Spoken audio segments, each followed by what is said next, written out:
Get St. Albert's source for sports, jerseys and accessories, baseball, bikes, all kinds of skates and everything hockey. It's all here, alongside expert advice from pros who know sports. There's Klingberg. With St. Albert's source for sports, your source for Come on, hockey. trying to tie it up. Stamkos the point. 5 years. Stamkos the point. Point. Backhand becomes trouble. Tristan Jarry.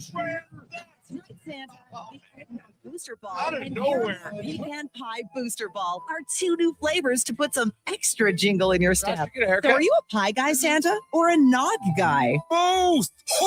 Good call. That's extra jolly. Happy holidays from your friends at Booster Juice. Canadian born, blending since 1999. Mr. Rooter decorates a gingerbread house. Wow.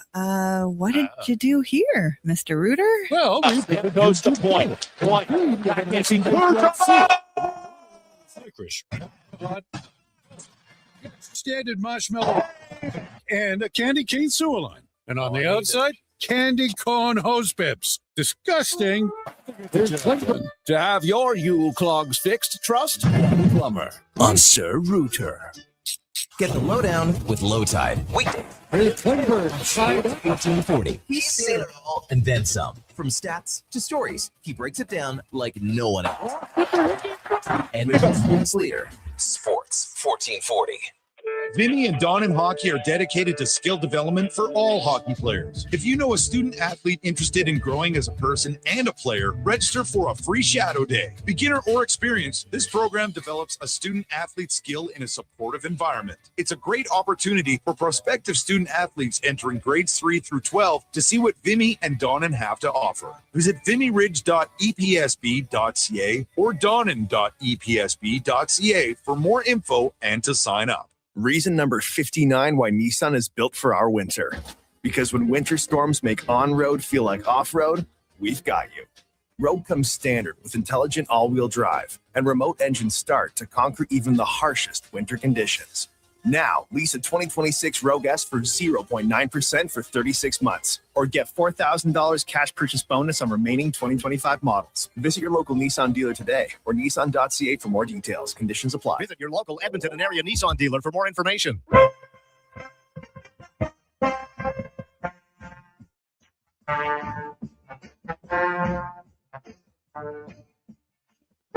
Jason Gregor Show. There's Klingberg. Tied up. On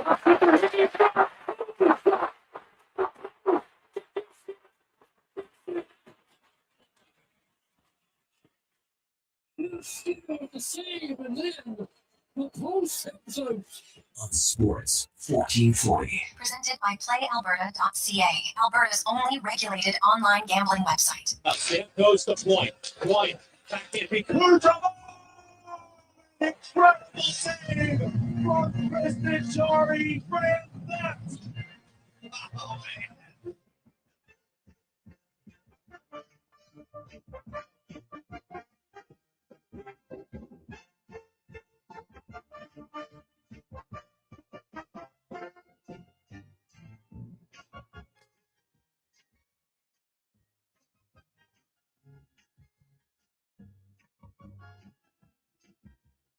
Little extra brass bonanza for you on a positive Friday. How are you? Jason Gregor, Connor Halley, Sports 1440, sports1440.ca, YouTube, Facebook, X, and Instagram. Hope you are having a fantastic day. The Gregor Show, always brought to you by PlayAlberta.ca, Alberta's only regulated online gambling website where 100% of the revenue stays right here in the province at playalberta.ca. It is Friday. Lotto Max. Tonight, you do not want to miss it. Get your tickets, playalberta.ca. 80 million dollars up for grabs and 14 max millions. Woo, mama. That's a lot. Good luck. Now, did anything happen today, sports fans? I don't know. It's like a slow day in Edmonton. Not much discussion. Very, very few opinions on the Oilers. Big win last night. Hey, does anybody remember that the Oilers had a game last night? They did against the Detroit Red Wings. 3 stars of the game, David, Hyman, and Skinner. And today, one of those stars of the game is gone. Stuart Skinner traded to the Pittsburgh Penguins, along with Brett Kulak. So the 2 local boys, Prides of Stony Plain and Southside Athletic Club, both moving to Pittsburgh, both pending unrestricted free agents. We'll talk about that because Tristan Jarry and Samuel Poulin, a former first-round selection, big body, 6'2", 210 pounds. Is it kind of like a Max Jones? Yeah, maybe. That might be a accurate projection of him. So we'll discuss that. Then the Oilers also acquired Spencer Stastny from Nashville for a 3rd rounder. So it's essentially Jarry and Stastny are in, Kulak, Skinner, a 2nd in 2029 and a 3rd in 2027 are out. And are the Oilers better? Are they worse? We'll see. Depends which side of the ledger you come out on. I'm not shocked seeing and listening here to the station on some of the thoughts and the analysis of the trade. I always said, people who thought you were going to trade Stuart Skinner and get a massive upgrade, I don't know where you thought that was going to happen. Because there's not many starting goalies are available, number one. And so, you get Tristan Jarry. Now, we are going to have Kevin Woodley on. We're going to break down Jarry's game. He's coming up at 4:20 today. And I know many of you are going to want to listen to that. Woodley, obviously, want to talk to him today. He's going to come, he's always prepared, but he's going to come even more prepared with some numbers and kind of break down what's good, what's bad about it. The strengths of Jarry's game. What is he going to bring to Edmonton? Now, the thing that he's not going to bring is he doesn't have the playoff experience of Skinner.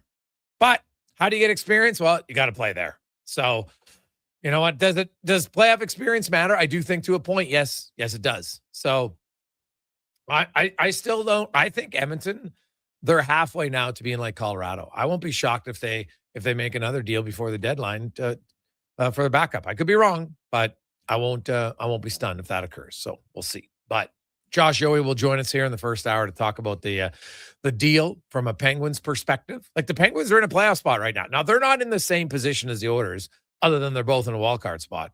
They're not a team that's a real cup contender. Let's be honest. Like, they're like, hey, can we make the playoffs and maybe shock somebody and win a round? Sure. But no one in Pittsburgh firmly believes that they're a cup contender. The Oilers, on the other hand, they're a cup contender. They've been in the last 2 Stanley Cups finals. And they still got McDavid. You still got Draisaitl. Right? You got Hyman. You got Bouchard. They got their top-end guys. Now, many people felt that Stu Skinner, well, he was easily replaceable. Well, we'll see now. That's the great part about it. Now we'll see. And anyone who's listening to the show, no, I was never one to want to jump quickly on the goalie. Stuart Skinner had some great games for Edmonton. He had some weak games for Edmonton. Would have liked to be a little bit more consistent. If there's an area of his game that's, questionable, it's his lateral movement, for sure. But Stu never hid behind that. I'll say this about Stu Skinner and Brett Kulak. I've covered the league for a long time, over 20 years. And, both really nice guys, stand-up guys. Brett Kulak, it was a thrill for him and his family, for him to play in Edmonton. Not just, for his immediate family, but friends. They're able to come and see their son play all the time. It was like a dream come true. Right? For parents, that, you got 40 days and your son's in the NHL. You get to see, I don't know how many of them live. It's pretty awesome. And then Stuart Skinner, the youngest of 9. And you know what? The pride of the Skinner family, his older siblings, very excited. Lots of nieces and nephews, his parents. I got to see a lot of games. Now, they heard a lot of criticism too. Probably read a lot about it. Stuart Skinner's like, I'm not on social media. And he wasn't. And I'll say this, Stu is one of the more thought-provoking players that I've covered in my 25 years. You could have a real conversation about Stu and try to, help me learn the position of goaltending more, talk about different things. He never shied away. If he had a bad game, like I still remember the Tampa Bay game comes out. Everybody played well except me. I wasn't good enough, cost us the game. He didn't hide behind it if he had a bad game. He's also big into, mental strength and focusing on the positive. And, we had lots of conversations about that. The last few years probably had more conversations, him and I, about fatherhood than anything else. He loved being a dad. And, literally would ask questions. Stu is a big believer in you can always learn something from other people in different walks of life. And I'll miss our conversations with Stu. I really enjoyed him as a person. I hope he does well in Edmonton. Outside of Edmonton, in Pittsburgh. And we'll see where he signs a contract. Will it be with Pittsburgh? Maybe we'll find out. I think Stu Skinner is still relatively young in goalie circles, just turned 27. Do you know that Stuart Skinner has started the third most games in the NHL since the start of the 22-23 season between regular season and playoffs? Only Ottinger and Bobrovsky have started more than him. Played a lot. And, oh, by the way, never been injured. Stu Skinner, availability is one of the best abilities, and he has it. Now, Tristan Jarry hasn't missed a ton of time, but he did miss 4 weeks one time and 3 weeks. Did he play through some injuries? Maybe. I remember reading an article that, he just didn't felt great. He was playing, hey, you've seen it with Connor Brown and other players that they're healthy enough to play. They're not playing at their maximum level. But Jarry, as far as actual missed time, 4 weeks 1 year, 3 weeks another year. Then he had like another week. So not a huge amount. It's not like this guy's is Thatcher Demko or Anderson, where, he's hurt at the same time every year almost for a month plus, multiple months. That's not what it is. So Tristan Jarry will come back to Edmonton. Obviously, he played here. It's Curtis Lazar and him, friends. So there'll be some comfort here, no question. And it is interesting. And I don't know if it was maybe it changed last summer, but up until the previous summer like that, you know who his goalie coach was? Dustin Schwartz. Funny, but anyway.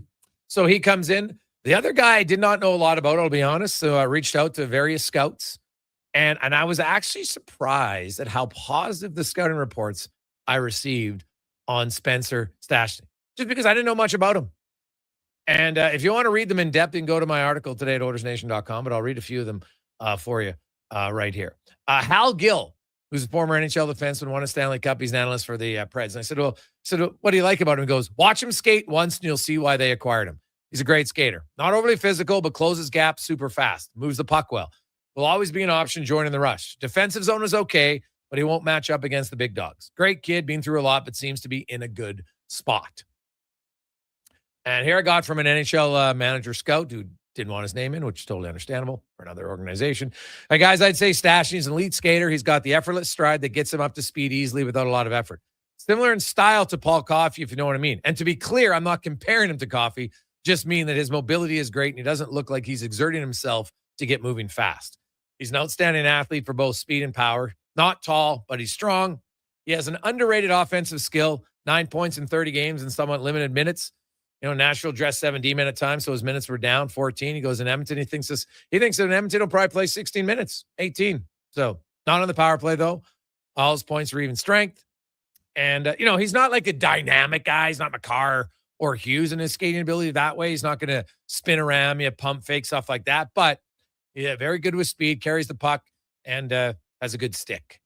So the other one, basically same thing, moves the puck very well. And I think Edmonton wanted a little bit better puck movement. Emberson and Kulak, neither one of them is a great puck mover, right? Kulak's a great skater, but actually, if you go to NHL Edge, which I did, and I looked up the comparisons, Stastny, a little bit faster, a little bit more bursts of 20 to 22 miles an hour, and then again, even more 18 to 20. So a little bit quicker of a skater. And Kulak's a really good skater. So that bodes well for the Oilers. Now, the thing that Jarry and Stastny lack that Kulak and Skinner had was a boatload of playoff experience. Skinner has 50 games started, and he's only 27. Kulak's been to 3 Stanley Cup finals, 2 with Edmonton, 1 with Montreal. He's played a lot. So that's where the concern will come in for me is playoff experience, especially for teams the Oilers are cup or bust, right? That's where they're at. They want to win a cup. So we'll see. We'll get your thoughts on this. 833-401-1440, 833-401-1440. Hey, Gregor, Jarry was waived and passed on by every team. How's he worth what we gave up? Well, Aaron, that was last year, man. Last year. He was waived at the time because he was playing poorly, which he's not right now. And B, no one picks up a guy for $5.3 million on waivers when everybody's tight to the cap. Money has to go out in order to bring money in. That's just how it goes. So, hey, Gustav Forsling was put on waivers. And over half the league didn't claim him. And then Florida did. It happens because not every evaluation is always going to be accurate. And it changes and it evolves. A guy, goes through waivers multiple times. And then his third, fourth time makes the team, plays really well. And you're like, God, this guy was available on waivers and no one took him last year. It happens every year. Every year, there's guys who go down to the minors after their first year of eligibility on waivers. No one claims them. And the next year, they're a regular in the NHL, sometimes playing 18 minutes a night. It happens because evaluation isn't perfect. The evaluators aren't perfect. So guess what? Now, some players, Tristan Jarry last year is different than Tristan Jarry today. Maybe he's got more confidence. Maybe he is feeling physically better, which leads to more confidence, but he's playing better right now. So, if Tristan Jarry was playing like he was last year, of course they wouldn't have traded for him. He's playing better. And the thing about goaltending is, man, you can ride a hot streak and it can last a year. And then the next year it can be down again. That's what's wild about it. There's very few guys from year to year to year where you look and say, man, this guy's really consistent. It's hard. It's very difficult. So where do I come out on the trade? I'm like, hey, the organization obviously felt they've had Skinner. They felt, you know what? We just want to go a different route. Jarry is better laterally, so that's what they're going to go with. Now they give up playoff experience.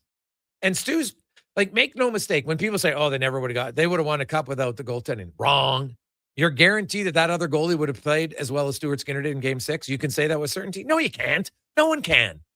It's just a claim that's backed up by nothing of substance. All I know is Stuart Skinner played a role in the Oilers getting to the Stanley Cup Finals every year. Last year he had 3 consecutive shutouts? Pretty damn good. Look at it in 24. Look at the game against LA. They get outshot 33-13. They win 2-1. Against Dallas, Game 6. They outshot 34-10. Skinner stood on his head that game. You lose that game at home. Now you got to go on the road to Dallas for Game 7. They might not win. So you can't say he didn't play his part. He was never expected to be the guy to carry the team. Ever. It's not paid that way. It's never been evaluated that way. No one's ever analyzed him as that. So he was part of the team. And now Tristan Jarry will be part of the team, and maybe he'll play a bigger role. Now, the challenge for Jarry is he enters a position where if he doesn't win, if they don't get to the Cup final, people are going to say, well, they didn't win the trade. Even if Jarry plays well, it's like, didn't get to the final, right? That's what's going to happen. So it's a tough situation. But when you go to the Cup final 2 years in a row, that's what happens, right? We got a lot of people saying, Gregor, did you see Skinner's last 5 starts? That's not, guys. If you're going to try to micromanage a trade based on 3 games or 5 games, it's irrelevant. They don't look and say, oh, he's played well for 5 games. They'd come to the conclusion that they felt, push came to shove, they felt Jarry would be better. Otherwise, they don't make the trade. Right? It's that simple. They're not going to trade. You know what? We think Skinner's better, but we're going to trade him. Of course not. They think that Jarry's going to be better for them. Now, I'll say this. If the Oilers team doesn't play as well defensively, it's not going to matter. Jarry might be able to bang you out a little bit, bail you out, a little bit more often, but not a ton. So we'll see. We'll get to a lot of texts coming in. Also, today, it's the Pyramid of Giving. And we're helping out the Christmas Bureau today. I couldn't even get on the air, and I had people that had texted into the show saying, Gregor, I want in on the Pyramid of Giving. Awesome. So for those of you who don't know, to build the pyramid, we have 15 people donate $100. 10 people donate $2. 4 people donate $500. And 2 donate $1,000. And we get $7,500. Now, of course, if we can fill out more of a pyramid and get to $8 grand, that'd be awesome. But that's our goal. And it's just a number we came up with. So away we go. And Sean is in at $1,000. Love it. And Shane's in at $500. So we're off and running. Those guys actually came in literally. The texts were in at, I think, like 158, if I'm looking at the timeline. So that's pretty damn awesome. So I love people that know what's coming. They want to help out. So it's Positive Friday. Let's help out the Christmas Bureau. We're getting closer. And it is It's hugely important what they do to help out families. Just try to have a semblance at the holidays when everybody else around you is able to celebrate. And if you're not, with a meal and a gift, it's a big deal. No one ever likes to feel left out. So if you're able to help, you get a tax receipt, of course. And all you got to do is text in with your name and the amount, 100, 200, 500, or 1,000. And we'll be filling out the pyramid today to help out Christmas Bureau. So let's rock and roll. 833-401-1440, 833-401-1440. Can text us or call Connor and give him your donation. Josh Yohe will join us next out of Pittsburgh. It's the Gregor Show presented by PlayAlberta.ca. Now for today's holiday special, Legacy Heating and Cooling saves Christmas. Santa's furnace broke down in the shop last night, and the elves couldn't make any toys, that's right. So Santa called up his pals at Legacy Heating. Ho, ho, ho, golly gee, 1 year, no payments, interest-free, and the elves are working merrily with a brand new furnace from Legacy. Happy holidays from Legacy Heating and Cooling. At Papa John's, our butter chicken pizza is a Canadian favorite, and we think we know why. We start with a velvety, tangy, and subtly sweet sauce. Then it's our better ingredients: fresh, never frozen original dough, juicy grilled chicken, and crunchy green peppers and onions. Sounds delicious, right? Well, wait till you try it. It's butter chicken made better. Order your large butter chicken pizza today for only $19.99. Better ingredients, better pizza, Papa John's. Proudly locally owned and operated. The job isn't done until the last load is hauled, and having a semi-trailer out of commission is not an option. Whether replacing or adding to your convoy, Edmonton Trailer has a huge inventory of new and used semi-trailers, trusted by the gravel, logging, oil field, fluids, and freight industries. Find a trailer right for you online or at one of their 3 locations. For sales, service, parts, rental, and finance, when you're in it for the long haul, Edmonton Trailer. Bring in the new year with a Canadian country legend. December 31st, in concert at the Silent Ice Center in Nisku. Brett Kissel. She drives me crazy. With special guests Haley Benedict and Morgan Clyburn. Bring your friends, your cowboy boots, and your party spirit for a night full of hits, celebration, and unforgettable memories. Hosted by Chris Sheets. The countdown to 2026 starts with Brett Kissel live on stage. Get your tickets now at silenticecenter.com/events. This hockey season, before every game, check out the pregame show with Andrew Walker on Sports 1440.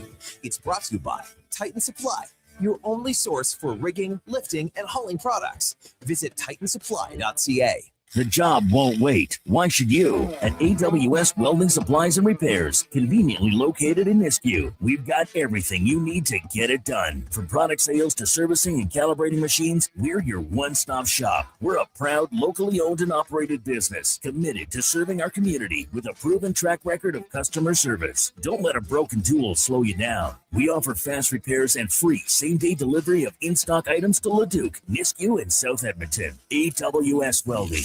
We make it happen. The holidays are all about giving back. And this year at GMC, we're giving everyone something truly special. Our Wish and Win event is on now. Visit us for your chance to save up to $25,000 towards a new 2025 or 2026 GMC vehicle, including the stylish Sierra 1500 Elevation Crew Cab, the dependable Sierra 2500 HD, the adventurous Canyon, and the family-ready Terrain. No purchase necessary. Ends January 2nd. For full rules, see your GMC dealer or wishandwin.ca/rules. At Fountain Tire, get up to 15% off select tires, up to $125 off a set of 4 select Goodyear tires, and $50 off $150 service until December 13th. Restrictions apply. Book today. Fountain Tire. We're on this road together, Canada. Aloha, Edmonton. It's back. Century Vision Care's 4th annual Maui Christmas event on Friday, December 12th from 9 to 5. Century Vision Care, Edmonton's biggest Maui gym retailer, is bringing the island spirit to your holiday shopping. Enjoy in-house savings on all prescription and non-prescription Maui gyms, plus giveaways, prizes, snacks, and beverages all day. Same-day eye exam appointments are available, and they direct bill most insurance plans, but spots are filling fast. Get ahead on your Christmas list and treat yourself to a new pair of Maui gyms. Visit Century Vision Care on Instagram. I'm Rick Showers from No Bull RV, and people often ask me, hey, Rick, do people actually buy RVs from No Bull in the fall? Fair question, Rick. Why would you want to buy an RV just when it's time to put it away in storage for the winter? And I have the answer, Bob, because the RVs at No Bull are used. And that means every RV on our lot is a one-of-a-kind. So when you're looking for a used RV, you can be really picky. One-of-a-kind means you don't have to compromise on what you're looking for. That's right, Bob. But it also means when you find the right one, you grab it up before someone else does. Sometimes that's in the fall. But No Bull makes it easy because when you buy your used RV now, we include winterization and winter storage for free. We even get it prepared for spring camping at no charge to you. All you need to do is be ready for the great outdoors come next spring. When you think of it that way, the fall might be the best time to get your RV. And that's No Bull. NoBullRV.ca.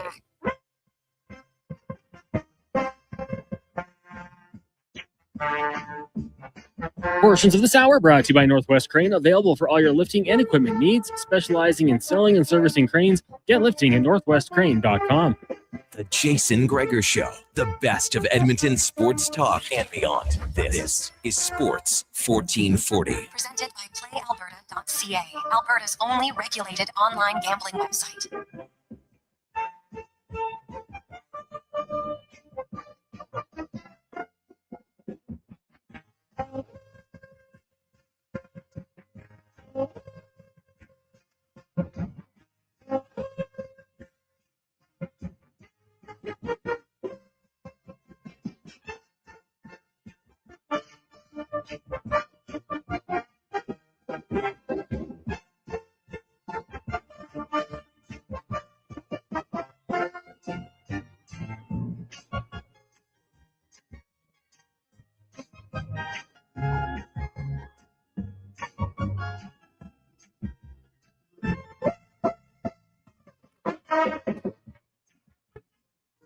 .224, welcome back. Jason Gregor.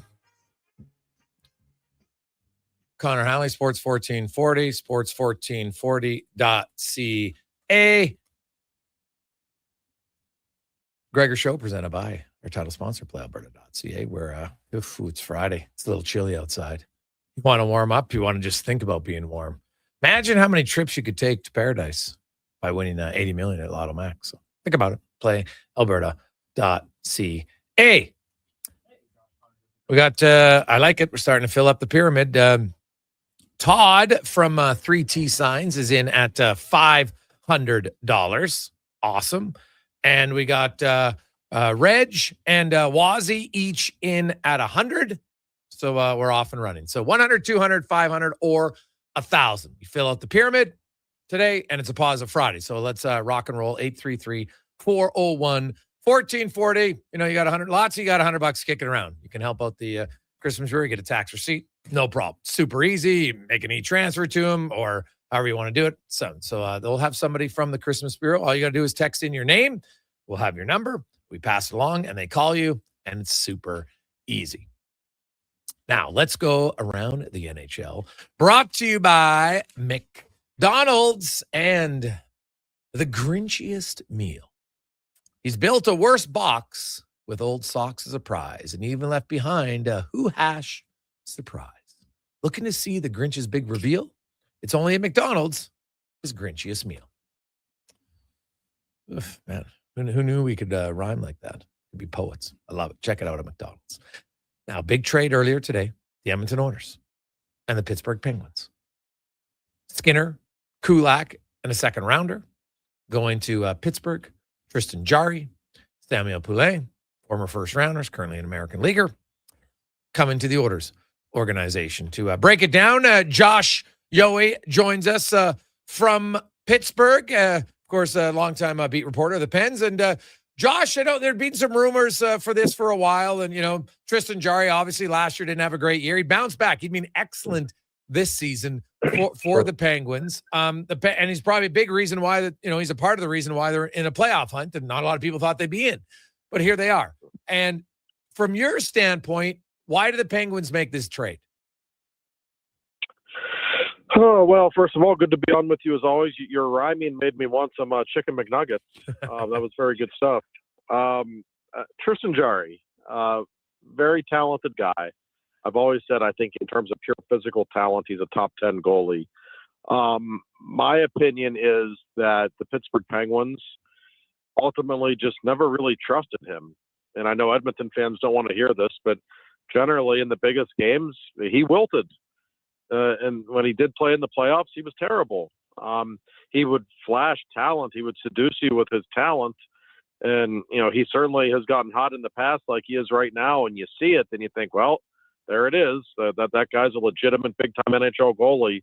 But he always let you down in the end. And I think the Penguins have just dealt with it too often. And they felt like, for the money they were paying him, it would just be preferred to get out from under the contract. And the most amazing thing to me is that the Penguins didn't have to retain any money in this deal. They have over $50 million of cap space next year, and Edmonton still couldn't get them to retain any money. That just blew me away. You look at this, and it's basically money in, money out for this deal for the Penguins. Brett Kulak and Stu Skinner, are they going to be? Do you think there's Kulak's 31 years of age? He's not old by any stretch of the imagination. Is he just coming in here because obviously if there's no retention, then Edmonton needed to move out more money? Is he just going to be a trade chip? Do you think they'd be interested in signing him? What about Skinner? Well, that's a really good question. I'll start with Kulak. The Penguins' blue line on paper really isn't very good. They've had some guys, I think, play above themselves a little bit so far this season. Especially in the case of Chris Letang, they've got some problems with the blue line. Letang has been horrible. But no, I think he's a guy who will slide somewhere into their top six. I don't know where in their top six, but he automatically becomes one of their six best defensemen. I don't think there's any question. I could see if the Penguins have a bad second half, if they slide out of playoff position, maybe that's a guy they flip for a draft pick. It wouldn't shock me. As for Skinner, I think they view him as a solid enough NHL goalie who can be one of their top two guys. I don't think he's going to be viewed as the future number one for the Penguins because they have a young goaltender in the American League right now named Sergei Murashov, who they're absolutely in love with, and he's probably going to be ready for the NHL full-time next season. We might even see him this season. We saw him for 3 games earlier. But they feel like he's a comparable replacement for Jarry, and the fact that they get other assets and then it clears up so much money for them moving forward next season, I think it was just too much for them to pass up. What about Samuel Poulin, a former first rounder? Is he, like a lot of first round guys later in the first round that just, they can't find their stride? He's obviously had a few cups of coffee in the NHL. His big body, 6'2", 215. What's been lacking in his game?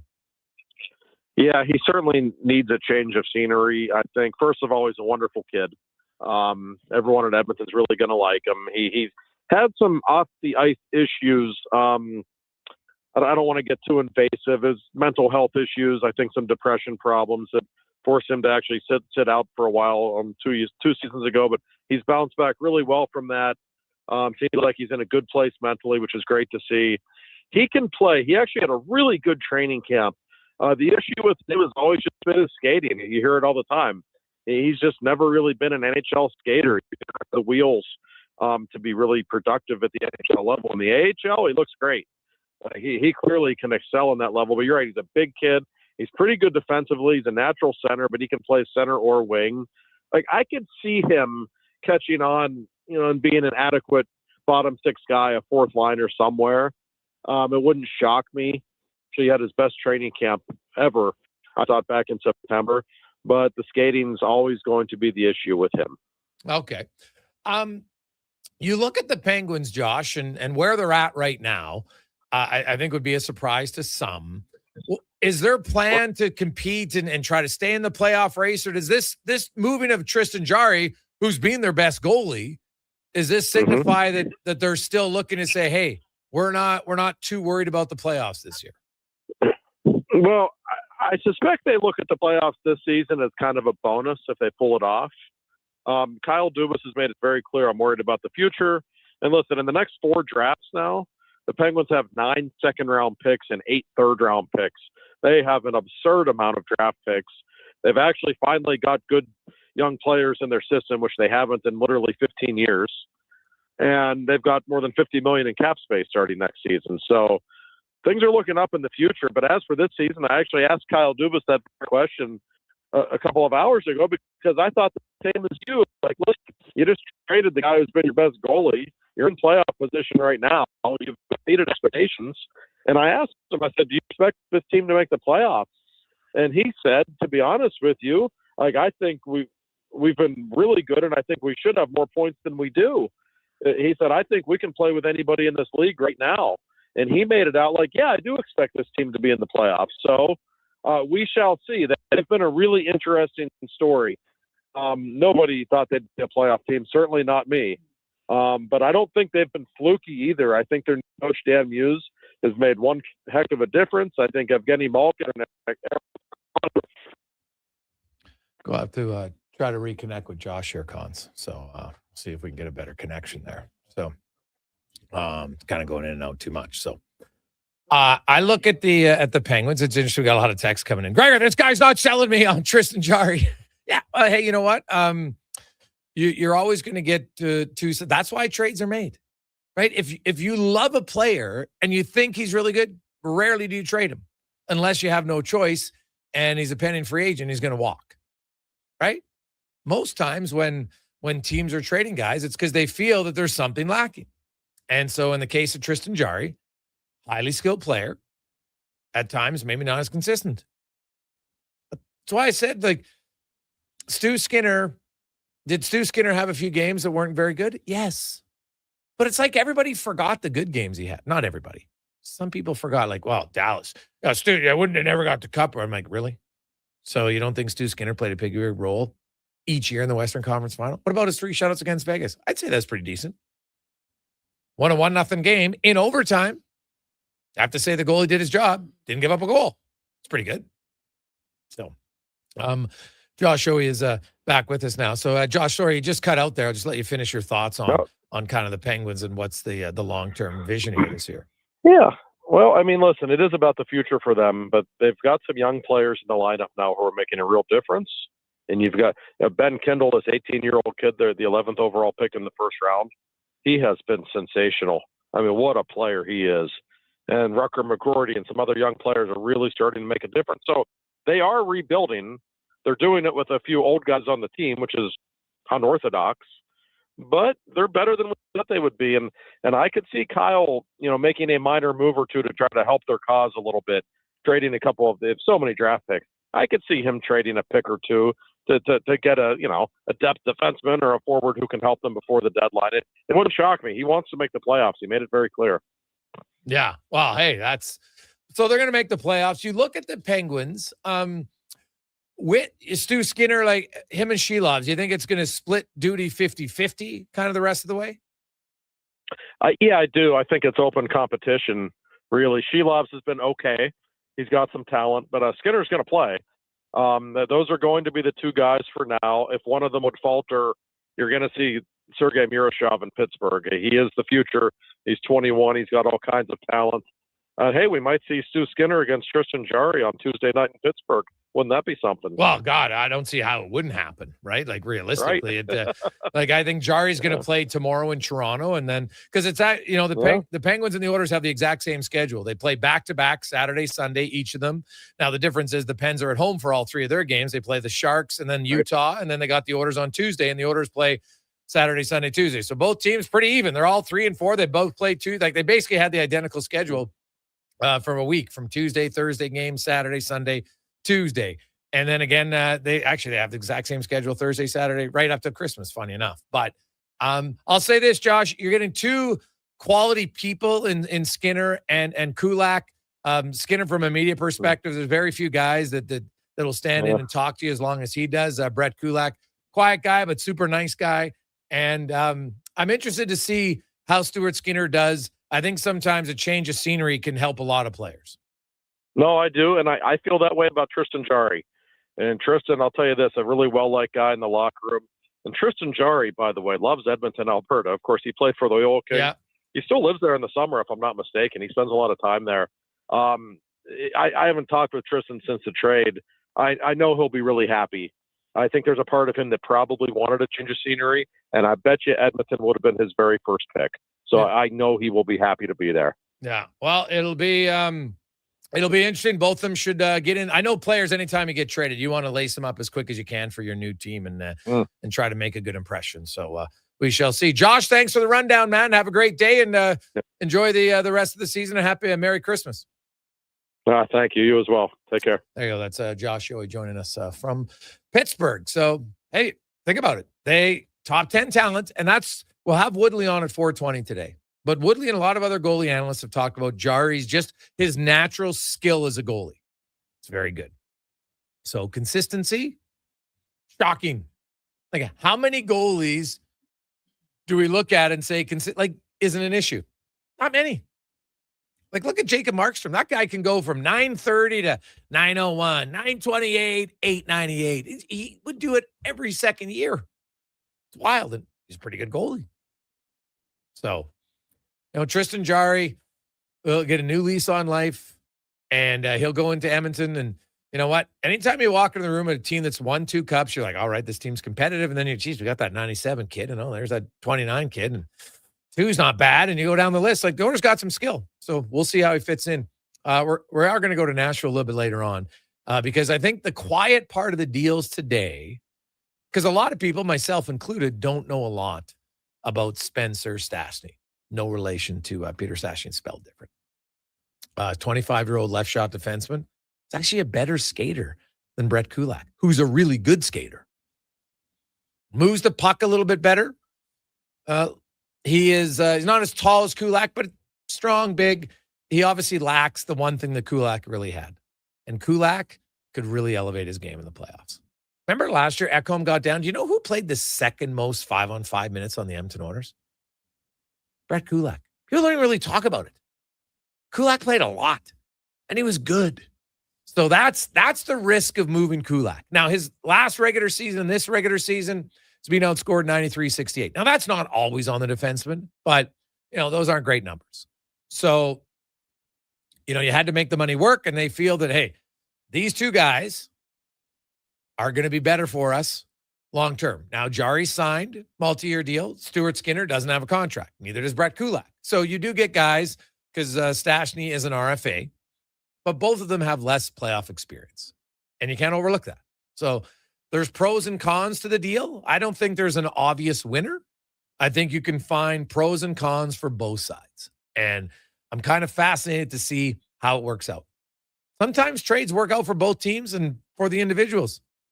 Maybe Skinner, he enjoys it in Pittsburgh. Maybe Tristan Jarry comes here. It's like, great, man, I want to relive my days. I'm going to have success in Edmonton like I did when I was in Major Junior. We shall see. 833-401-1440. 833-401-1440. Dirk came in now at $100 as well. So let's rock and roll. 833-401-1440. 833-401-1440. So we need now 12. Actually, Cheryl's in at 100. So we need 11 at 100, 10 at 200.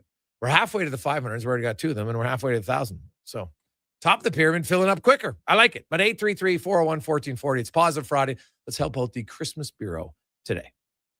At GS Construction, we focus on building a culture of collaboration, innovation, and respect. Our teams work together, supporting one another and striving towards shared goals. We're committed to creating a work environment that empowers individuals, values teamwork, and ensures everyone feels respected and safe. With decades of experience in the field, GS Construction prioritizes our people, our culture, and safety. This is what makes us unique. To find out more, go to gsconstruction.ca. Cantork has turned 25. That's right, 25 years of building tools so good, they practically torque themselves. Hard work and innovation equals problem solved. See our latest designs at cantork.com. Across the province, Albertans are taking their shot on Play Alberta.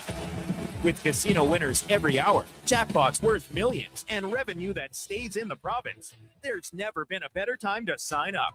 Right now, our listeners can score a $50 free bet when they make a minimum $50 deposit with code Gregor50. That's code Gregor50 for a $50 free bet. Start playing with your game sense today to find out if you're Alberta's next winner.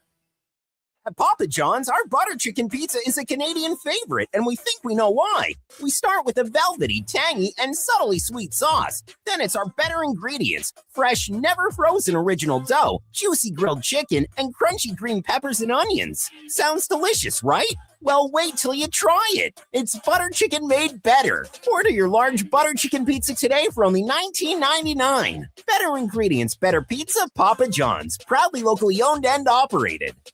'Tis the season for Selly. Selly's Sports Bar and Lounge. Take a break from the holiday hustle and bustle. Cheer on your favorite team and ask about the daily game night food and drink features. Plus, there's tons of TVs and Oilers watch parties this December and all season long. Selly's Sports Bar and Lounge at all 3 Century Casino locations: Edmonton, St. Albert, and Century Mile. Check it out. Every day is game day at Century Casino. Big guests, bigger takes. Jason Gregor brings the names you know and the stories you don't. Weekdays, 2 to 6 on Sports 1440. Don't miss a minute of the action on Edmonton's sports leader, Sports 1440.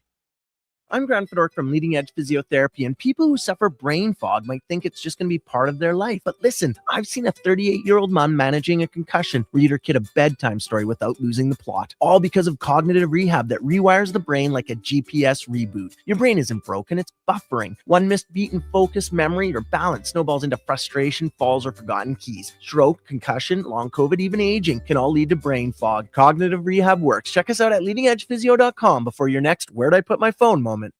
And here comes Action Electrical Service Team sprinting onto the scene. These are your first responders for any electrical emergency. That's right. With their fleet of service vans and specialized gear, they assess, they service, and maintain electrical lighting and automation systems. They're all about rapid response. Quick diagnostics and repairs to restore power and safety fast. Hire the Action Electrical team to bring home a win for your project. Visit actionelectrical.net. Got a car you're ready to part with? Find out what it's worth, fast, easy, and totally free at Go Auto. We're talking top dollar trade-ins, whether it's a little worn or still rocking that new car smell. Just a few clicks, and boom, you've got your value. Text value to 780-777-7777 to start. That's value to 780 all sevens. Why, guess what it's worth? Let Go Auto show you the money. Portions of this hour brought to you by On the Rocks. The Oilers are back in action, and OTR is ready to be your hockey headquarters. $5.75 Molson Canadian, 69-cent wings, and you can play, score, and win every game. See more at OnTheRocksYEG.com. This is Sports 1440, where Edmonton talks sports. On YouTube, Facebook, and X. Here's Jason Gregor. Brought to you by PlayAlberta.ca.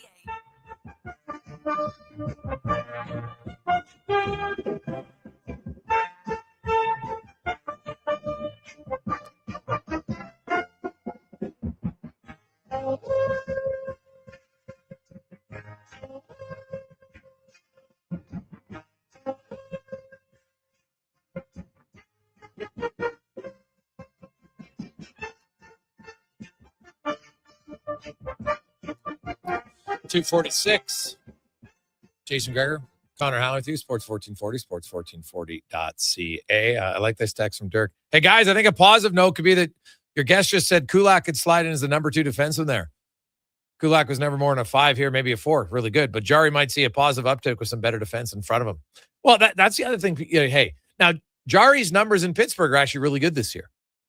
Right? Goals saved above expected. Yeah, he's not going to face, well, now that the Oilers have, figured things out here the last 3 weeks, all of a sudden, they're not leaking chances all over. It makes any environment like that makes it better for a goalie, for certain. So it's not surprising to me that, guess what? Skinner's numbers have improved. Now, he's played better, sure, but so has the team in front of him. It's a little bit of a combination. So if Jarry still feels good about his game and comes into a situation where he's not going to have to go east-west all night long, yeah, it's probably going to help him. So we will see. He's also a pretty good puck mover, so that can help. It never hurts at all when you have a goalie who's a decent puck mover. So I fully expect that Tristan Jarry will play tomorrow night. Like, why wouldn't he? Unless there's some sort of travel snafu, which I can't see, like it's Pittsburgh to Toronto.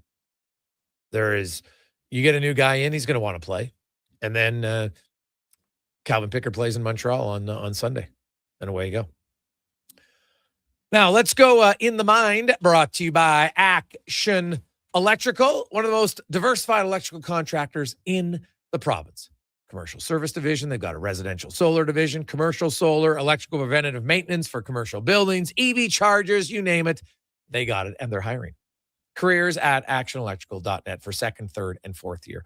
Apprentices, we welcome in Lori Ann Munzer to the show, of course, Olympic gold medalist. And she's also, I got to put her name down. She is in at $100 for the, no, my pen works now. There we go. Lori Ann, how you doing? I'm doing awesome. Happy Friday. Yeah. Lots to discuss with, you know, the mindset of an athlete. Like sometimes people, a change of scenery can help. And there's lots of reasons why, right? Maybe it's just that you're in a bad rut. You know, you're seeing the same person. There might be a conflict with personalities of the player, the coach, and maybe you don't feel like the organization trusts you or what have you. It's no different than, you know, as an individual athlete where sometimes you just change your coach. Yep. Right. Totally. And it just, so what do you make of that and how can it be a positive? I think it can be a positive because it's a new environment. It's a new group of players. It is a second opportunity and it can be looked at as a second chance. And I think everybody is always looking for that extra edge. And sometimes if you're in that funk, you're in that rut, that this change of environment can really be a gift instead of people looking at it and going, oh, this could be like really bad. It's actually can be a gift and you can actually take it and work it to your advantage. So. Now, I had a lot of people on Twitter saying, well, you know, especially when it came to the young defenseman, because I was actually surprised by how positive of the scouting reports I got from 2 independent scouts from other teams who told me they were surprised that Nashville gave up on this guy for a third. Mm-hmm. And, you know, I had people saying, if Stastny's so good, why would Nashville, who isn't good, give up on him? And I'm like, it's a great question, but here's the thing.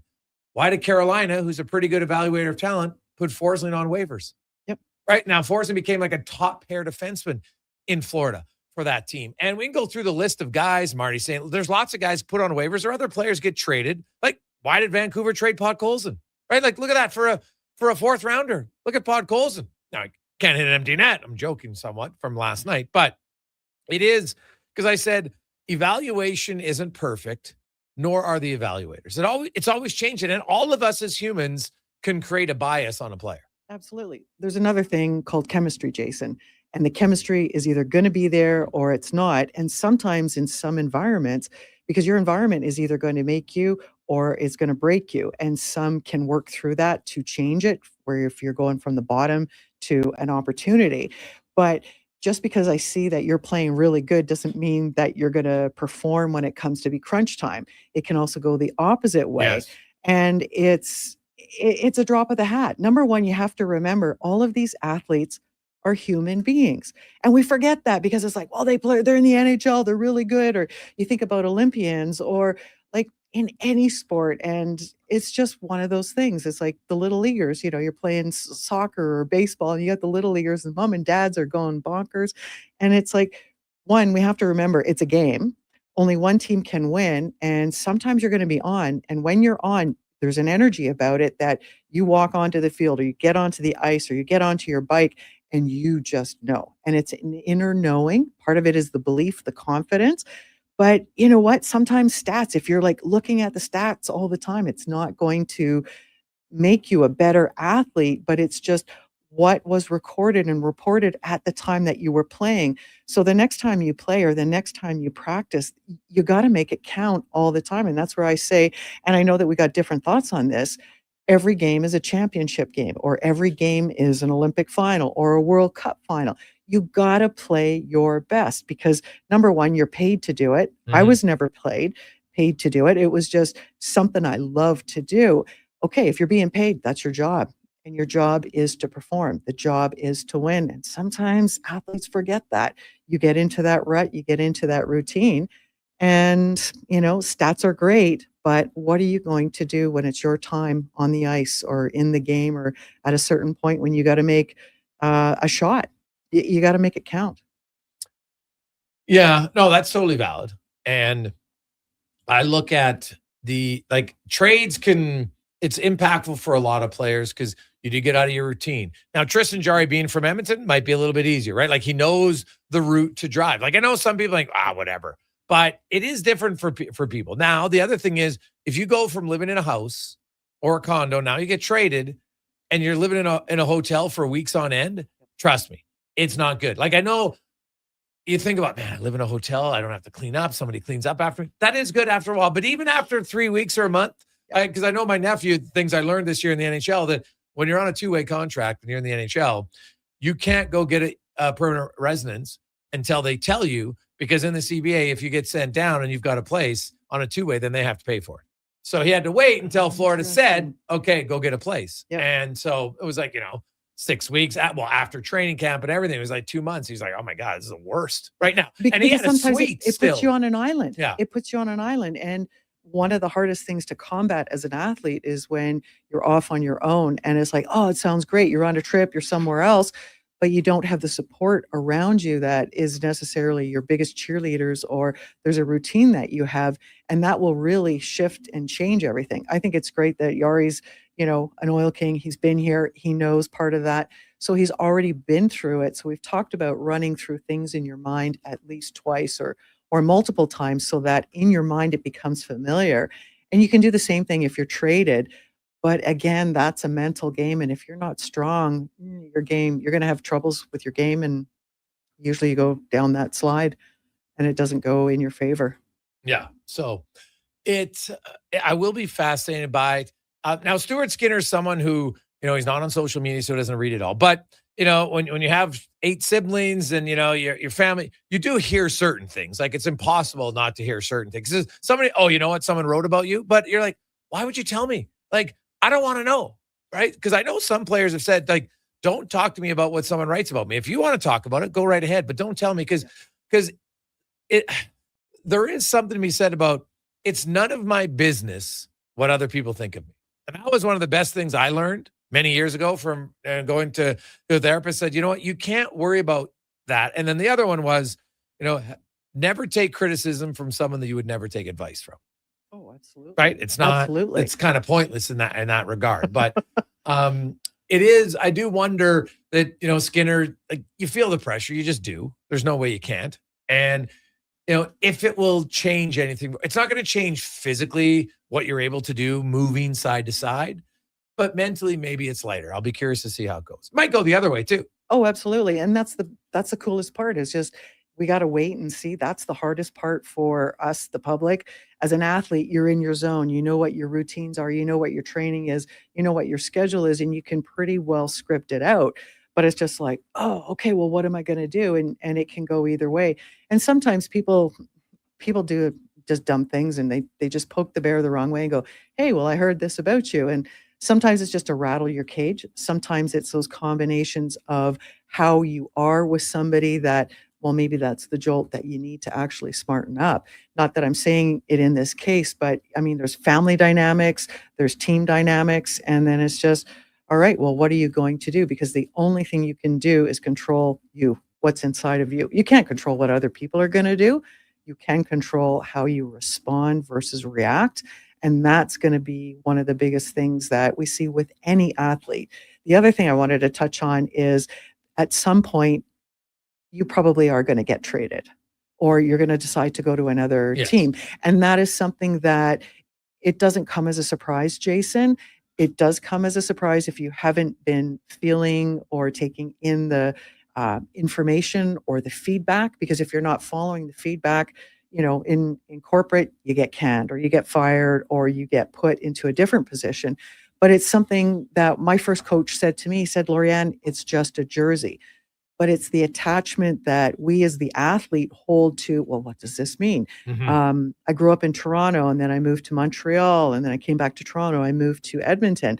But there's certain dynamics with certain clubs that you just feel that energy. You just feel the jive. When I came to Edmonton, I have been with the same cycling club, Juventus, and there was no option to change. It was just like, here's where you're going. It's like, okay. And it was just because of the people around that were riding, just how they were and what they brought.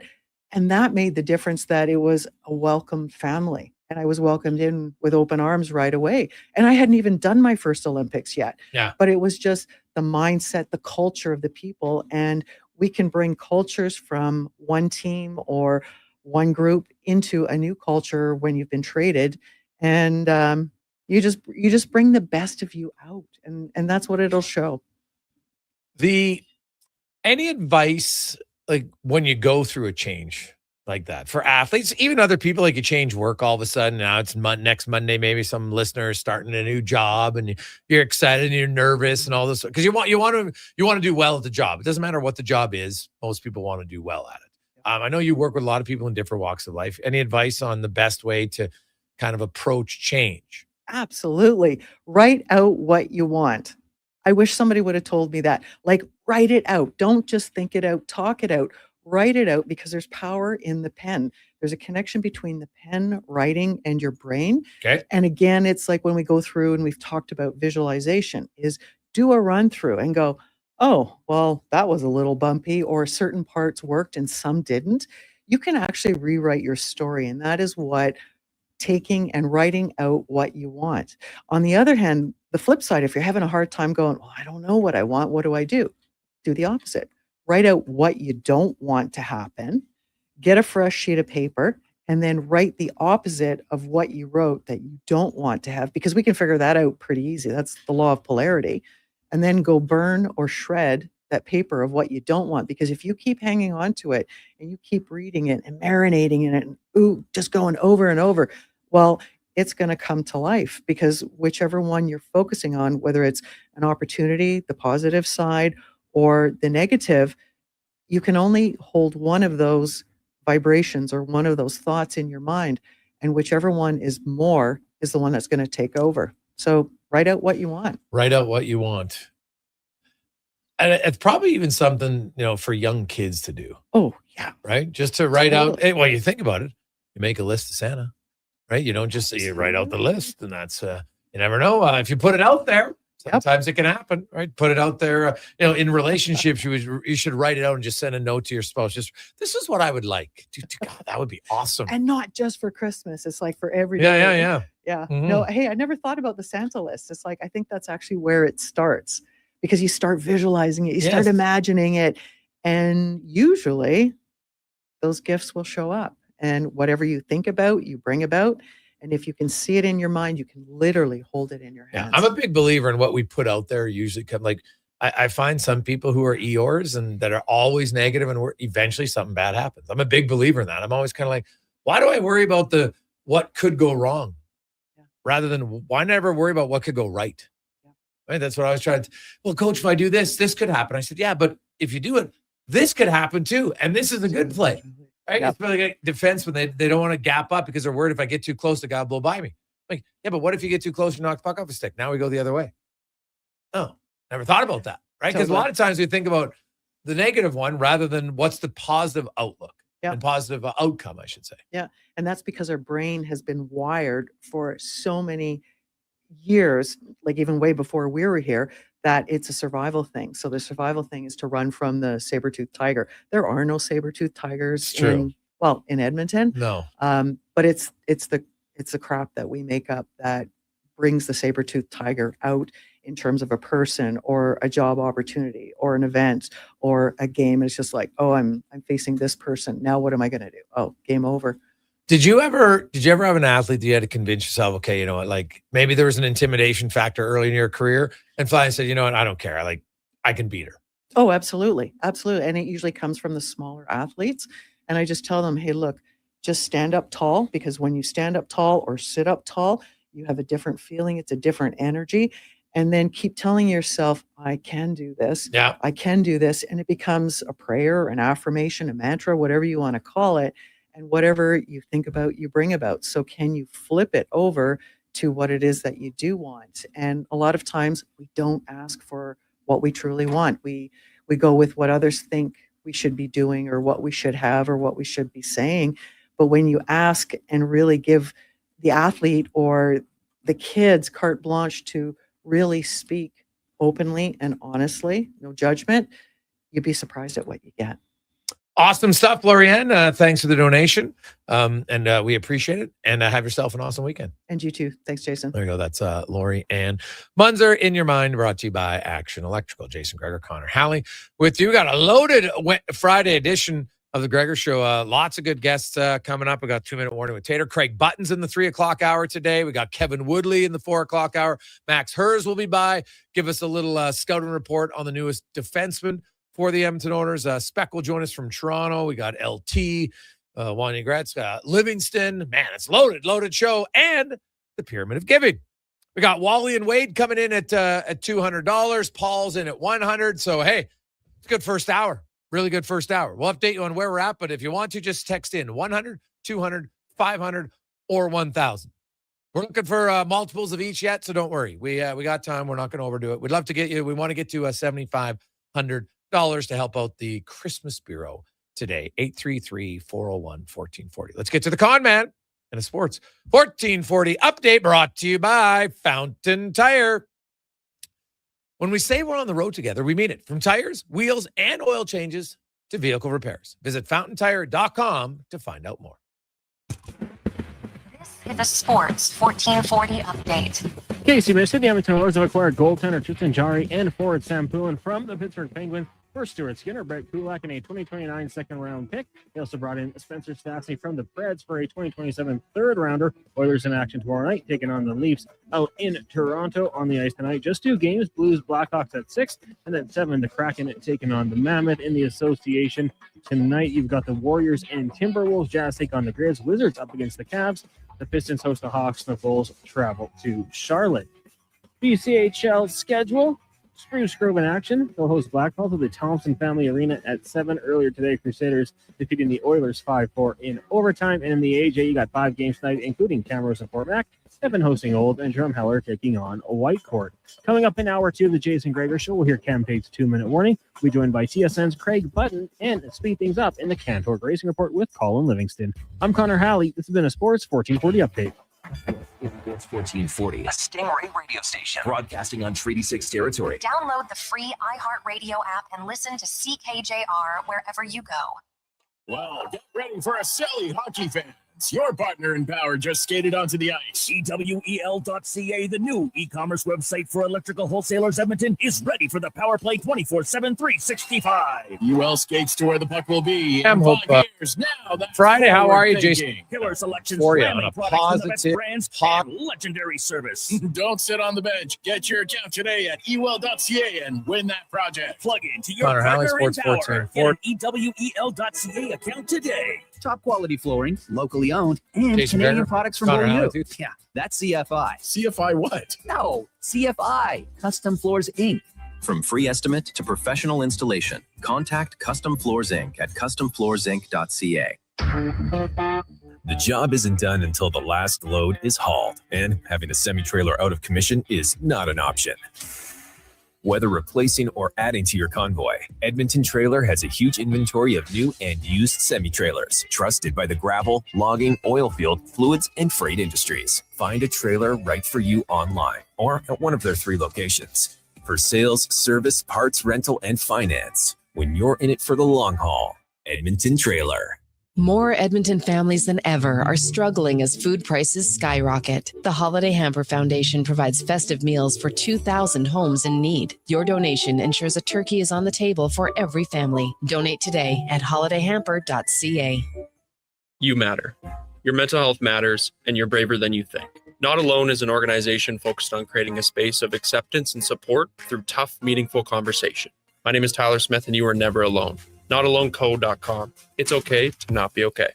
Picture this. You're sleeping and you're awake. But it's a good day because you're about to make your way to McDonald's to pick up some breakfast. Fast forward, you're there. What's this? You can now get all those breakfast classics penny style with rich, creamy hollandaise-style sauce. A happy little tear rolls down your cheek. You grab your small McCafe premium roast coffee. Still just $1 plus tax every day.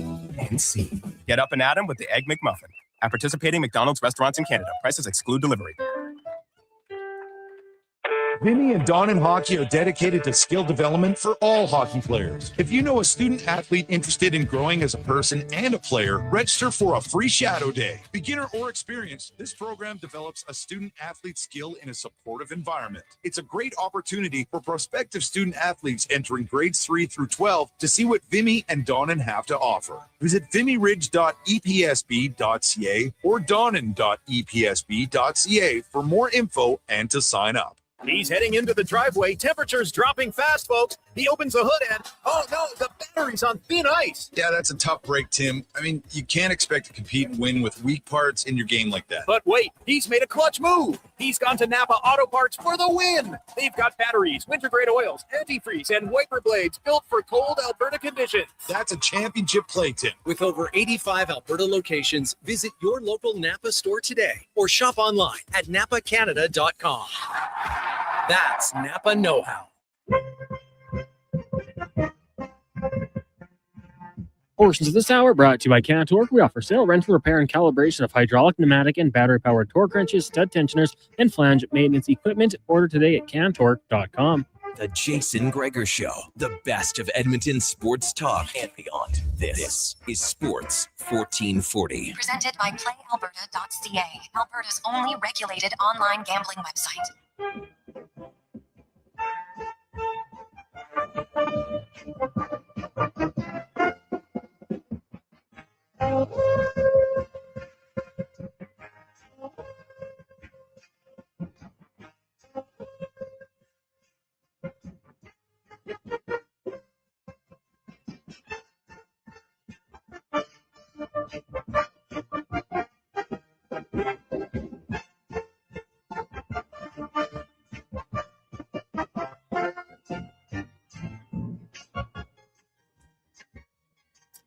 Positive Friday. How are you? Jason Gregor, Connor Halley, Sports 1440, sports1440.ca. YouTube, Facebook, X, and Instagram, The Gregor Show. Always brought to you by our title sponsor, PlayAlberta.ca, where you can get in the game. Now, remember, not only can you play lotteries, instants, casinos, and more, you can also get the check it out for the Jason Gregor Show daily odds boosts on different ones. So we went for some fun ones today, where you have the Oilers to win in Toronto and an over of 6.5. So the Edmonton Toronto games usually have some fireworks the last year. Now Edmonton hasn't had a boatload of success. The Maple Leafs will be stinging. They pulled an Oiler on Tuesday. The Oilers lost to Buffalo. Well, the Leafs lost to the Sharks. Although the Sharks are better this year than Buffalo, make no mistake. Not by much, but still a little bit better. Suddenly the Sabres up to 30 points and only 4 points out of the playoffs. Everybody's close. Maybe, closer than teams really are, I think, right now. But either way, you could check that one out. Or you can go to a big parlay where we went with a lot of favorites. Now, the favorites don't always win, but when Seahawks, Bears, Jaguars, and Texans all to win. So you can check that out at playalberta.ca. 833-401-1440. 833-401-1440. Randy just came in with another $500 donation. So, man, we are rolling. Top of the pyramid's almost full. I love it. It's Positive Friday. Oiler fans, maybe you want to, if you're a big Skinner fan or a Kulak fan, you might want to make a donation for them. Just say, hey, thanks for the community spirit. As they move on, some local guys, Pride of Stony Plain, Pride of the Southside Athletic Club in Skinner, and Brett Kulak, as they move on to Pittsburgh. Both are pending UFAs, and who knows, depending where Pittsburgh's at, there's a chance both could get moved again. Just because Pittsburgh's in a place to try to get as many assets as they can. Could you imagine if Stu Skinner ended up in the Western Conference in the playoffs? Ooh, God, that would be juicy, buddy. Juicy, shall I say. We'll see. So we need 9. Not a good first hour. We need 9 at $100. We need 8 at 200. We're down to 1 at 500 and 1 at 1,000, which is awesome. So 833-401-1440, 833-401-1440.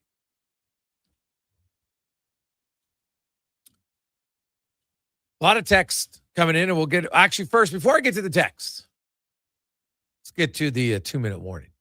Cam Tate, brought to you by Legacy Heating and Cooling. Home of the no payments, no interest for 1 year on your AC unit. Tater rolled into the studio today, and it's like he went shopping after seeing the Oilers' new third jerseys. Got a similar beige jacket on, kind of matches the Oilers' third jersey. Tater's he's always up on the times, always up on what's ever new fashionable. That's what he likes to get. So he's also a longtime journalist in town. And Cam, of course, has cerebral palsy. He's in a wheelchair. He's never let him stop him being a reporter for 45 years. Always wanted to be in radio, and now he can through the wonders of technology. Cam's words come to life in the 2-minute warning. We knew this day was coming, not because of rumor, not because of panic, but because hockey, like life, eventually asks you to let go of something familiar. And Stuart Skinner probably knew it too.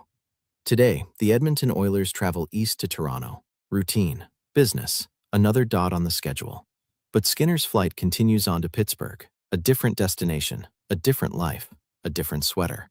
That's how fast it happens. One night, you're stopping pucks in front of people who watched you grow up.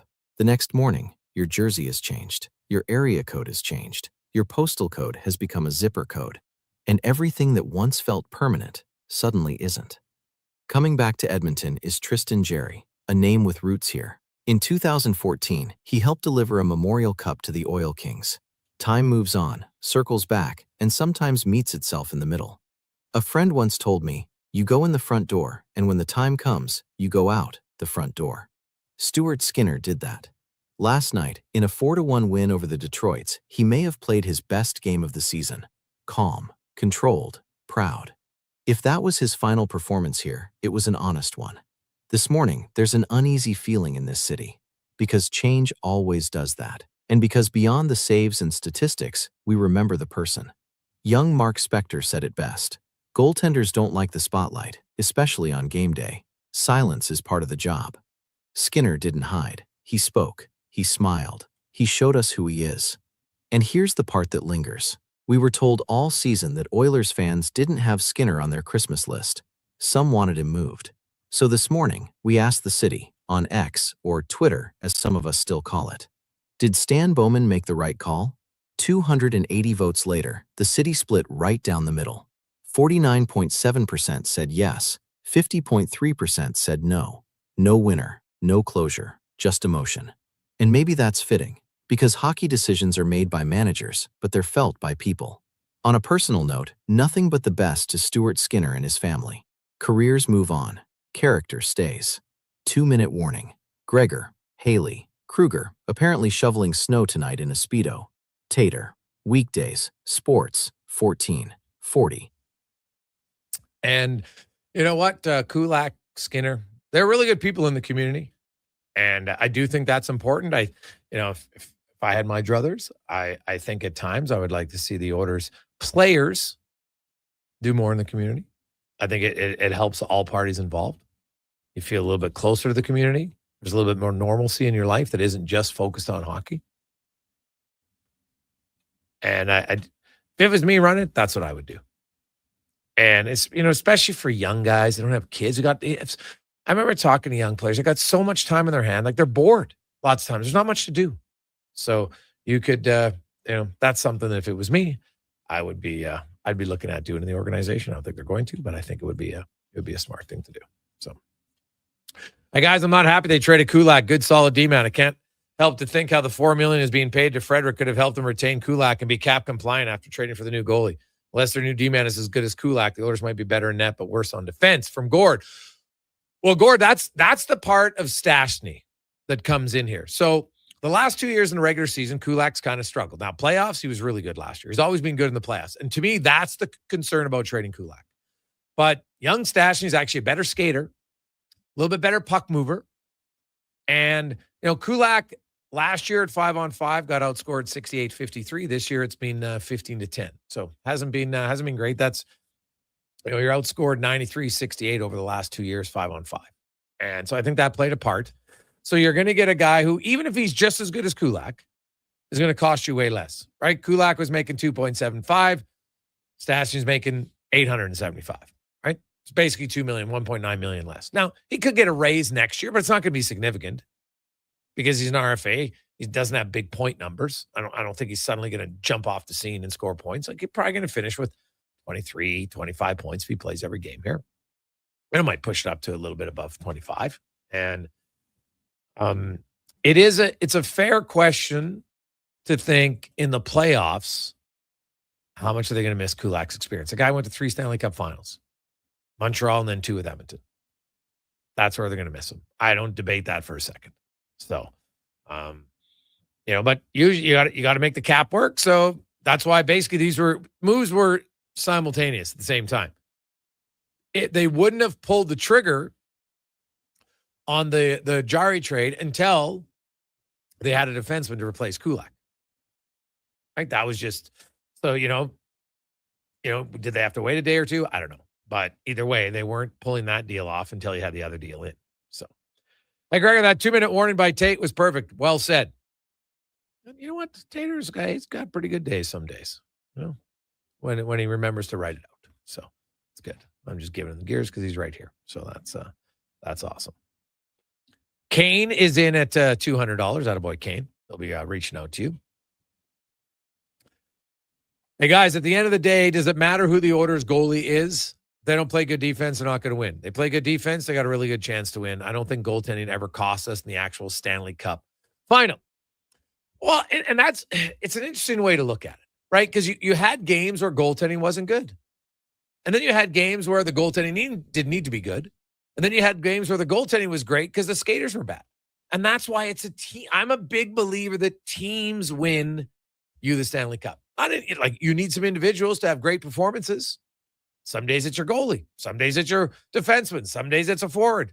Who knows? Some days it's an unexpected depth guy scores an overtime winner. It's awesome. But that's how you win. And then there's 2 things that you need that are really out of your control. Luck. You need a few lucky bounces. And then health. I said it. What if, and it's a big what if Hyman and Ekholm and Nugent Hopkins are healthy in the Stanley Cup final? Do the Oilers win? We'll never know. Maybe. Maybe they would. Right? What if Draisaitl was healthy in 24? Right? And Nurse. What if? You never know.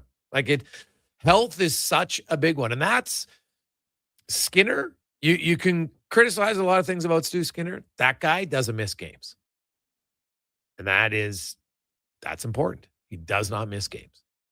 So Jarry doesn't have a long list of injuries, but he's had more than Skinner, who basically never misses a game.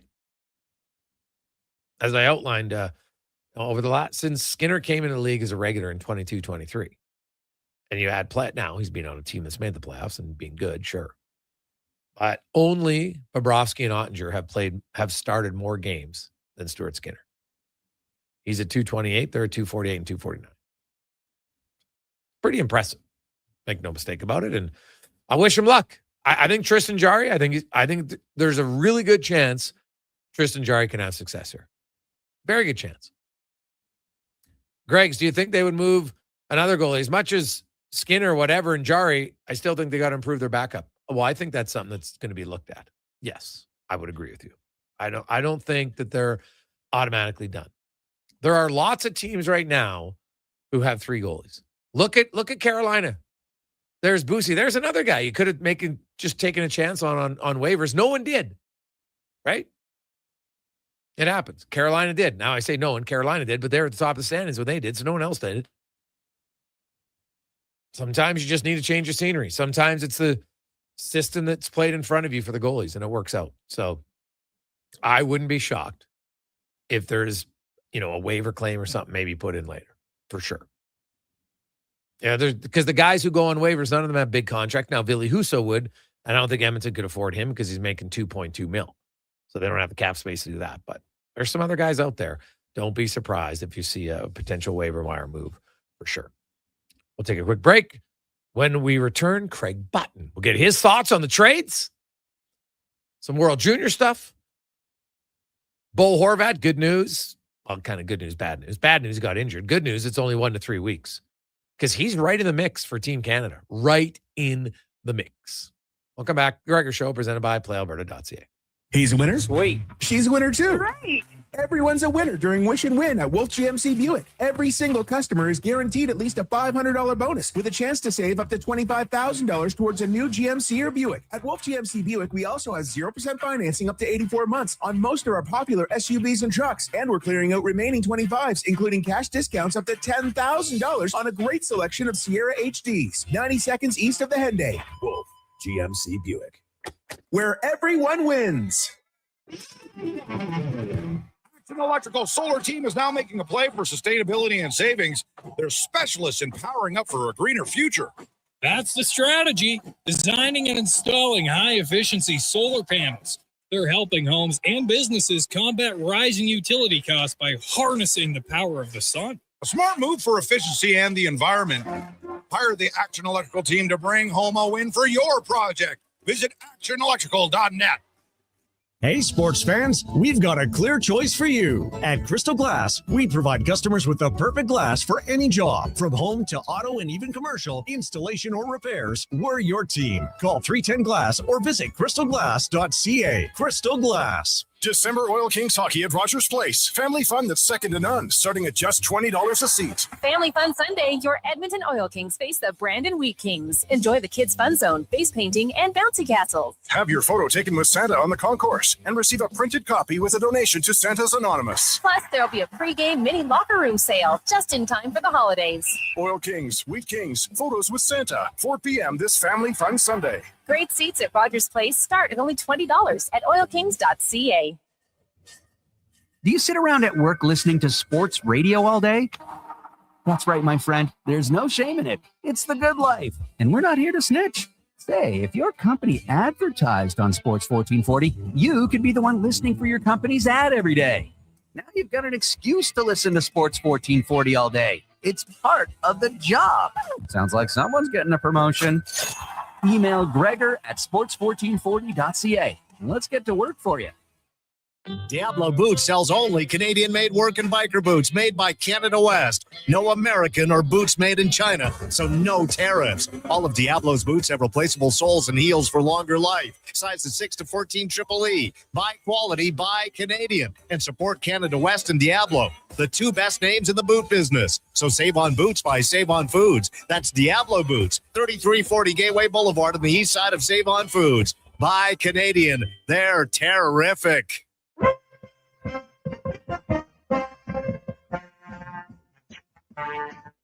Portions of this hour brought to you by Japa Machinery. Japa is digging deep on their 50-year history of supporting Alberta's construction industry with their line of special edition blackout excavators. Visit japamachinery.com for all the details. The Jason Gregor Show, the best of Edmonton sports talk and beyond. This is Sports 1440. Presented by PlayAlberta.ca, Alberta's only regulated online gambling website.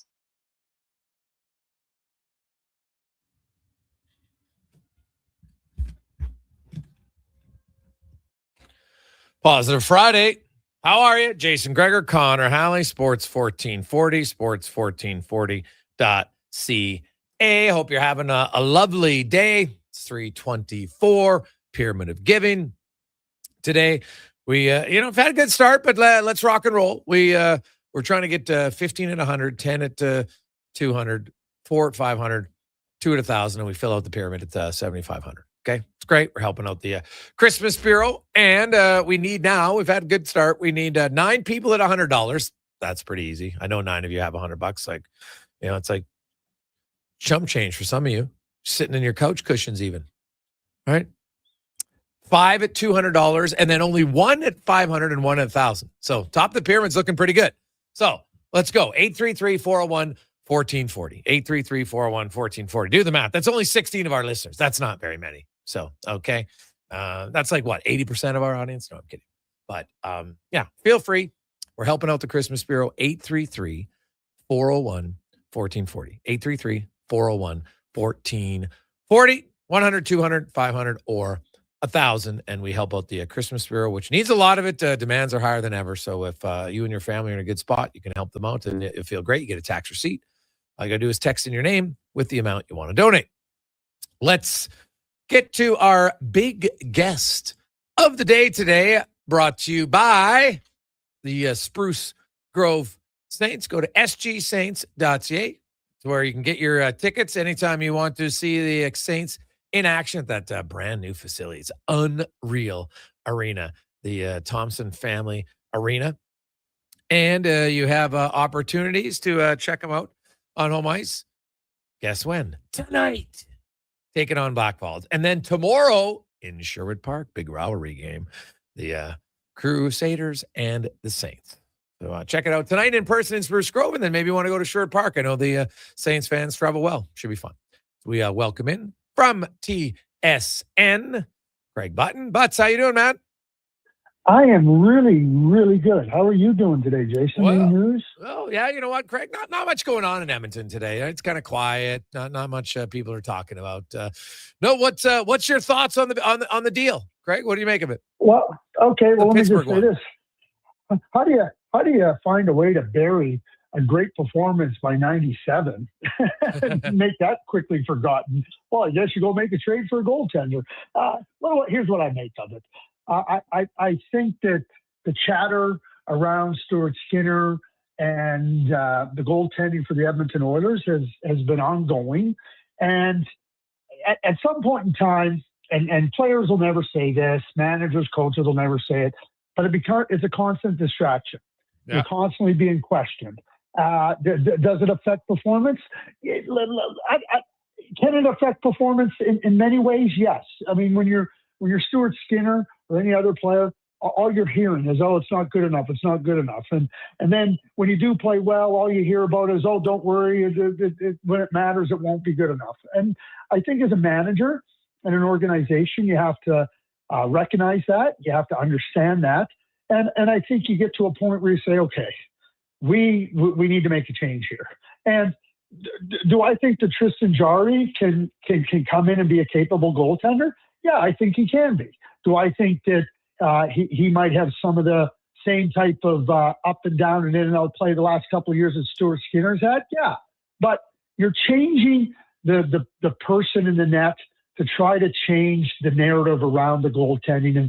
And players are asked about it all the time. I mean, how many times are you going to have to listen to a player say, oh, no, Stu's one of our guys. We believe in him. And they do believe in him. But they get tired of it. And I think as a manager, you have to recognize that. So I see this as a move where they're trying to get an upgrade. We'll see if it is, because in the last number of years, Tristan has had his ups and downs just like Stuart has. But if you just want to continue on and let this hang over the team's head and the players' heads, well, then don't be surprised when you get cloudy days and you get moments where it just doesn't feel right. And I think this is a strong first, maybe strong is a little bit strong, but a step that I think was necessary for the Edmonton Oilers. Awesome. Looking at the return, because a lot of people in Edmonton are like, why would you give up that much? Brett Kulak and Skinner, no retention, and a second rounder. What do you make of that? Well, let's get first of all to where Edmonton is at. Okay, so and people are going to say, oh, second rounder. That second rounder, it's a 2027 second rounder, I believe. It's not even a 2026 second rounder. So why don't we just say they hit on it? Oh, that might help you in 2032. Like, the Edmonton Oilers aren't in a 2032 time frame. They're in a now time frame. So if that's what it takes to get a deal done, and that's what you have to recognize in what you're doing, then that's what you got to do, because you can't. There's no way you can sing and whistle at the same time when you're talking. They got to surround Connor McDavid. They got to do the things to make the team better. And you make this move with the idea that it will make the team better. And now you move forward. I mean, Brett Kulak was a casualty of cap gymnastics and what goes with it. And now, they make a trade for Spencer Stastny, a really good skating player. Can he fit into that bottom line and in our bottom pair in a productive way? You want guys that can skate. You want guys that can get to a puck quick. You want guys that'll move the puck quick, either with their hands or their feet. And Spencer checks all those boxes. So when you do one move and you're thinking, okay, that's going to leave us a little weak here, what do we do to make sure that we bolster that area? Is Spencer as good as Brett Kulak? No. Has Brett Kulak struggled this year? Yes. But Brett Kulak's been a very good, strong member of the Edmonton Oilers since he came there, and certainly really good in the playoffs. This is what you got to do. This is the price of doing business. This is the price of trying to position your team as best as you possibly can to compete for the biggest prize. That's what it's about. If people are going to be complaining about a second-round pick that might help you in 2032, they're just not paying attention to what's going on. Yeah, and actually, Craig, the second's in 2029, the third's in 2027. So yeah, even farther away for the second. Sorry, round. Yeah. So the third's in 2020. So the third went to Nashville for Stastny. Yeah, and the 2029. Like I mean, Connor McDavid will be just ready to turn 37. Like really, people are complaining about a second round pick in 2029. Trade them all. Craig, you look at Stastny, the defenseman, and I'll be honest, Craig, I don't know every player in the league. I'm not going to pretend to know every player in the league. And it came out of college. I hadn't seen him play a lot, and so I reached out. I got three scouts with scouting reports. I have to say, like I had two of them tell me flat out, they're like, I don't know why Nashville traded this guy for a third rounder. And these are guys not from Edmonton's organization, from other organizations. And, looked up on Edge, his skating. Like this guy actually skates a little bit better than Brett Kulak, and they think he has a little bit more offensive upside. What do you make of that deal specifically for the Oilers? Well, I just went through. I've watched Spencer Stastny since he was 16 years old. I know him well. He's an excellent skater. And getting to a puck defensively to get the puck out, being able to move the puck with your feet, being able to get to a puck quickly so that you can move the puck with your hands, really essential elements. And he has those things. Listen, I'm never going to start jumping into why a team would trade a player. We don't know what else is going on in Nashville. I'm never going to start going, why would they do that? There's too much of the time. And there's other factors that come into play with respect to maybe they got a trade where they're getting another defenseman and they're going to be logjam and then they don't want to lose them, so on waivers or whatnot. So I don't want to start speculating. I believe he's at $875, just at the minimum or near the minimum salary wise. He fits. He fits with what the Edmonton Oilers want to do with the type of game, quick puck movement, quick skating to get to a puck in your defense and then get it out quick. And you can do it in two ways. But if you can't get to a puck quick, you're never going to be able to get it out quick. And Spencer Stastny can get the pucks, and he's got a lot of confidence playing. He's a sturdy player. And I don't think there's a lot of offense there. I don't think they're going to get a lot of offense out of Spencer Stastny. Okay. But it's going to help the offense because it's going to mean they spend less time in the defensive zone. Yeah. Well, and that's key, right? Like not everybody has to be, like sometimes you can contribute to the offense that doesn't result in points and assists, but just results in maybe more offensive zone time, quick puck movement, transition. And if you can skate, like if teams want to dump it in, and you got to be able to get back to the puck quick, right? And, right. Tristan Jarry can move the puck. He can play the puck pretty well. So, in essence, that could, I'm not a huge believer that a puck moving goalie is that important. I'm like, can he stop the puck? That's my first priority. If he can move the puck, that's a nice bonus. But I'm not getting a guy just because he can move the puck. But I was surprised at people talk about good stick work. He's gotten way better on the penalty kill, these guys tell me. And he's somebody they think that can play more minutes when he gets to Edmonton. They think he might play as many as 16. Well, he might. I mean, well, it depends. I mean, bottom line is you try to look at how a player earns more minutes. I mean, coaches want to put the players out there that can help them be successful. So if he can do more, he'll get more ice time. If he falls into an area where it's just a good 15 minutes or a good 14 minutes, okay, you can manage it because you got some horses on that blue line that can play some of the big minutes. And certainly, as you just pointed out, being able to skate, being able to allow your forwards to spend less time in the defensive zone, be more on the attack, not be bottled up in your own zone. Those are all helpful things for offense. And certainly Spencer has been able to do that in the past. And those are important elements. I mean, you can look at the stat sheet and go, okay, well, it has this many points. You can project, but the essence of players defensively are to get to a puck.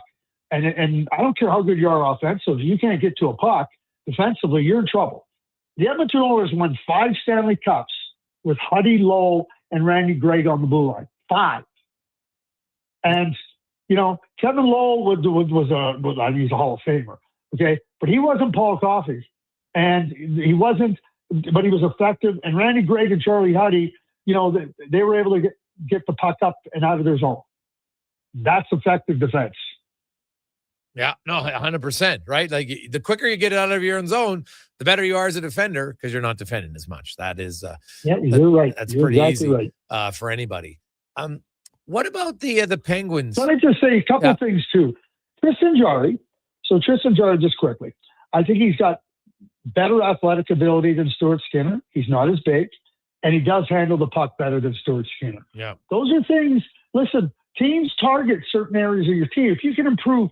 Daryl Sutter, and I learned a lot from Daryl, but Daryl Sutter would say, geez, we all want to have this ideal of what we want. But if we can improve even marginally, that's an improvement. We can't turn a blind eye to improving marginally.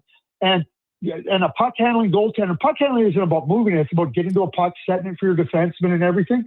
So Jarry does that better than Skinner. He's a little more athletic than Skinner. Not as big as Stewart, but you give up a little to get something different, and that's where Tristan is at. Yeah. Looking at some other moves around the league, the Buffalo Sabres reports Tim Graham, longtime beat reporter in Buffalo, writing that the end is near for Kevin Adams and that they're discussing change. Like I never see anybody want to lose their job, but I think it's overdue, to be completely honest. In Buffalo, I thought that it was time for a change there. Is it just too easy, Craig, to think like they're just going to give it to Jarmo Kekalainen? I think Jarmo Kekalainen was hired to be the next GM of the Buffalo Sabres. I think that you bring in Jarmo, not somebody like Jarmo. You bring in Jarmo to get a feel for the organization. It gives him a leg up to kind of see where things are at, kind of get a feel for the people in the organization, get a feel for the players, and then. At the very least, if the team functions and you feel Kevin can carry on, well then now Jarmo becomes a very valuable part of Kevin's staff. If Kevin can't do it and they don't feel that he's the guy to do it, well, now you have somebody that's not coming in from the outside. I think that might have been one of the smartest moves they've made in Buffalo in a lot of years by bringing in Jarmo. And not saying you're going to be the GM, but in the eventuality that we have to make a change, we have somebody that understands the organization by having some experience being around the group. So I don't have any question in my mind that was when they hired Jarmo, that was a contingency plan. And if Kevin goes out, I'll be shocked if he's not the next GM of the Buffalo Sabres, and deservedly so, I'll say. Yeah. Okay. That makes sense to me. Craig, as always, man, have yourself a great weekend. And we look forward to chatting with you again next week. Maybe there'll be another trade. What do you think of Jarry coming? I think Jarry has better high-end ability than Skinner.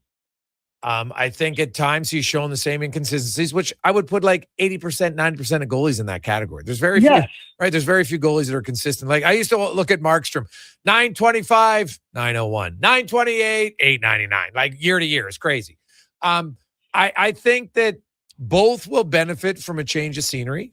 I think Jarry, there's some things. Hey, there's your team puts you on waivers. It's usually kind of the beginning of the end at some point when you're on a long-term contract like that. So I think you're always kind of waiting for this to drop. So him coming to Edmonton, where he won with the Oil Kings, he lives here. I think he'll love it. And you're playing a team that's like a legit cup contender. How can you not be excited? My one concern is Kulak, Skinner had a ton of playoff experience, and Jarry and Stastny have very little. And for a team that's going for the cup, I know you don't need everybody to have experience, but you need some. And I'll say this: I still think Edmonton, if Jarry's your main guy, and he's more injury prone, not a ton, but he's more injury prone than Skinner, who's never hurt. You got to have a better backup because he might wish 3 weeks at a time. I totally concur with you on all those aspects, and I think you just nailed it. The next step is upgrading the backup goalie. Yeah, I think that has to happen. So. I agree. Yeah. Craig, as always. Okay, have a great weekend, Jason. You too, man. There you go. There's Craig Button from TSN. Quick break. We'll come back. Month of giving. 833-401-1440. 833-401-1440. We're off to a good start. Need to keep it rolling. We need $9 $100, 4 $200, 1 $500, and 1 $1,000. That's not many. It's not many at all. All right. So let's get it going. We want to help out the Christmas Bureau. 833-401-1440 on a positive Friday. When you have lifting and material handling needs, Northwest Crane delivers. Western Canada's Sandy dealer, backed by the industry's toughest one. 3 years, 3,000 hours, no compromises. They service all crane makes and models with skilled technicians and deep industry expertise. Alberta owned with locations in Leduc and Grand Prairie and fully equipped service trucks. Northwest Crane keeps your operation lifting. For more information on sales or service, visit northwestcrane.com or call today. Scott McGilvery here, HGTV host and renovation expert. The one upgrade I know homeowners will love: better, fresher Culligan water straight from the tap. Culligan's Aquasential reverse osmosis filtration system takes your water to the next level. With up to 7 stages of filtration and 14 filter options, they're certified to reduce over 90 contaminants. Your tap water is about to get a major upgrade. Safer water that tastes great. Get started with a free in-home water test at Culligan.com. Culligan, water you love. Whether you're a craft beer connoisseur or more of a wine aficionado, there's always something new to discover at Sherbrooke Liquor, a unique, family-owned, independent liquor store. The selection? Incredible. The non-alcohol section is also very impressive. Sherbrooke Liquor, expert, knowledgeable staff with a passion for unique finds. More than just a liquor store, we're a community. Alberta's best, the one and only Sherbrooke Liquor. Wine, spirits, and oodles of beer. Visit SherbrookeLiquor.com. Boxing Week blowout starts early at the Brick. Find real Boxing Day prices early and beat the rush on the 26th. Score the best deals on electronics and appliances. Plus, save up to $1,000 off sectionals. Buy more, save more. Up to 25% off bedroom and dining. Up to 40% off mattresses. And up to $500 off big screen TVs. Don't wait for the crowds. Shop the Brick's Boxing Week early access event. Some exclusions apply. The Brick, saving you more. After 20 years, Canada's most prestigious international hockey tournament returns. The Camrose Viking Cup, December 28th to January 4th at Encana Arena. Tickets at vikingcup.ca. Brought to you by Sports 1440. Hey everybody, it's Chief Principe and Jason Stradler. Join us on a 7-night cruise through the Mexican Riviera, leaving from Los Angeles and including Cabo, Mazatlan, Puerto Vallarta, and more. While we relax and cruise the tropical waters and have some drinks with umbrellas in them, you could attend an intimate meet and greet with legends like Bill Ranford, Jason Strudwick, Kelly Buchberger, Ron Lowe, Jack Michaels, Louis DeBrusque, and more. Don't miss out on every hockey fan's dream cruise, the Edmonton Hockey Legends Cruise. It's going to be one hell of a trip. Price start at just $23.99. Part of the proceeds support the Ben Stelter Foundation and Kids with Cancer. The Edmonton Hockey Legends Cruise, July 2026. Visit cast.tours/Edmonton or call 1-833-347-7678. Book now and save $500 per cabin when you mention promo code Stingray Radio. That's cast.tours/Edmonton. Silent Ice Sports and Entertainment is an innovative market leader across Western Canada. Properties include the Spruce Grove Saints, the Junior Prospects Hockey League, Silent Rides Charter Company, the Hockey Super League, and the newly launched Female Super League. Silent Ice also owns the Western Hockey League Seattle Thunderbirds and operates the Morinville AAA Arena. The Silent Ice Center, a new state-of-the-art entertainment facility in Nisku, features 2 sheets of ice, a 1,600-seat arena, as well as Summit Restaurant. Learn more at silentice.com. Hey, you know winter is really freaking cold, right? So play it smart. Don't get caught freezing in your car with your pants down and no power. At Big Toy Shop right now, lead-acid batteries are just $129. $129 is a great price for a good start. Big Toy Shop.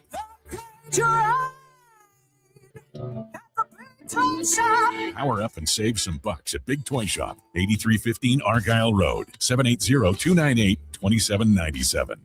Across rural Alberta, volunteers and community groups work hard to make life better for their neighbors, creating new playgrounds, better rinks, and gathering places that bring us together. Vision Credit Union is proud to lend these local heroes a helping hand. Apply today for a Helping Hand grant up to $10,000 to support your community's next big idea. Let's make great things happen together. Applications are open until January 31st, 2026. Learn more at whatsyourshare.ca. Portions of this hour brought to you by Papa John's. Enjoy a taste of Hawaii with the Papa John's Aloha Trio.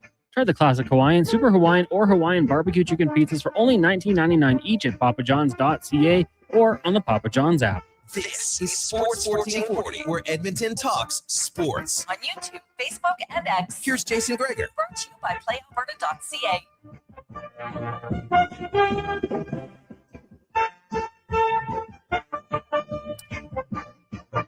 Welcome back on a positive Friday. How are you? Jason Gregor, Connor Halley, Sports 1440, sports1440.ca. Of course, a big day today if you're an Oilers fan. Lots of trades. Oilers ship out Stuart Skinner and Brett Kulak in a second rounder in 2029 to Pittsburgh for Tristan Jarry and Samuel Poulin, former first rounder who's playing in the American League. Maybe a change of scenery could help him. We'll see. Maybe a bottom six guy down the road. That's kind of the hope. And then the Oilers made another trade. They trade a third rounder in 2027 to Nashville for 25-year-old left shot, very good skating defenseman Spencer Stastny, who should make his Oilers debut tomorrow in Toronto.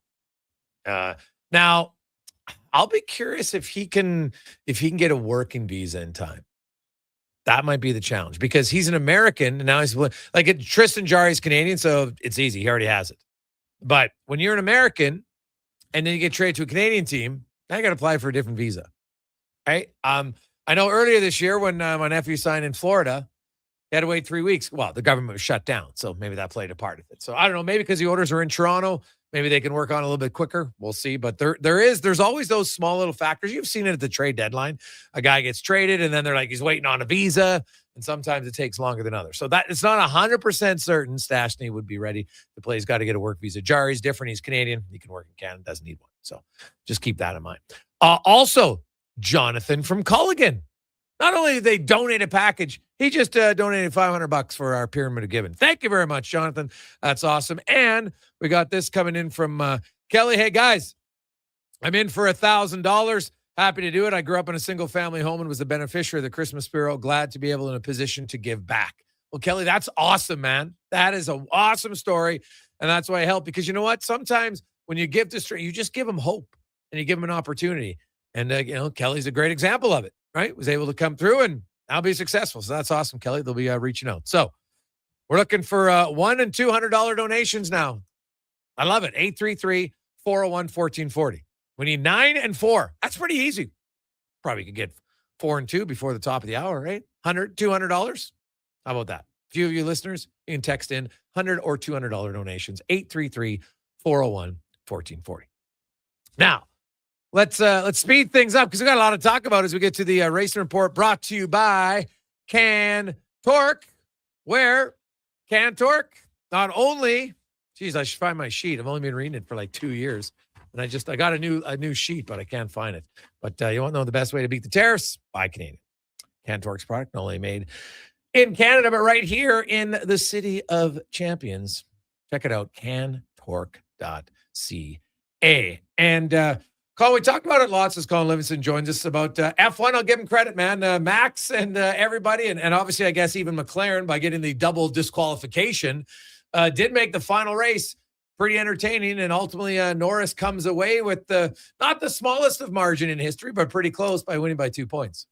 Realistically, a 2-point margin is close on paper. It really wasn't as close as what it appeared. Obviously, McLaren made a bunch of mistakes towards the end of the year. Like you said, the double disqualification, killed a bunch of points. Obviously, Piastri had a pretty rough stint in the middle of the season that cost him a bunch of points, some pit strategy issues.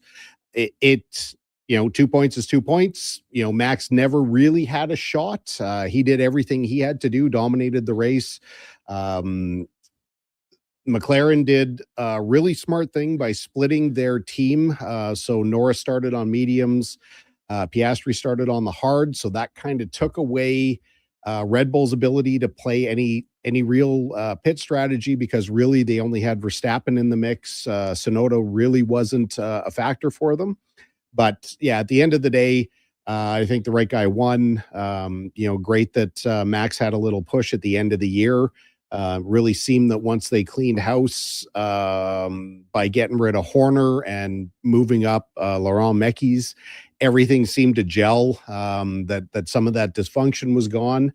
But yeah, as hard as it is to believe, it's only I think it's only about 5 weeks until the 2026 car starts testing in Barcelona. They're back on track in January. 5-day test session, completely closed to cameras, reporters, everything. 5-day session. Teams can only run 3 out of the 5 days before the more public sessions. There's 2 more down in Bahrain before the season starts, but it's not going to be long that these cars are off track. It is, well, because next year is where the changes come in, correct? The 26 car. Yeah. So yeah, this was the end of this generation engine and chassis. So for the average viewer, will we notice any difference? Oh, yeah. Oh, really? Yeah, next year is going to be vastly different. So this was the end of DRS as we know it. So the drag reduction system where the rear wing can pop open when trailing cars are within 1 second in certain zones on the racetrack. That's gone. This was the last use of that. Next year, the teams use an active suspension where it's still in designated points, but if you're in a designated zone, you can activate your active suspension that it basically takes the front and rear wings and collapses them. But you can do that from the lead. You can do that trailing. So you don't have to be the overtaking car to get that advantage. The split this year, in 2026 is 50% power from the combustion engine, 50% of the power from the battery. So that's a big change from how things run right now. Apparently, there's a couple of tracks that have really long straightaways that they're actually going to have to throttle the car. They're going to have to lift off the throttle because they're going to run out of battery power before they get to the braking zone. So not really sure how that's going to work. Next year's cars are smaller, they're lighter, and they're getting away from this ground effect car that we've had, the last 5 years, where the car basically sucks itself to the ground. They're unbelievably stiff. They're very, they're not nimble at all. They're heavy. So hopefully next year the cars, they race a little bit better. They always start out racing very well. Somebody's going to have a bit of an advantage, and then within the first 6-8 races, somebody's going to develop something, and the racing's going to just continue to get tighter through the regulation. Mm-hmm. But the new team isn't in 26. Yeah, it is. Cadillac is on the grid starting. So now we'll have 2 more cars. Correct. On the grid, which, honestly, how competitive do you think they'll be? I don't believe they will be. Yeah. There's so much that goes into it. I mean, they did a test recently where they took a Ferrari, because they have a partnership with them for the first 3 years to supply the power units. They took an older Ferrari, had Perez in the car. They weren't trying to test the car. They wanted to test all of their logistics at the racetrack. So they wanted to have their pit stops. They wanted to set up the tents. They wanted to set up all the stuff so they could go through all that before the first actual tests and the first actual race. So they are putting time into it, but it's just there's so much that goes into developing these things. And teams like Ferrari, Mercedes are going to have a massive advantage over the other guys because they own their own powertrains. It'll be most interesting to me to see how Red Bull does with their Ford partnership, which starts effectively January 1st. All right. When you look at the the changes and you say they're going to be noticeable, will it make for better racing? I believe it will. Okay. I saw a really, really good video. I can share it later on that basically, he's called Racer 61, interviewed a Formula One aerodynamicist where they've done, computer simulations of how the current cars go through the air versus how the new ones are supposed to go through. It looks like the new generation car is going to allow the trailing car almost 50% more air energy to their car than the current generation does. So in theory, it should provide better racing. Again, as we saw in the last regulations, once Red Bull kind of figured out the ground effect car, they were unbeatable for 3-4 years. One team is likely going to find an advantage early on, and they're going to start some dominance. But of course, we won't. It sounds like Mercedes really has the power unit to beat, but they're also supplying themselves and 3 other teams next year. So they'll be supplying McLaren again, Aston Martin, as well as Alpine is going to be taking the Mercedes power unit. So they're going to have their hands full for sure. The big news, NASCAR. Michael Jordan went to court. A lot of their numbers come out, and then boom, all of a sudden, like within the next day, the antitrust is gone, and they settle out of court. Yep. What do you make of this? I actually had a conversation with our friend Todd Lewis. He does the play-by-play and the pit reporting for NASCAR. We're chatting about this earlier today.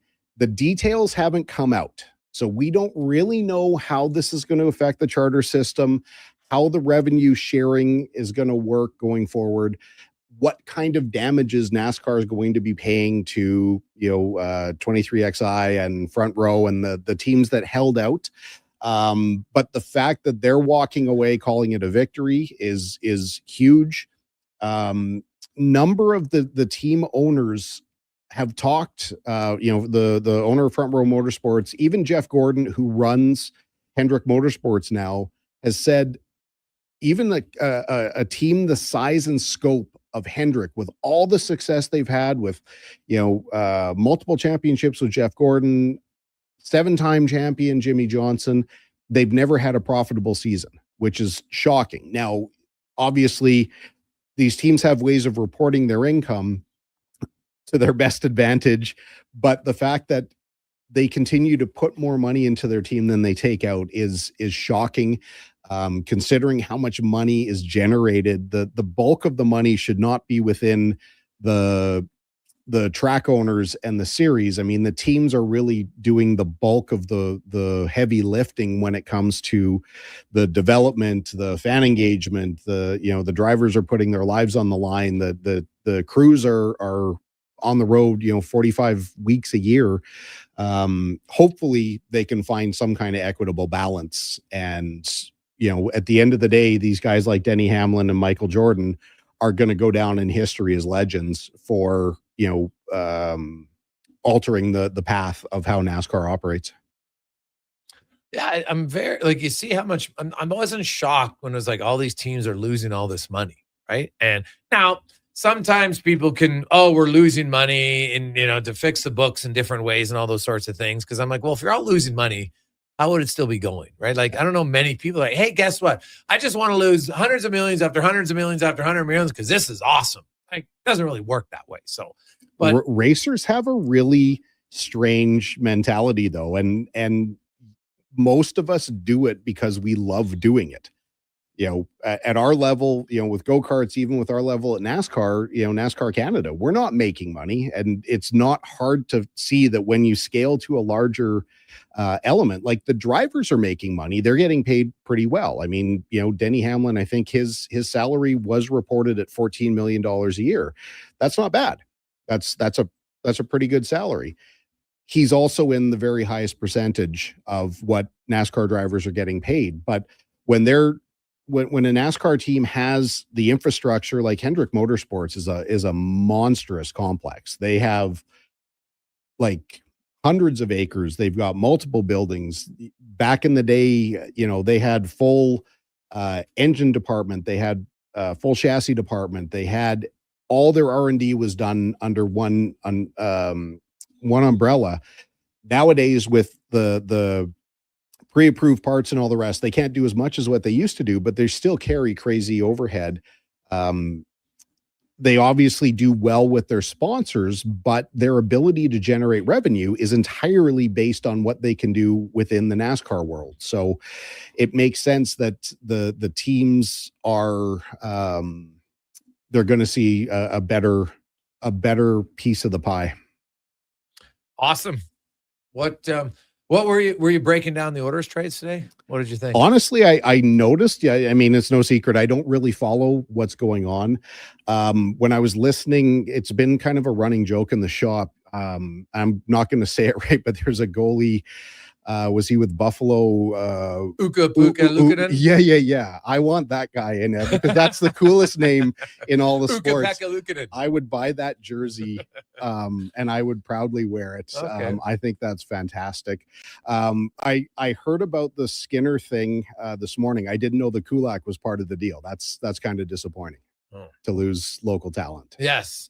And, they'll go on. And now you get one guy back in local in Tristan Jarry, who does live here year round. And then you get another young guy in Stastny, and who knows? Is that Peter Stastny's kid? No, he's American. It's spelled different, but Okay. it's just pronounced the same. So that's my era. Oh, well, yeah, the Peter Stastny, a little bit, he's Slovakian, Peter Stastny was, I'm pretty sure.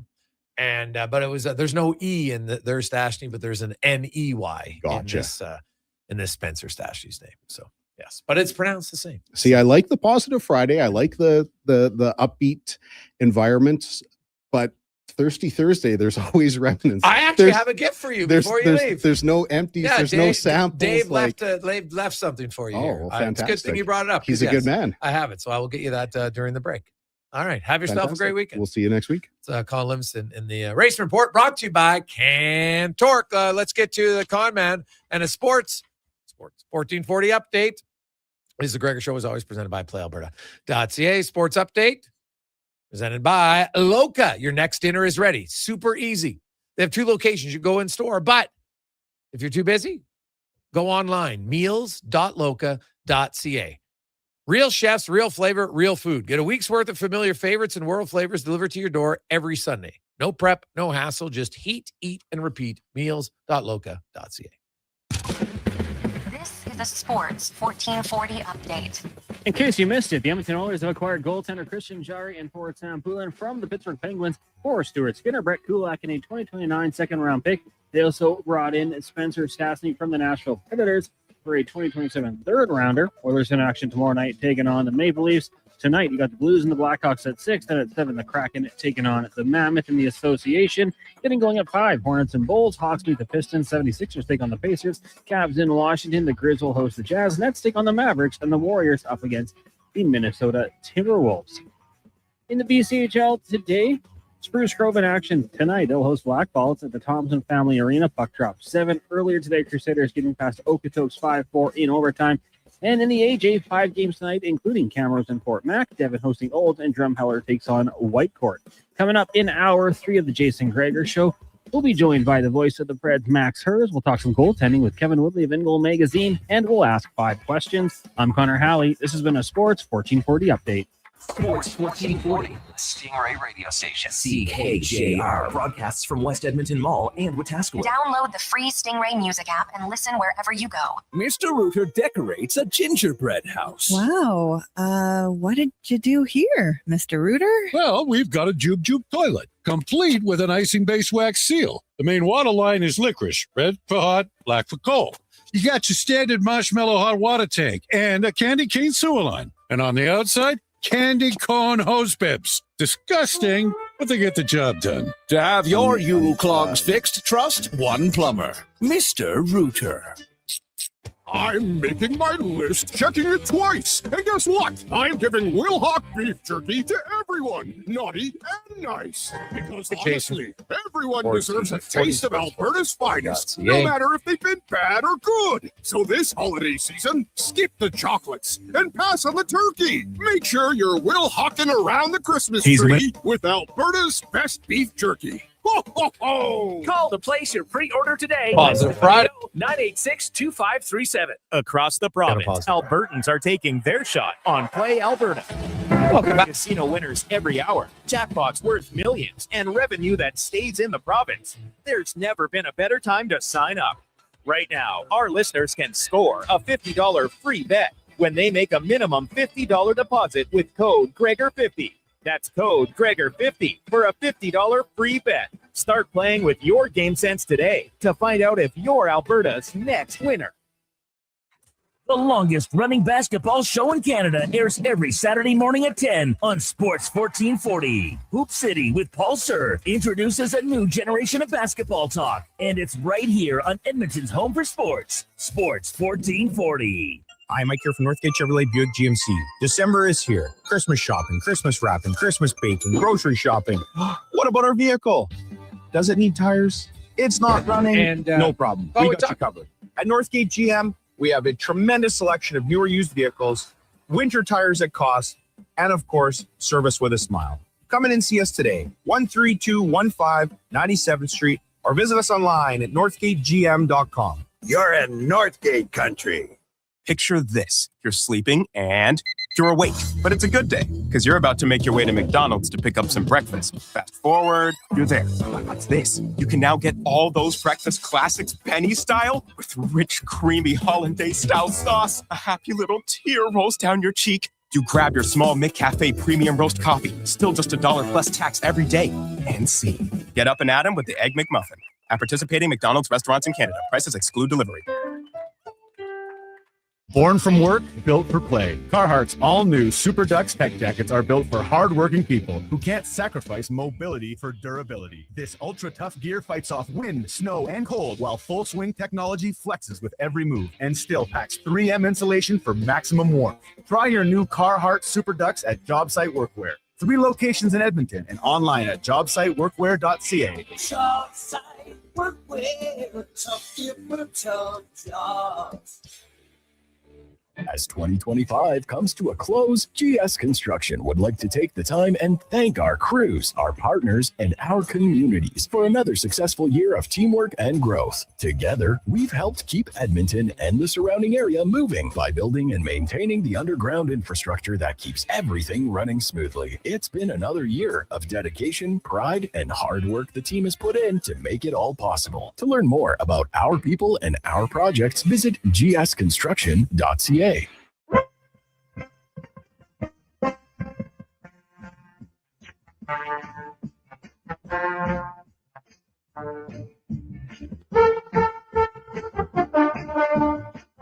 Portions of this hour brought to you by Leading Edge Physio, from weekend warriors to professional athletes, kids playing soccer to grandparents in the garden, rotator cuff tears and tendonitis to post-surgical knees and hips. We fix your body. Life shouldn't hurt. LeadingEdgePhysio.com. This is Sports 1440, where Edmonton talks sports. On YouTube, Facebook, and X. Here's Jason Gregor. Brought to you by PlayAlberta.ca.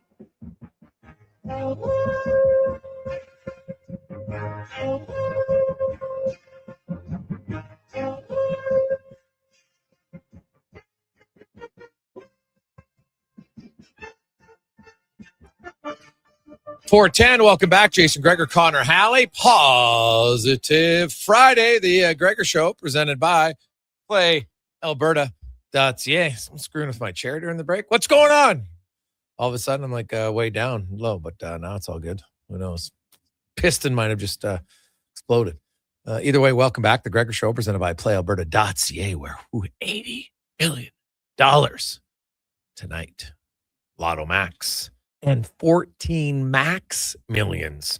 Your chance to win there. You can also get on the Jason Gregor Show odds boost specials. Check those out at playalberta.ca. Just click on sports and you'll see it on the left side if you're on your desktop. If on your app, it's right on the top. So very easy to find. And hey, we'll roll the dice. Probably should roll the dice. Like Connor McDavid, multi-point game again. Would anybody be surprised? Probably not.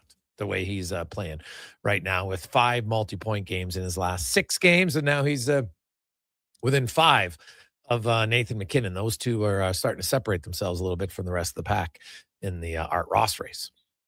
833-401-1440, 833-401-1440 is where you can text us. Ryan just came in at $100 to get us closer to our goal today. And we've had a really good start to the day. And you know what? I love Positive Friday because I always like unexpected surprises. And I want to read this email. Hey, Jason, listening to the station all week and again today is inspiring to hear how much money you help raise and how many of your listeners get involved to help others. We are proud and honored to be part of the Sports 1440 group as an advertiser. We really enjoy our partnership and getting excellent feedback in our stores. Because of all of that, we would love to match the pyramid of giving today and help out the Christmas Bureau. Jason, thank you for always guiding these fundraising initiatives, and thank you to all the listeners who have and will donate, from Dale, Jimmy, and the Booster Juice team. Awesome. Dale Wisherwan, of course. Hey, there, you want to talk a great success story. How about Booster Juice started here and now is a massive company. It's awesome. Employ a lot of people, and Jimmy and the marketing team. That's great, man. Hey, 100%. We'll get you in touch with Stephanie at the Christmas Bureau. So, hey, let's fill it out. We've had a really good start. All we need is 8 people at $100, 4 at $200. Okay? 8, 4. That's 13 listeners. Right? We got the thousands filled out. We got the 500s filled out. So 8 and 4, it's 12, right? It is 12. Last I checked, Connor Halley. So 8 at 100, 4 at 200. Very simple. 833-401-1440. 833-401-1440. So, hey, let's help it out. That's awesome. From Booster Juice, make it a positive Friday for many people and their families for the Christmas Bureau. So $100 or $200 donations. That's all we need to fill out the pyramid. We got the big ones. Although, hey, if there's anybody out there that wants to add to the big ones, we'll always take more. We're never opposed to that. We will always take more. Coming up in the final 2 hours of the show today, we will hear from, of course, Kevin Woodley is going to join us in about 10 minutes' time. We got Mark Spector joining us from Toronto. He flew in there to start the road trip for the Edmonton Oilers. And obviously there's a trade. And, hey, something he didn't know when he left for the trip is now he'll be seeing the Stuart Skinner against his former team game right away, because the Oilers and the Penguins play on Tuesday. So, yeah, both Jarry and Skinner, both teams. So the Oilers are on the road. They're in Toronto, Montreal, Saturday and Sunday. Meanwhile, Pittsburgh plays Saturday and Sunday against San Jose and Utah, and then they face each other on Tuesday. So pretty good chance that you could have both play head-to-head. Now, let's get to the oil report, brought to you by Go Auto, where they have over 15,000 vehicles for you to choose from. And, hey, speaking of fundraising and charity, how about $24 million they have donated and kept in the Edmonton community? It's awesome. They love the communities where they work. That is goauto.ca. And the Edmonton Oilers. So we talked a lot about the trade for the goaltending, big trade, but the Oilers also made another move, kind of corresponding move that I don't think would have been made. They weren't going to make that move until they had that one secured to make the Jarry trade to give away Kulak, because he needed a defenseman to replace him. And that defenseman turns out to be Spencer Stastny, who was a 4th-round pick of the Nashville Predators many moons ago. He's played every game this season, one of only 2 defensemen to dress in all 30 games this year for the Predators. Max Hulse joins us from Nashville to get the lowdown on the deal. Max, how you doing, Matt? What's up, guys? I have just landed in Denver with the Preds, and so I'm a little closer to Edmonton than usual. Happy to be on with you guys. Always happy to. Yeah, so tell us, I got some very positive scouting reports. I'll be honest, I didn't know a lot about Stastny prior to today. Obviously, very good skater. When you watch him, what's his biggest strength that Oiler fans should be excited to see when he comes to Edmonton? Has anybody tried to convince you he's related to Paul and Peter yet, or no? Because No. I tried to, and then they noticed that extra E in there. Yeah, the extra E kind of gives it away. Yes. Good. Well, I'm glad you didn't fall for it. No, we really like Spencer Stastny. It was great to watch him really this year. You hit on it. The fact that he played in every game was a big step for him, and he already has career highs in games, goals, assists, and points, and he's played in each of the last 4 seasons since he made his debut. So it was a big milestone year for him. And the thing that has brought his story the most publicity is him opening up this summer on Elliot Friedman's podcast about his battles with mental health and depression and anxiety, and the fact that he's finally in the clear and he feels the best he's ever felt. And he was close to retiring and giving up on hockey, and he now loves the game for the first time. And even when he was struggling, which he admits that he was up until this summer, and this is the first season where he's really felt like his best self, he had his moments where he was really good. He's a really fast skater. He's a defenseman who can play in both ends. He's a penalty killer. I think he could be in the power play if he ever needed to. And it's speed, speed, speed. And when he uses his speed, he's been effective in the NHL. And I think he's done a lot of things well. So I think he'll be a really good fit for the Oil. Why would Nashville move him?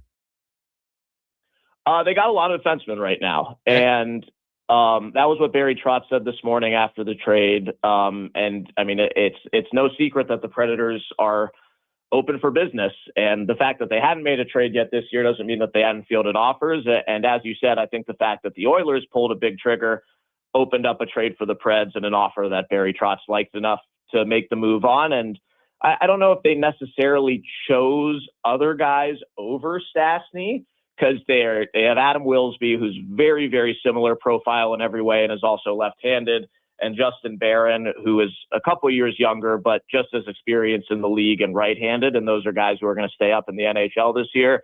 And then they also have guys in the pipeline they really like who are that speedy offensive type defenseman, one of which, and really the headliner of which, is Tanner Molendyk, who was drafted with one of the picks from the Ekholm trade. Yeah. Okay. And so you look at Stastny, young guy, he's kind of got into his own.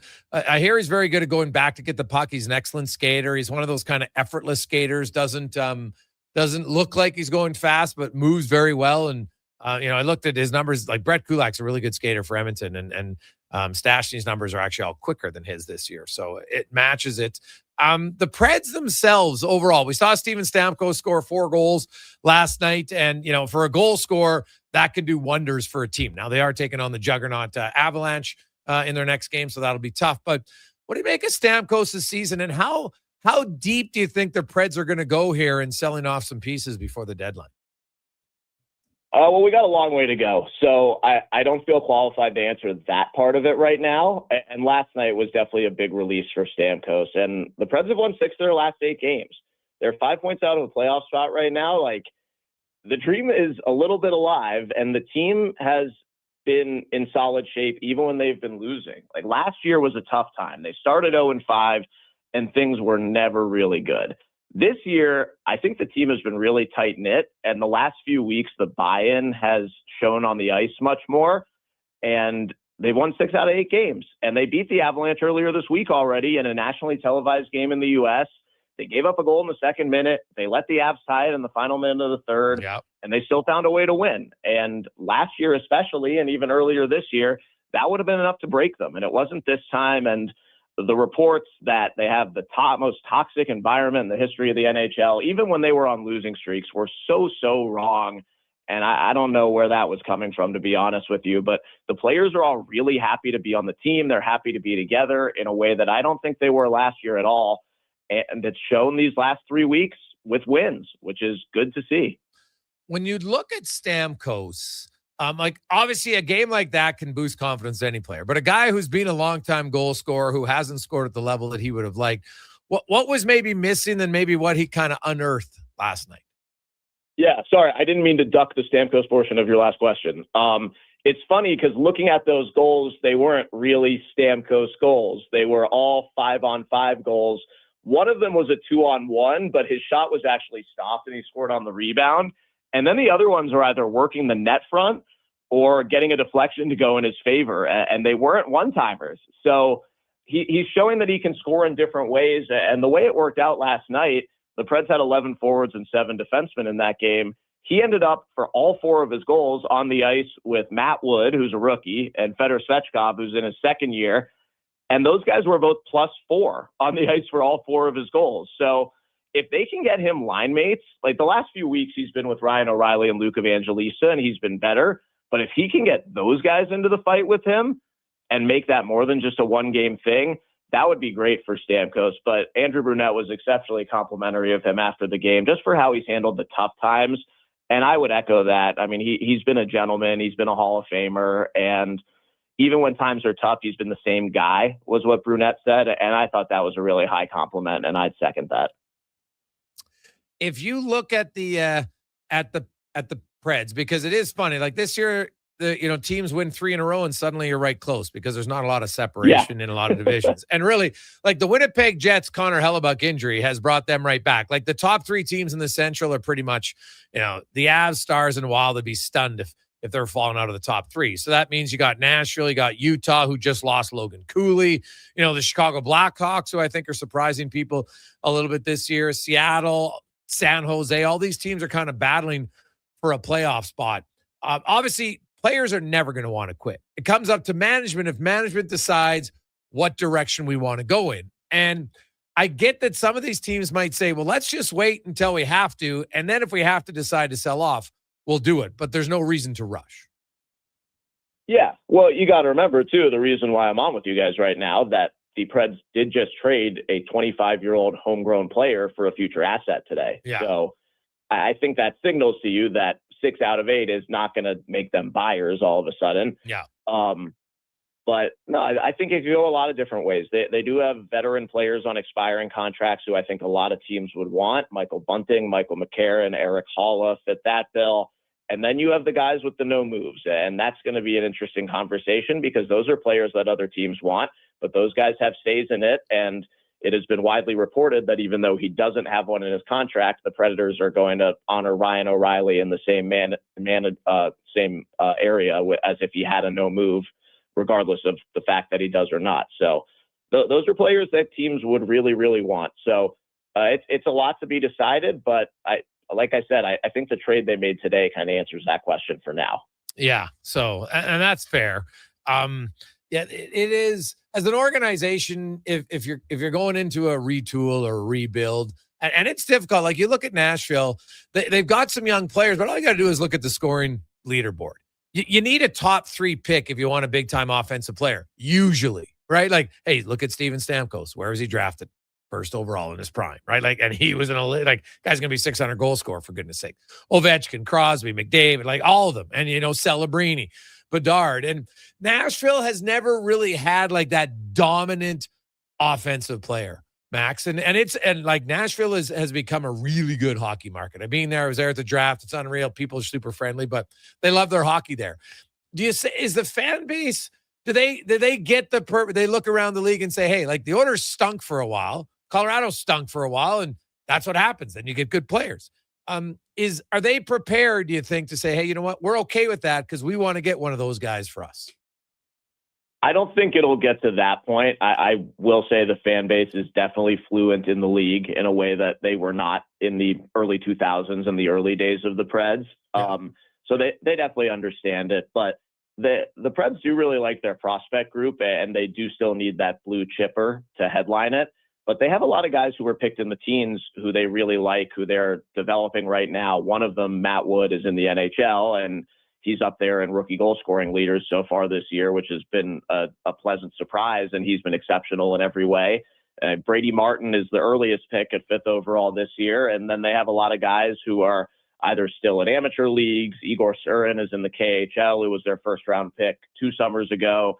They have guys they really like, but they definitely could use that big name at the top of the list. That is Martin for now, but it's definitely something to consider when they're making the sell decisions down the road this season. Yeah, like you look, they had 3 first-round picks last year: Brady Martin, Cameron Reed, Riker Lee, right? And then 2 second-rounders. Yeah. So, you look and because if you want to rebuild, you can't just do it for 1 year. You need like at least 3 draft classes, probably 4, where you start to say, okay, we got some guys. And really, you could look back and say, hey, maybe Matthew Wood, maybe Surin, one of those guys. And then obviously you need somebody later on, like every team in the middle rounds. But when you look at their prospect pool and you talk to people in the organization, like, is there any kind of mid to late round pick that they're like, man, this guy's really progressing and we really like where he's at? Well, Riker Lee, I think, is definitely one, even though that's early. And he was 26th overall this year. And That was one of the picks that the Predators got for Yaroslav Askarov. That was the Golden Knights pick that went to the Sharks for Hurdle originally. And he's young. He's a long way away from the NHL. He's a true age freshman at Michigan State right now. But all three guys they picked this year, they really like. Brady Martin got his 3 NHL games. He was with the team for a few weeks before they sent him back to the O. And Cam Reed, who you mentioned, went right out of training camp, dealt with an injury in training camp, played in a preseason scrimmage, and then 12 hours later was named captain in Kitchener. Yeah. And that's someone who they have eyes on for leadership and a possible top 4 D spot in the future. So it's those guys. And Molendyk has become a big name because of how great he was in juniors, but he was 24th overall too. So they've done well the last few years with those guys in the mid to late rounds who have progressed in a sense where they hope they can keep going in a way that Tomasino and Fabro and those types of guys did not, who they ended up trading away or giving up. Quickly, give me your thoughts on Reed Schaefer and how he's played in his 7 games with the Preds. Yeah, he's been fun to watch. He's got 2 goals in 7 games, and when he's used the body, he's been really successful. He scored his first NHL goal in his 2nd NHL game, working the net front with his entire family in attendance, his parents, his grandparents, his girlfriend, all down from Edmonton, plus some family and from other places, his billets from Seattle. So that was really cool to be able to have them all there. And then on Tuesday night, he won a puck battle in the corner, knocked Makar over, and took the puck right to the net, and nobody wanted to do a thing about it. So they want him to use his size. They want him to play big. He's been playing bottom line minutes. He's mostly been 4th line. And he's had moments that flash. So they've been able to shelter him some, which is good. But when he uses the body, he fits in the NHL. So it's been fun to see so far. So thank you to the city of Edmonton and the Oilers for that. Max, I really appreciate this. Enjoy the trip. Good luck in Denver. Yeah, guys, I think your fans are going to enjoy watching Spencer Stastny. We loved him. We love getting to know him. He's a real smart guy. And we look forward to seeing him, I guess, in January. Yeah, we'll see you guys in less than a month. Yeah, so you betcha. I've lost track of time. Awesome. Well, fly safe. Have a good Christmas. Thank you, guys. There you go. That's Max Hulse joining us from Nashville. So you look at a player like, it's interesting. I'd heard about the the mental health challenges that Stastny had, and you know what? Hey, he loves the game again. And because trust me, if you want to play in the NHL, you got to love it, because there's going to be days where it's hard. Just is, like a lot of jobs, but you got to love it ultimately. And when you do love it, there's a much better chance of success. You know what I love? Hey, I love it, the generosity of our listeners. Ryan, Allie, Lane, Chris came in at 100. David's in at 200. And man, we are getting closer. We also had booster juice that are going to match the pyramid of 7,500. So 833-401-1440. We're close. We got 5 $100 donations left, and we got 3 $200s. Now, we'll always take an extra 5 or 1,000 if you want to. It's Positive Friday. We can always do more, right? We can always do more, but that's our minimum to get Booster Juice to match it. So 833-401-1440. Very close. 5 100, 3 at 200. Easy to fill out. 833-401-1440. We'll return. It's the Gregor Show, presented by PlayAlberta.ca. You got a go-to coffee spot, a trusted barber, even a lucky game day jersey. But when it's about looking your absolute best, there's only one name you need: Mr. Dirk. Family run since 1939, we're experts in crafting impeccable tailor-made suits and offering a wide variety of everyday styles. Pair that with personalized one-on-one fittings and the convenience of on-site tailoring. Mr. Dirk elevates your style game. Visit our Edmonton store or explore MrDirk.com. Score big on style with Mr. Dirk. At Papa John's, our butter chicken pizza is a Canadian favorite, and we think we know why. We start with a velvety, tangy, and subtly sweet sauce. Then it's our better ingredients: fresh, never frozen original dough, juicy grilled chicken, and crunchy green peppers and onions. Sounds delicious, right? Well, wait till you try it. It's butter chicken made better. Order your large butter chicken pizza today for only $19.99. Better ingredients, better pizza, Papa John's. Proudly locally owned and operated. And now Action Electrical's testing team is on defense duty. They're the guardians of safety and compliance, a critical part of any lineup. Precisely. They perform rigorous safety and code compliance testing for commercial operations. Think of them as the referees, ensuring everything is up to standard before disaster strikes. Their preventative plays are legendary, spotting faults early. Hire the Action Electrical team to bring home a win for your project. Visit actionelectrical.net. Edmonton's only 24-hour-a-day sports radio station can be heard anytime, anywhere. Sports 1440 is streaming on your phone, your tablet, your computer. Download an app today and listen to Sports 1440. At Fountain Tire, get up to 15% off select tires, up to $125 off a set of 4 select Goodyear tires, and $50 off $150 service until December 13th. Restrictions apply. Book today. Fountain Tire. We're on this road together, Canada. River Cree is the place for all your favorite sports. River Cree Resort and Casino, featuring UFC action and boxing live on the big screens at Tap 25, the MVP of sports bars, and in the Center Bar. Plus, catch this fall's biggest games. Every goal, every tackle, every home run. River Cree is also home to the Twin Rinks, where rec hockey and community teams come to play. Public skating available. Details at rivercreeresort.com. River Cree Resort and Casino. Excitement. Bet on it.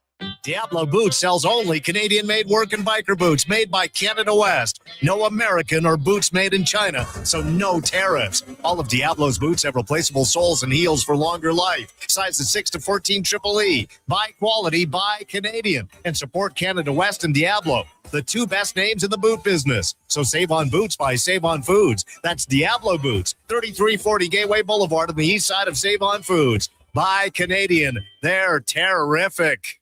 Reason number 37 why Nissan is built for our winter. Because winter getaways should be cozy, not cold. Kick's standard heated front seats and side mirrors help keep you warm and your view clear. That's winter ready. Now, lease a 2026 Kicks S front-wheel drive for $349 monthly at 3.9%. Or get $2,000 cash purchase bonus on remaining 2025 models. Visit your local Nissan dealer today or nissan.ca for more details. Lease term for 48 months with $1,249 down. Conditions apply. Visit your local Edmonton and area Nissan dealer for more information. Portions of this hour brought to you by Northwest Crane, available for all your lifting and equipment needs, specializing in selling and servicing cranes. Get lifting at northwestcrane.com. The Jason Gregor Show, the best of Edmonton sports talk and beyond. This is Sports 1440. Presented by PlayAlberta.ca, Alberta's only regulated online gambling website.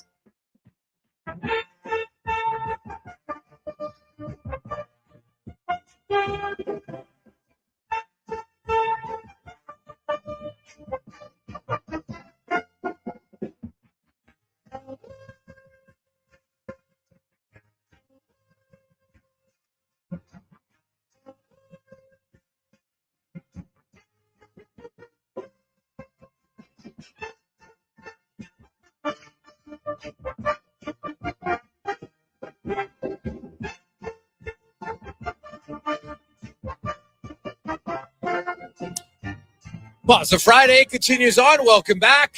Hope you're having a lovely day. Jason Gregor, Connor Halley, as you make your way home. Oilers, of course, making a few deals today. Big one involving two starting goalies. Stuart Skinner goes to Pittsburgh along with Brett Kulak in a second rounder in 2029. And Tristan Jarry and former first rounder Samuel Poulin, who was playing in the American League, will report to Bakersfield, comes over from Pittsburgh. And the Oilers also made another trade as Spencer Stastny comes from Nashville. He'll join the team in Toronto, and the Oilers will ship off a third rounder in 2027. So there you have it. Kurt is in at $500 on the pyramid of giving. Yes. Always like when we get a few bonus spots. Nice. So that's great. We're still looking for 3 people at 200 and 5 at 100. 833-401-1440. 833-401-1440. Text in your name. It's Positive Friday. It's good. Booster Juice is matching today. We got a nice letter from the gang at Booster Juice today. So that's awesome. So, hey, it could be a really positive Friday for the Christmas Bureau. So help us out. Fill out the pyramid. Here we got about an hour and 20 minutes to go. I'm pretty sure we'll get there, but you never want to take it for granted. Let's welcome in to the show from NHL.com. We're doing a guest appearance because, hey, anytime we want to talk goalies, who do we talk to? No one better than Woodley. Kevin Woodley from Ingo Magazine, NHL.com joins us. Kev, how you doing, Matt? Well, I just got off the ice, and I think the guys that were playing in front of me might beg to differ about that. Nobody better when it comes to goaltending thing, but we survived. You know, the secret to playing above your head is to select the 2-time Stanley Cup winner to play defense in front of you. So thank you to Bob Rouse for taking care of me today. Oh, Bob Rouse, nice. Detroit Red Wing, I like it. Yeah. So let's break down the numbers, Kev. What do you make of this deal? Let's start with the goalies. What do you think Jarry is going to do in Edmonton? I mean, that's a good question. If I had the answer unequivocally, you know what I mean? I'd feel better about it. The reality is the numbers point to a pretty positive likelihood, right? Like when we take a look at how he's performed, especially this year. And I think it's really important to kind of break it down between this year and in the past. His numbers this year, I know, like I've seen the memes, right? They traded Stuart Skinner for Stuart Skinner East. Like I've seen that stuff online. The reality is heading into last night, Tristan Jarry was top 7 in the National Hockey League in adjusted save percentage. Numbers took a little bit of a hit, dropped to 10th after the game in Montreal. It's still a small sample size, but he has played exceptionally well this season. So don't discount the performance he's given them for a third of the season. He's been hurt for a chunk of it, but when I look at his numbers right now, in terms of chances faced, are right there from a quantity wise with Connor Hellebuyck, and his adjusted save percentage is right there with Connor Hellebuyck. He's had a hell of a year. When I plug his numbers into Edmonton's system, and that actually just posted an article at ingoalmag.com that sort of breaks this all down. They have a function called goalie swap. We talked about it Monday, Jason, about what Binnington would look like. So far this year, if you plug Tristan Jarry into the Edmonton Oilers environment, they would have given up, and hey, this is just math, it's not absolute, but they would have given up 15 fewer goals, which is going to excite people to hear. The reality is 10 of them are in Calvin Pickard's minutes. Head-to-head with Stuart Skinner, if you put Jarry in for Skinner's minutes, you're saving about 6 goals to this point in the season. There are some things that he is significantly better at. His results on breakaways are better. His results on rebounds are better. As a matter of fact, the majority of those 15 goals overall and the 6 head-to-head with Skinner are breakaways and rebounds. And so that's a major check, on his side. On the flip side, there are some things where his numbers are a little worse. And you'll see it technically, like his net play. They're in going in and out of the post, plays below the goal line behind the net. As much as he's worked on it over the past couple of years, it's still not necessarily a strength. Screens. He is not as big a body as Stuart Skinner. So there's 3 more goals that he would have given up behind traffic in Edmonton compared to what was in Pittsburgh. Broken plays. And this surprises me a little bit, but broken plays in low slot line. Couple of goals worse than what the Oilers have right now in net. So at the end of the day, it all comes out to a very positive, improvement based on the numbers. But obviously that's just one part of it, right? Like there's going to be an adjustment period. We talk about goalies getting traded. There's usually a formula. Like, have they been traded before is one of the first questions. Jarry hasn't. So he's going to have to get completely comfortable in a new environment. Now, the market, he knows. He's comfortable in Edmonton. But in terms of the rink and the people and the defensemen and reading off everybody, that might be an adjustment because he's never gone through this before.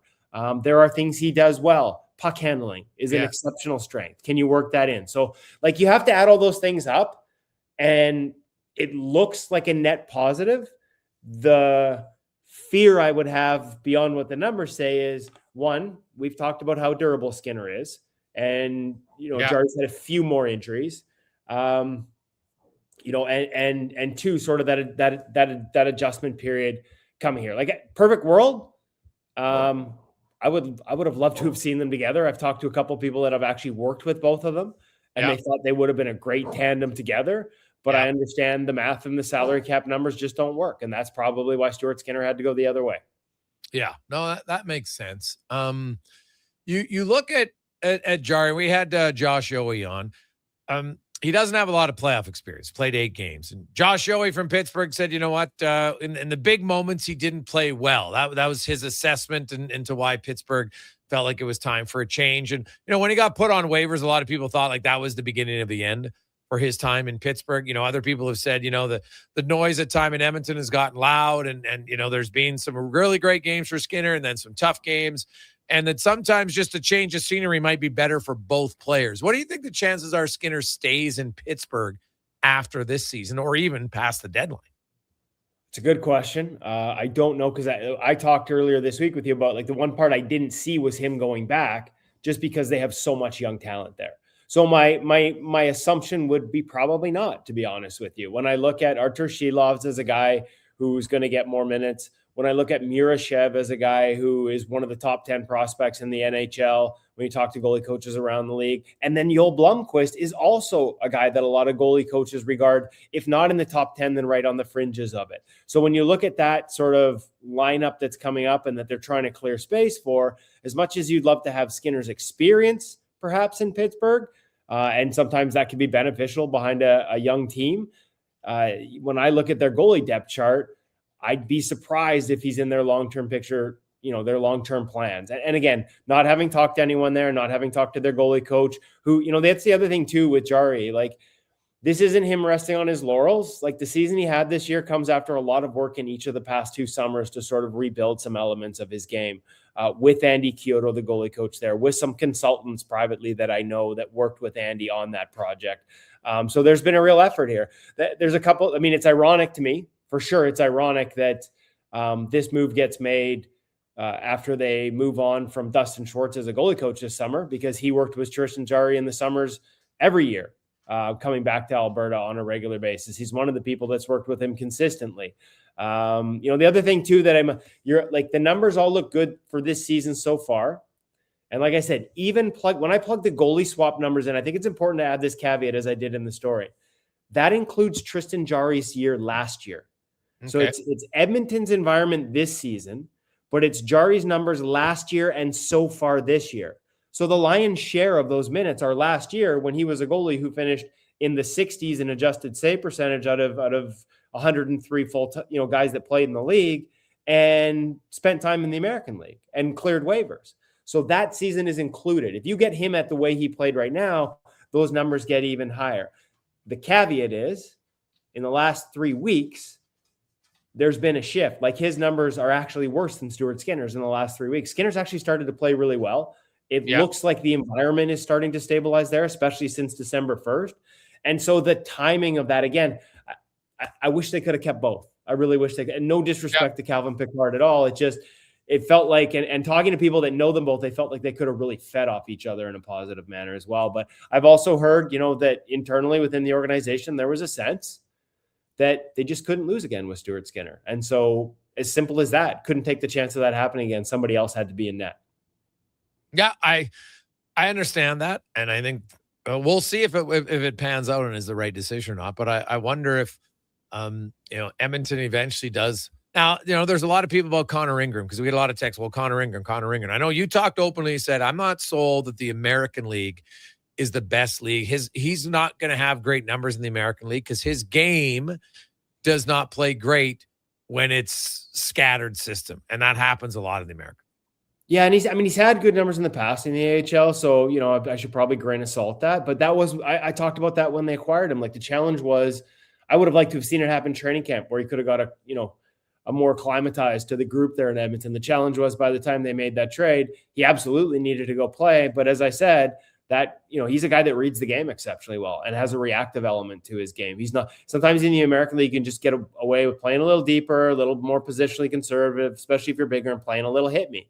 And, that read element of his game, I think it's not necessarily lost in the American League, but it's something that works better, is more effective when he's on at the National Hockey League level. And, again, it's not retrospect. It's something that we talked about at the time of the trade. And so, it's important that they have eyes on him. And I don't, right? Like, so I'm not blowing smoke, haven't watched American Hockey League games with him in it. But it's important they have eyes on him so they can judge how much of this environment and how much of this is him before they go and make that move, if they do indeed at any point. Kevin Woodley from Ingo Magazine and NHL.com joins us. So you look at Jarry and how Edmonton's system, anybody who's watched the Oilers really ever since the Tampa Bay games, like, okay, they've figured out how to play. Now, last night, I thought Skinner was really good, especially on the penalty kill. He made some huge saves for them on the PK last night. And, Jarry comes in, and, they're probably going to face each other on Tuesday, funny enough, as the Oilers are in Pittsburgh right away. But, they go on the road. When you talk to goalies, and, like, I fully expect Jarry, like, he wants to play right away. right? What's the biggest challenge for a goalie when it comes to a new team? It's not so much systems because there are only so many variations. But we've talked in the past about, we do pro reads at InGoal where we sit down with NHL goalies and they walk us through their decision-making process, why they choose a certain depth, a certain save selection, why they flatten out because they think it's going to be a pass, what factors are involved. And a lot of that is offensive players, like handedness, the way they're holding the puck, little cues in their hips and their shoulders, tendencies they've seen in the past. That all goes into it. But a lion's share of it is actually how your guys defend in front of you. And part of that is system, but that's usually the easiest adjustment. I've done this piece sort of feel like almost every year at the trade deadline about, why it doesn't work, why you need to go early, like they've done here. Credit for that, much like Colorado last year. They made the move early rather than waiting to the deadline because there's usually not enough runway to make this adjustment. It's reading off the individuals. Knowing the system is one thing, but knowing how each guy plays within it in front of you and being able to read off that is such a big part of playing goal. And Tristan's a guy who's got a little flow to his game. He's not a sit back, play deep, spot to spot guy. Relies a little bit on rhythm and timing. And that depends on being able to get comfortable in both the system and the tendencies of the guys in front of you. And that can take a while. Like that can take a month plus to truly get comfortable. Now, if you're playing the way the Oilers have played for the last 2 weeks, as opposed to the way they played for the first 2 months, it makes it a lot easier. It's a more predictable, reliable, defensively sound environment. It was ugly. Like I've also seen a lot of people say, oh, like Tristan Jarry's numbers will be better because he was in a bad defensive environment in Pittsburgh and he's in a great one here. The truth is Stuart Skinner's expected save percentage at the time of the trade was .886 and Tristan Jarry's was .884. So the environment hasn't been that much better here until lately. So they need to continue to play that way in front of him to make it easier for him to get comfortable behind them. Yeah, for sure. Kev, appreciate you doing this, man, on short notice. We love it. Thank you very much. Have yourself a great weekend, and we'll talk to you on Monday. My pleasure, Jason. Have a good weekend. There you go. That's Kevin Woodley from InGoal Magazine and NHL.com. Quick break. We'll come back. We'll get to our Pyramid of Giving. We'll get to 5 questions and more. It's the Gregor Show presented by PlayAlberta.ca. I'm Gene Principe, bringing Seasons Heatings from Legacy Heating and Cooling. For Yuletide comfort, you'll love this Christmas. You should. Call Legacy. Call Legacy. There's no better way to fix your furnace. You just... Call Legacy. They're professional, never rude, Dolph. You should. Call Legacy. Call Legacy. Plus, no interest and no principal payments for 1 year when you buy with Legacy Heating and Cooling.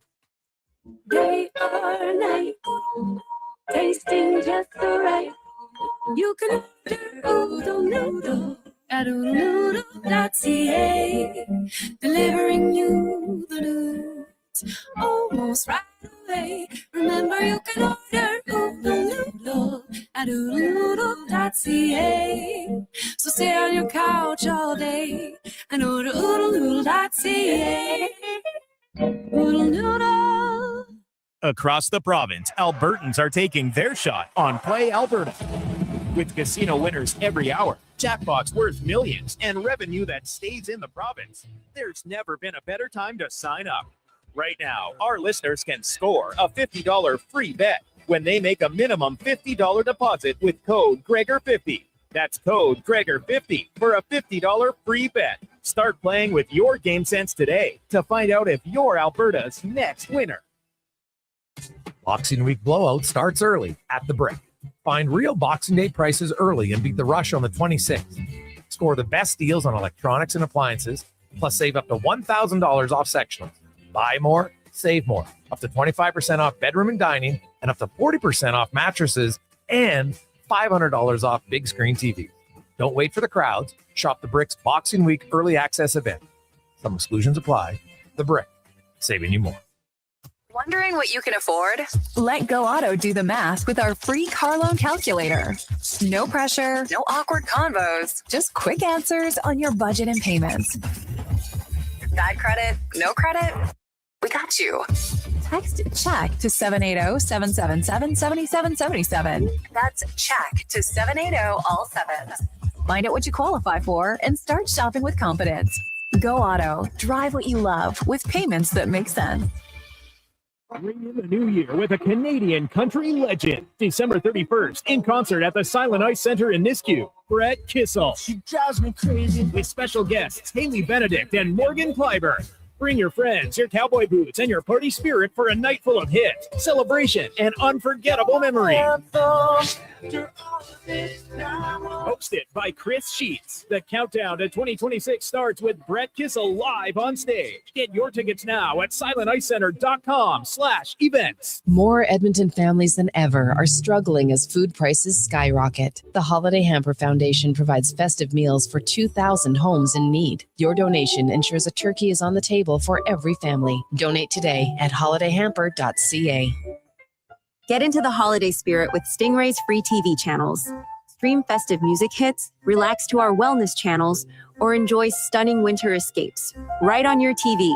Search for Stingray on your smart TV to start watching today.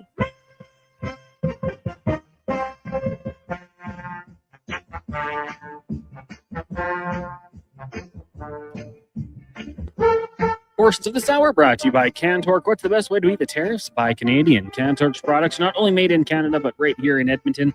Save money, support Canada at cantork.com. The Jason Gregor Show, the best of Edmonton sports talk and beyond. This is Sports 1440. Presented by PlayAlberta.ca, Alberta's only regulated online gambling website.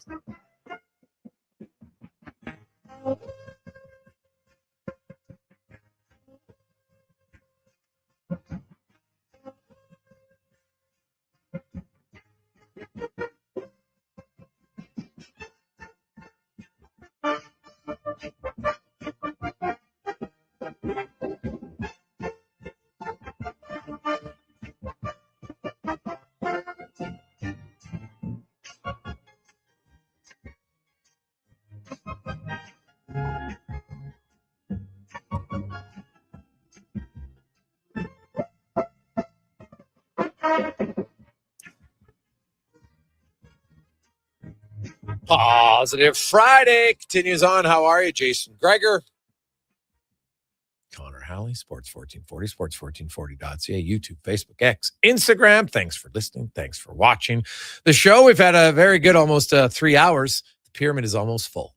And we had the nice email come in earlier this hour from Booster Juice. They're matching it. They offered to match it. Obviously, we're not turning them down. But we always got to fill it out. So we're close. We need 3 people at $200 and 5 at $100. Okay, 833-401-1440. 833-401-1440 is where you can send the donation, send your name and the amount, $100 or $200. That's all we're looking for. It'll be awesome. Be great to get it before 5, final hour. See if we can do it. That's 8 listeners? Not very many. 3 at 200, 5 at 100, and boom, we are done.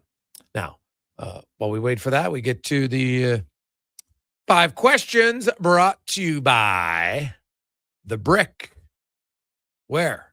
Brick, saving more is what they do. Furniture, mattresses, appliances, big screen TVs, and guess what? Starting today, the Boxing Week blowout starts early. Find real Boxing Day prices and beat the rush on the 26th to buy the best deals on electronics and appliances. Maybe you can do some early Christmas shopping. You don't have to go Boxing Day. The Brick and thebrick.com. It's time for 5 questions on the Jason Gregor Show. All right, Jason, do you think there is a clear winner in the trade today between the Oilers and Penguins? No. I'm not a big believer in the winner. I know everybody wants, I'm going to give them a winner. Great. Like, what does it really mean? I could say I think this team wins and that team loses, and it means a whole lot of nothing. Like, the truth of the matter is the teams are in very different directions. For the Edmonton Oilers, for this to be a win, they don't have to win a Stanley Cup this year, right? They're looking for more consistent goaltending. You can argue in one sense it's a big win because now they know who their starting goalie is for the next few years, and he's already under contract. They know that what Tristan Jarry is making this year and for the next 2 seasons. They didn't have that with Stuart Skinner. They also don't have playoff experience that Skinner has. They probably have a little bit more consistency, but not a ton. I think some people think Stuart Skinner is like the only inconsistent goaltender in the league. And it's wrong. Now, when he has a bad game, it seems to be maybe worse than others. So you have like a 785 save percentage, and then it's just compounds, and so it makes it harder overall for the numbers to look at the end of the year. But I think that Edmonton wins in the sense that they get security of who their starting goaltender is. They're losing their question marks in the experience factor because not only Skinner, but also Brett Kulak. Yeah, I'm with you. I mean, hard to say right now. I don't think there is a clear-cut winner. If it's one player for prospects or trade pieces, draft picks, then I'm like, okay, the team that gets the player and the best player probably wins today. I don't think we can do that with this trade. I think it's going to wait till at least this summer and then see what happens. If the Penguins, let Skinner and Kulak both walk, then, maybe the advantage goes to the Oilers. But right now, definitely think it is too soon for a definitive winner. Now, question number 2 for you. With this move, when or if do you think Connor Ingram could make an appearance for the Oilers? Well, I still think he needs to string together some consistent games, and that my understanding now, honestly, I've only watched 2 of his games, so I'm not going to sit here and 2 games is not enough. So I talk to people who watch all the games, and there's times when it looks like okay, he's coming around, and then there's a little bit of a step back. Kevin Woodley talked about how his style of play isn't necessarily the best suited for the scrambliness of the American League. So I'll say this. Probably not until the new year. Yeah, I would agree with you. And I think that, you have to have the Edmonton Oilers playing strong defensive hockey before you bring him up. And if they're playing strong defensive hockey, then they're probably winning games and things are going good. So maybe it's a little bit tougher to go out there and bring him up. So I don't know if it's a catch-22 there. I would say probably into the new year as well. I don't think there's going to be a huge rush with him. You want to make sure he's playing well and doing okay playing hockey. Again, question number 3. Goaltenders have been added. What do you think is the next area Stan Bowman and company look to add? Well, I think for me, it's a top 6 winger, which is going to be hard to do. Because then you got to look at, okay, how they're going to get the money out, who they're going to move. Like their biggest trade chip is still the first rounder in 2027. They still have that, right? So they got the goalie change they wanted. But I actually say, now, are we talking trade or just change on the roster? Say change on the roster if that opens things up a little. Because then, I could argue backup goalie, but I'll still say that because those are really the only 2 that I see right now, unless there's some injuries that change between now and March 6th. So I'll still stick with top 6. Yeah, I'm with you. I kind of think it's going to be, obviously you're doing your job and scouring just in case something happens, but I think waiting and seeing and then closer to the deadline looking to add. Question number 4, big weekend in the NFL and just say in the football world. So which football game this weekend are you most looking forward to? Go ahead. Well, I'll throw Army-Navy in there on Saturday, college football, tuning into that one. But for me, it's definitely Bills-Patriots. The Patriots, I've been skeptical of them here on Fantasy Frenzy everywhere. I want to see what they can do against a stronger team. I know they got the win over the Bills earlier on in the season, but now it's December. You're at home. This is a game for me that if Drake May and the Pats can get this one done, I'm going to be more on my way to believing in that team.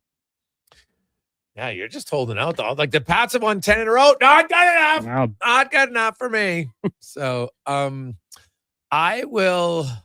Well, there's 2 games. Selfishly, the one I'm watching is Cincinnati-Baltimore because I'm probably going to drive myself crazy because I'm going to pick one quarterback to play in fantasy, and I've got the other one on my roster. So that's going to be a little nerve-wracking. But Denver-Green Bay is the game of the week for me.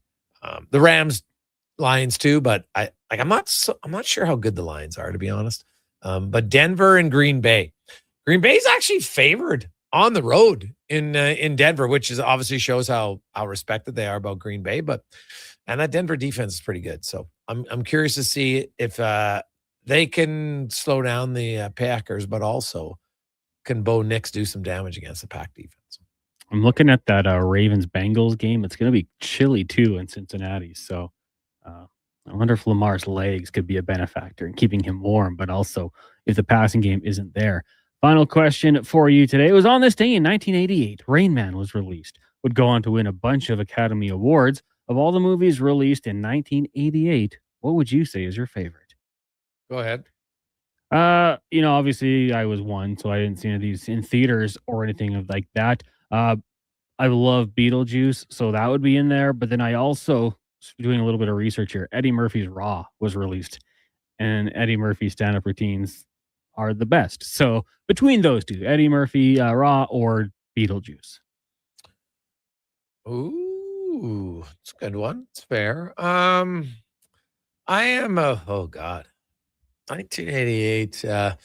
Can't believe you didn't go with Who Framed Roger Rabbit, Cons. But yeah, I would probably have to go with Good Morning Vietnam.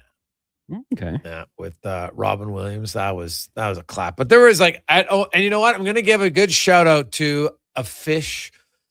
Actually, no, whoa. Bull Durham came out. I'm taking Bull Durham all day, man. Are you kidding me? Nuke Lelouch, sick. I'll go with Bull Durham. See, I know a lot of our listeners have an infatuation with Jessica Rabbit. Well, not a lot. There's a few. It always seems to pop up. There's a few people, yes. But it's a little odd. Aren't you a Young Guns guy too? Yeah, I loved Young Guns. Because that was 88 as well. Yeah, God. There's lots of buddy. There's good years. There's a Die Hard lot came of out, good too. years. The Great Outdoors. Yeah. God, what an unreal run. Midnight Run. Gee, oh man. Even Scrooged, like good Christmas movie. Fatal Attraction. God, there were some unreal movies. Tequila Sunrise. I'm going down the list. Holy doodle, man. Wow. Yeah, this is tough. I should have went a little deeper down the list. Oh my God. There's lots of good ones. So yeah, I did really like. I didn't even know that for some reason I thought it was 87 for Young Guns. But obviously I was wrong. It's a long time, but God, I love that movie. Like, look, Coming to America, funny. Big, like, I was never a big fan. Like, how did Three Men and a Baby be that much higher than Young Guns? Like, what the hell are we doing? 3 Men and a Baby is terrible. Biloxi Blues. Oh. Now, was Tom Selleck big in 88? Oh, probably. Could that have been it? Yeah, the mustache, or I get it. Ted Danson. Pretty good cast. Yeah, I guess because Cheers. What was the? God, what was the PI for Tom Selleck? God, I can't remember the name of that show off the top of my head, but like I get why Die Hard was up there. Come on, Die Hard was Magnum great. PI. Magnum PI. That's it. Yeah. Now he's in Blue Bloods. Yeah. Was in Friends. I forget his name. Yeah, but Fish called Wanda. Ben coming to kill you. Oh, so you haven't seen that movie, have you, Cons? No. Oh, it's so. Heard good things. It is very funny, man. It's a really funny show, and I'd watch it for sure. So there you go. We got people, Gregor. Why would you want a top six forward? Because I want a top six forward who scores. Okay, just that simple. I know everybody's. Oh, look, Nugent Hopkins, McDavid, and Hyman have had 5 good games, so that means that they're destined to score. Really? Are you sure? Have you not seen the last 2 years? I don't make assessments off of 5 freaking games. It's terrible. Nugent Hopkins, the coach has said it publicly. The player said it publicly. I think he's better as a third-line center. Better at center. He's playing really well now. It's awesome. It's a good fix. Get a scoring winger. And then you have 3 lines. It's better. Nuge is not a big productive player 5-on-5. He never has been. It would be lunacy to think that suddenly it's going to happen. It's never happened. It hasn't. That's okay. But it hasn't happened. So because, and oh, by the way, like McDavid had 4 points last night. Awesome. How much of it had to do with Nugent Hopkins? Not a ton. I like Nuge. Makes lots of smart decisions. He's on my team every day. He's valuable on the power play. He's valuable on your penalty kill. He's not a 5-on-5 scorer. Never has been. They need a 5-on-5 score. So that's why I would get a top 6 one. And if Nuge is on your third line, now your team is just better. And that's a real good problem. Now, you can always move him if there's shifts, that Draisaitl's going up with McDavid, the Nuge your second line center. Awesome. I'd always rather have more center depth all day, every day. And because then if Henrique's my fourth line center, well, now my team's even better. I don't love him as a third line center. I like him as a fourth line center. So you get a top 6. Everybody slides down, better positions, better chance of success. Rory and Andrew came in at $100, and Sheldon's in at $200. We'll come back and we'll try to fill out the pyramid in the final hour of the Gregor Show, presented by PlayAlberta.ca. Let's get to the Command Sports 1440 update, brought to you by Northgate Chevrolet Buick GMC. Wish and win. You could win $25,000 off of a brand new vehicle price. Right now, only at Northgate. Everybody who comes in, automatic $500 off, but you get the chance to wish and win. Good luck. NorthgateGM.com.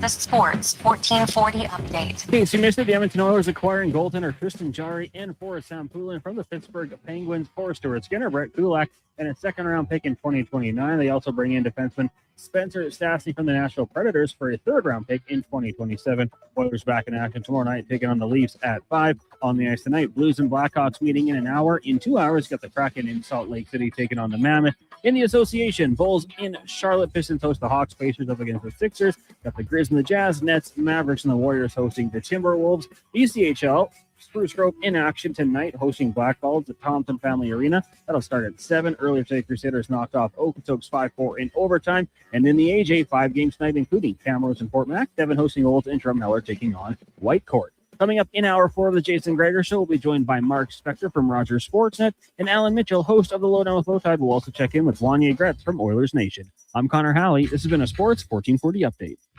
Sports 1440 in West Edmonton Mall and Wetaskiwin. CKJR is a Stingray radio station. Download the free radio player app and listen wherever you go. You've got a go-to coffee spot, a trusted barber, even a lucky game day jersey. But when it's about looking your absolute best, there's only one name you need. Mr. Dirk. Family run since 1939, we're experts in crafting impeccable tailor-made suits and offering a wide variety of everyday styles. Pair that with personalized one-on-one fittings and the convenience of on-site tailoring. Mr. Dirk elevates your style game. Visit our Edmonton store or explore MrDirk.com. Score big on style with Mr. Dirk.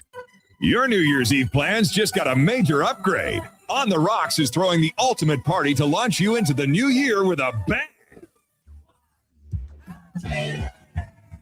The legendary Tall Boy is hitting the stage live, providing the soundtrack for an unforgettable Isn't it 26? Dinner is available. It is. Okay, Cadillac is on the grid. So. You get another young guy. It was And I dinner and party tickets are available now. They'll go on, and then you get Ashley's kid. No, he's American. It's spelled different. Excavators, loaders, Environments. He's a good man. Equipment and more. Find the XCM construction equipment you Oh, need. fantastic. You brought it to sale at Japa during the break. Machinery Group. All right, have yourself a great week. We'll see you next week. Ground up for 50 years. Visit japamachinery.com. They're not just a grocery store. They're a butcher, a baker, a Play-by-play in the deli, rotisserie pizza, and in restaurant, theory, could all go under through one roof. Local in quality 2026 marketing is does differently and with Norris two could be a locations to 2-point serve mark you. by winning by 2 Edmonton and points. Sherwood Park. It did make the final rate. CA. Is your The company city drowning in and paperwork and A. administrative And tasks? Do go you into- need more data to make better decisions? Nectar.io is your company's all-in-one solution for fleet and materials management, safety, time cards, and GIS-based project management. Now is the time to capture and transform field, site, and shop data into boardroom-level business intelligence, all with one login. Visit Nectar.io to book a demo today. Nectar.io, your business made better. Picture this. You're sleeping and you're awake, but it's a good day because you're about to make your way to McDonald's to pick up some breakfast. Fast forward, you're there. But what's this? You can now get all those breakfast classics penny style with rich, creamy hollandaise-style sauce. A happy little tear rolls down your cheek. You grab your small McCafe premium roast coffee, still just $1 plus tax every day, and see. Get up and at 'em with the Egg McMuffin. At participating McDonald's restaurants in Canada, prices exclude delivery.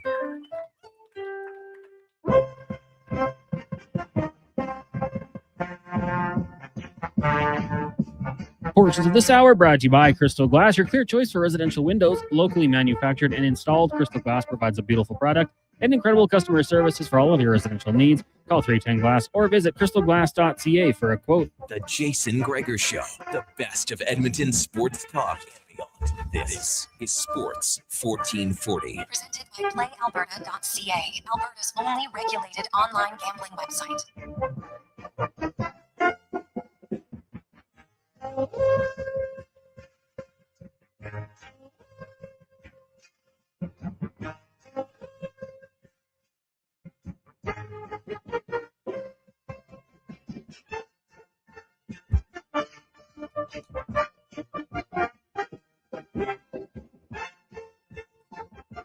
All right, boys and girls. Welcome back Jason Gregor Show, Sports 1440, sports1440.ca, YouTube, Facebook, X, and Instagram. Also, Oilers Nation. Instagram, thanks for listening. Thanks for watching. Hope you got big plans for the weekend. Something tells me a few of you are going to be watching the games, maybe a little bit closer now. A few new players. Tristan Jarry, likely to make his debut for the Oilers tomorrow. Also on defense now, a little bit different because he'll need a working visa. He's an American. Now he's playing for a Canadian team. And if they can get it done quick enough, then I would expect that Mr. Stastny, Spencer Stastny, would also make his debut. If not, the Oilers have recalled Stillman from Bakersfield because they wanted 7 defensemen anyway on the road trip. So we'll find out tomorrow at the skate if Stastny got all the paperwork done. Jarry doesn't need it because he's a Canadian. He can play for the Canadian team, so you don't need a work visa. So that's the benefit there. A guy like Stuart Skinner, Brett Kulak, both of them are going to have to get American visas now. And we'll see if it's ready for tomorrow or not. The government had shut down. Now it's back up. So it should be quick, but doesn't always necessarily happen in a day or two. So we'll see. Now, month of giving. We've had a great day. A great day. And man, we are close. We need 3 people at $100, 3 people at $200, and we're done. We're filled. So 833-401-1440. 833-401-1440. If you want in to help us out here in the final hour, that's only 6 of our listeners. That'll be super easy. 833-401-1440. We'll fill out the pyramid. Booster Juice says they emailed us last hour. They're going to fill it out. So that's awesome. They'll match it, excuse me. And then, hey, that's $15K. And we can always go up more, but I need a minimum to match. So we need, what's that? A total of $900. So 3 200s and 3 100s. And we'll fill it out today, and everybody will go home for the weekend feeling good. Now, let's get to the Spec Report, brought to you by GS Construction, your underground infrastructure specialists. It's cold out there. People are still working outside. So be careful around any construction site and be thankful. Thank a GS Construction worker that you have running water today, because that's what they do, GS Construction. Mark Spector joins us from Toronto, flew out there today. And Spec, just as you were taking off, the Oilers were making some deals. So you're probably happily typing out an article on the way to Toronto and being discussed for a long time. What do you make of the deals? Well, what do I make of the deals? It's I'm trying to think of what I could possibly say after you've been talking about it for 3 hours. What can I bring to the table that hasn't been said yet, Jason? Give me a hint. Well, it just comes to everybody's going to have a different opinion. Do you like the trade? Do you think they gave up too much? What do you think? Well, I mean, I'm a little mad on the whole thing. There's so many ways to look at it. The place I start from where my brain comes is, I think what we've learned about Stan Bowman is he's pretty good at making deals.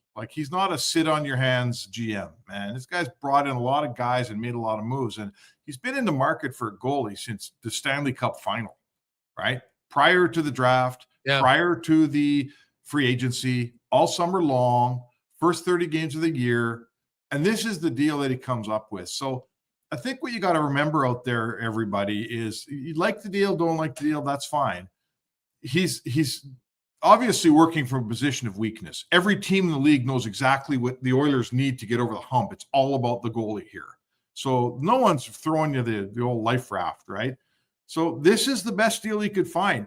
We can talk about whether we like it, whether we think they should do this, should do that. But it's like referees in the NHL. You can hate the refs, but there's not 30 way more awesome refs sitting at home not working. They're the best ones there are, right? And this is the best deal there was. It's not like he looked around and said, you know what? I think I won't do that Shesterkin or Sorokin deal. I'm going to do this one instead. So this was the deal. I guess the only part of it that leaves me wanting, and I think all Oilers, the Oiler fans as well, is in the end they're stuck with a 1 and a 2. I think that when your goalie is only as good as your top goalie is as good as Skinner or Jarry, I think you need a 1A and a 1 and a 1A. So in the end, I don't think their goaltending is going to make me satisfied until, frankly, either Calvin Pickard plays a ton better or they find a guy that's better than Calvin Pickard to play with Jarry. Yeah. I don't know if this means they're completely done yet. Hey, they do have Ingram, and we'll see. I'm assuming at some point Ingram's going to get a look. I could be wrong, but I would think he would. He's got like an 868 in the minors, so but he'll get a look as soon as he deserves a look. Yeah, I talked to Kevin Woodley, and Kevin Woodley had outlined it beforehand. He goes, "Man, your goalie in the American League, his style doesn't play great in chaos, right?" And like save percentage is one stat, and I've learned that save percentage isn't always like how many quality chances he has. Low save percentage. Like, is his save percentage 870? His expected save percentage is 850. Well, then he's actually playing better, right? So I do agree with you. Yeah, you'd want some games to it, but all I know is I don't think that Pickard's the long-term answer, especially because Jarry, while it's not much, he still has been injured more than Stu Skinner. Yeah. And you know what else? What I think coming down the pipe here that we all have to remember, didn't we? We talked about this. Now that you have to have a cap compliant playoff roster, there's not going to be any $3 million backup goalies sitting on the bench wearing a ball cap. You know what I see? This is me looking in the crystal ball. I see I see Jarry, and I see like a $2.5 million guy somewhere. And when the playoff game comes, you know who's going to be the backup on the bench? It's going to be $1 million Calvin Pickard, and it's going to be Jarry or the other guy in a press box. And I think every team is going to be that way. You won't be able to afford to waste $3 million on a guy that's not going to play that night. So keep that in mind. If you have a $1 million Calvin Pickard, that's probably going to be a valuable guy to have in the playoffs when you have to be cap compliant. You think that's fair? Well, I guess, but it's not like there's a ton of backups that make big money. So, well, there's a lot of backups that make a few $1 million, couple $1 million for sure. No, there's some, but again, if you acquire one and they're retaining half, you get his half, then you still only have to count as half in the playoffs. Yeah, sure. Anyway, I think you could see it, if now the risk is as long as the backup is, somebody you trust, that's good. Right, because you're not going to bring up a guy because what if your starter gets hurt and all of a sudden it's a 2-2 game in the third period? I think we're going to see that. That's my point. Yeah, it could be. I think we're going to see teams going into hockey games with their starter and some guy on the bench making $850. And if you are a team, and I should do my homework and go through all the rosters, but if you're a team with a second goalie that makes $2 million, I don't think you're going to use them to wear a ball cap all night in the playoffs. Yeah, you could be right. Right, it could be that it's an interesting thought for sure. So anyhow, you know what? Like I don't love, they move Stu Kulak, that's his cousin or uncle or something. They move Brett Kulak. No one likes that because Brett Kulak is such an honest, solid citizen whose game gets better when the games get bigger, right?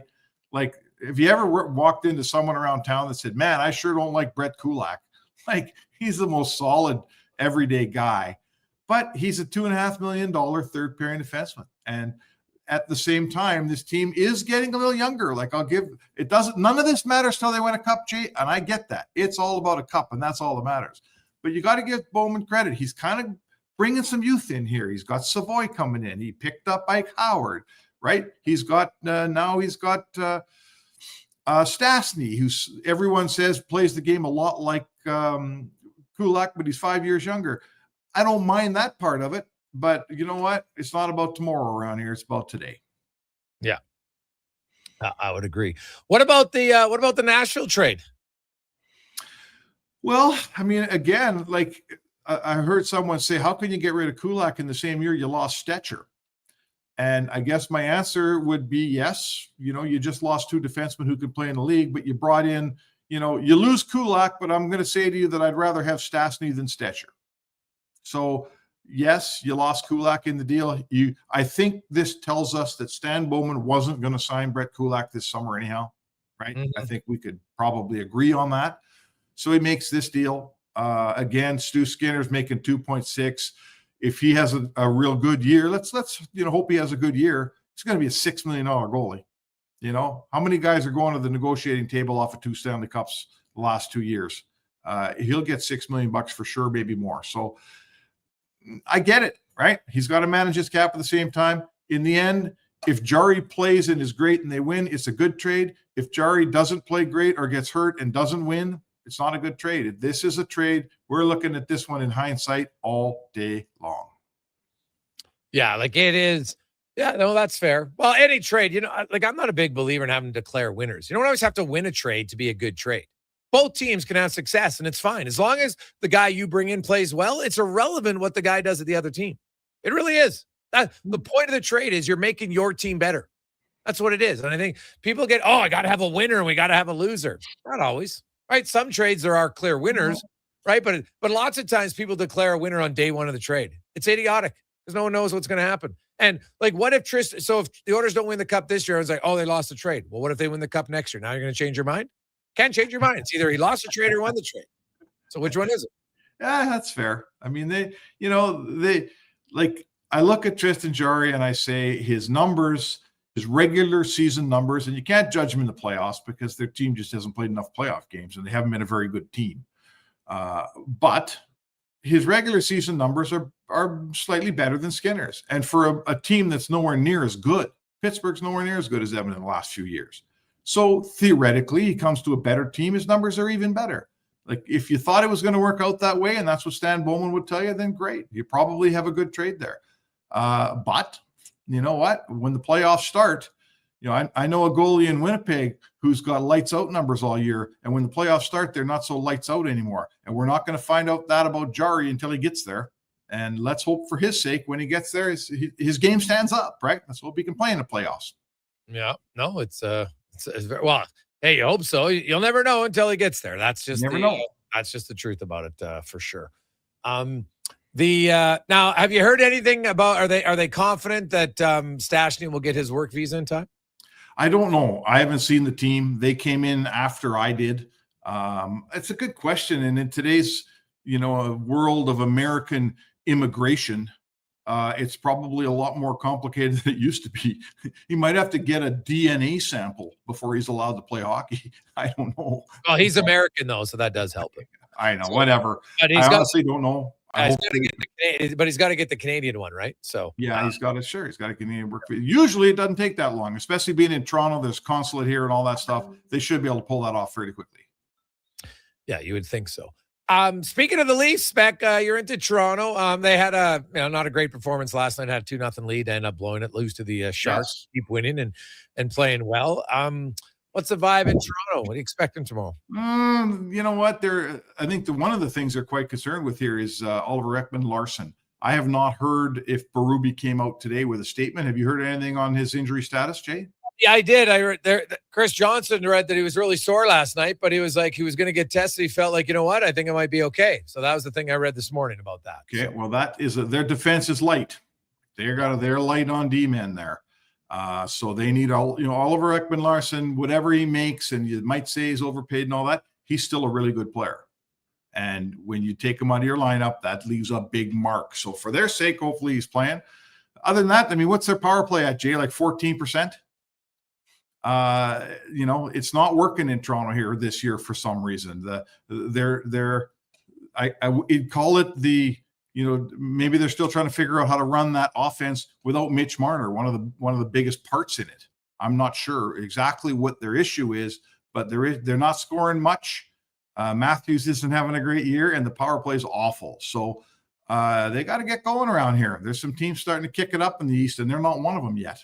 No, not at all. They've kind of going up and down a little bit for sure. Yeah, they are, man. So you know what? It's going to be fun. A Saturday night in here. I'll tell you what, I'm looking forward to seeing, a game tomorrow night in Hockey Night in Canada, Toronto. Please, Jay, tell me that the coaches and the managers aren't going to screw up a Jarry versus Skinner Tuesday night in Pittsburgh. Tell me we're not going to get like deprived of that, are we? I wouldn't think so. Usually they're pretty on the ball to, they recognize guys want to face their former teams, right? Come on. Yeah, like it's how many people across the hockey world watch that game? Like that'll be a Sydney against McDavid, Jarry against Skinner, a Tuesday night. There's nothing else going on. There's no Monday Night Football or anything. That would be a huge game on the hockey landscape. They got to do it. Yeah, no, that's fair. And I look at the orders, and well, it's that game against Pittsburgh. There's Crosby, it's McDavid. Well, Malkin's out, unfortunately. I was going to say Draisaitl and Malkin, two of arguably the greatest sidekicks ever in the NHL. But yeah, it's. Well, hold on there. You're not calling him a sidekick, are you? The guy's supposed to get 1,000 points. Hey, calling him a sidekick? No, but you know what I meant, right? He's. I hate that word. I know it's fair, but you know what I mean. He's actually. When I look at that Pittsburgh game, though, there's lots going on in it, and most times, like heck, guys you play against your former team in your hometown, usually get to start the game, right? Like I'll be stunned if Jarry and Skinner aren't starting. Like I will be too, but you know, it's a no-brainer. I can't see. Coaches have a way of wrecking stuff, and anyway, I think that'll be a ton of fun. Like I think, you know, the fact that it happens. I was at the game in New York when they traded Doug Waite down the dressing room after the morning skate. He played against his team that night, the Rangers. His family came to the game in Rangers sweaters, and he was playing for the Oilers. So those games are a blast, and I hope we get that on Tuesday. That's all. That game in Pittsburgh, Jarry versus Skinner, man, that'll be a ton of fun. I can't wait for it. Yeah. Spec, have a good one. We will chat with you on Monday. All right, sounds good. There you go. That's Mark Spector. Spec Report brought to you by GS Construction. And so here we go. We got Kyle came in for one of the 200s. Matt, actually, who I'm missing one. We got someone else in it. Troy came in at 100, and then Matt came in at to take he wanted the 3 100. So the 100s are done. All we need is $200. That's it, and the pyramid's full. 833-401-1440. Two of you at 200 bones. You fill out the pyramid today. That'll be awesome. 833-401-1440. 833-401-1440 will return. It's the Gregor Show presented by PlayAlberta.ca. We want orange. Give us the orange. We want orange. Bring up the orange. You got it, Canada. Booster Juice orange smoothies are back by popular demand. The original, the marathon, and Orangesicle smoothies are back and bursting with tangy zest of oranges. They're Canadian favorites. Orange, you glad they're back? Only for a limited time. So squeeze the day, smoothie lovers, and head to a Booster Juice near you now. Booster Juice, Canadian-born, blending since 1999. Actions speak louder than words. Japa Machinery Group puts your construction plan into action with XCMG construction machinery you need. Available for rental or sale. Learn more at japamachinery.com. Boxing Week blowout starts early at the Brick. Find real Boxing Day prices early and beat the rush on the 26th. Score the best deals on electronics and appliances. Plus, save up to $1,000 off sectionals. Buy more, save more. Up to 25% off bedroom and dining. Up to 40% off mattresses. And up to $500 off big screen TVs. Don't wait for the crowds. Shop the Brick's Boxing Week Early Access event. Some exclusions apply. The Brick, saving you more. Hey, you know winter is really freaking cold, right? So play it smart. Don't get caught freezing in your car with your pants down and no power. At Big Toy Shop right now, lead-acid batteries are just $129. $129 is a great price for a good start. Big Toy Shop.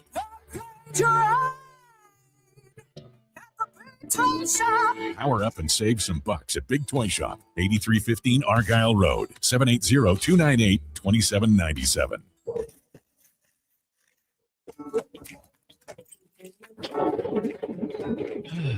Oh, Canada. Jiffy Lube is here to keep you moving through mornings like these. Full synthetic oil changes, quality Pennzoil products, tire checks, battery tests, and everything else your car needs to get through our winters. Stop by Jiffy Lube for fast, easy, warranty-approved service. No appointment, no hassle. Just dependable service right when you need it. Jiffy Lube, keeping you moving through this. Want sports talk on the go? You can listen to 1440 on the AM dial or stream us on your mobile device through apps like Radio Player, iHeart, and Stingray Music. Edmonton sports fans, turn to Sports 1440. 1440. Planning your next event? Let Loca Quality Market cater. From made-to-order meals to gourmet platters, the full chef tasting experiences, they make entertaining effortless. Visit loca.ca to start planning today. Portions of this hour brought to you by Papa John's. Get the Gregor special. Enjoy 20% off any regular priced order when you use promo code Gregor at papajohns.ca or on the Papa John's app. The Jason Gregor Show, the best of Edmonton sports talk and beyond. This is Sports 1440. Presented by PlayAlberta.ca, Alberta's only regulated online gambling website.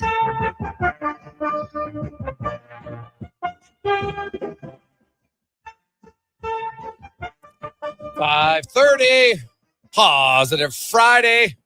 Lots to discuss. Of course, Oilers fans, lots of different opinions. Some love it, some are concerned, some hate it. If we all agree, it'd be pretty boring. On the Skinner Jarry trade, including Brett Kulak in a second rounder going to Pittsburgh. And then, of course, you had the other trade. If you missed it today, Oilers send a third rounder in 2027 to Nashville for left shot defenseman Spencer Stastny. And Stastny and Jarry both could be making their Oilers debut tomorrow. Oilers are in Toronto tomorrow, then they're in Montreal, and then they'll be in Pittsburgh on Tuesday. We could see a Jarry versus Skinner battle, which would be nice.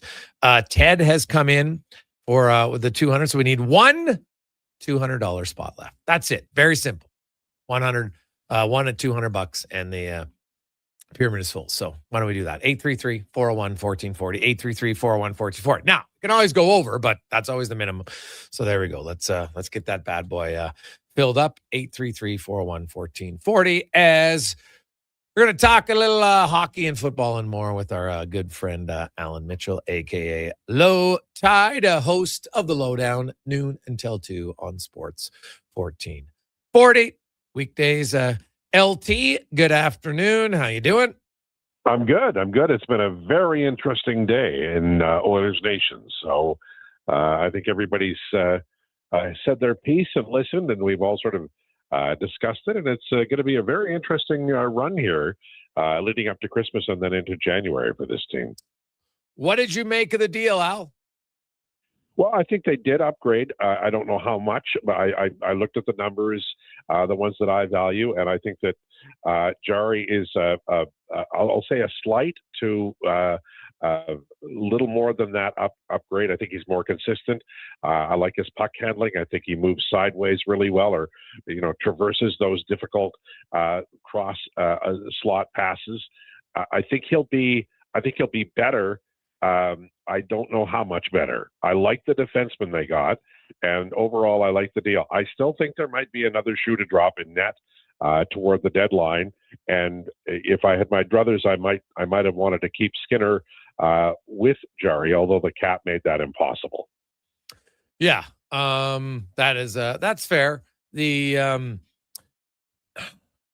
think most would agree. Yes, that would be in an ideal situation, but couldn't do it. Hey, maybe Ingram's going to find his game here. I think that's something the organization obviously was hoping when they made that deal earlier this season, and kind of see where his game goes or comes. I think before they even acquire another backup, I just have to think sometime in January, February, they're going to give Ingram a few games in the NHL. Like, that's fair. Why wouldn't you? Like now because you could just keep Pickard on the roster if you wanted to, and go with 3 goalies for a short period of time. It's not the end of the world, right? If you wanted to do it.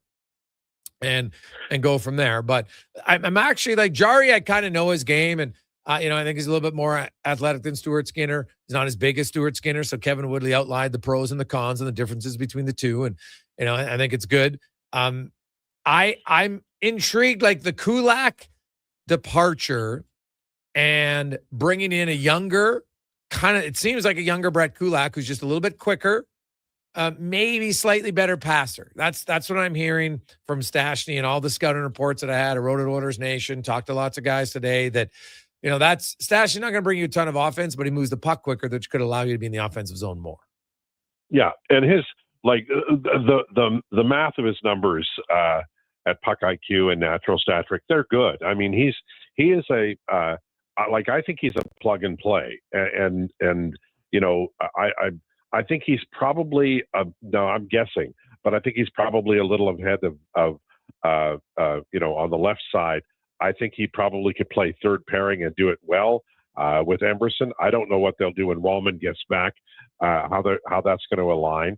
I like Nurse Fagula. It's a great problem to have too many good defensemen. And when Wallman gets back, they're going to have 7 pretty good defensemen. But based on his numbers, I would say that this is a player who is, although he's not big, he's pretty good in coverage. And as you say, he can scoot a little bit and he can pass the puck.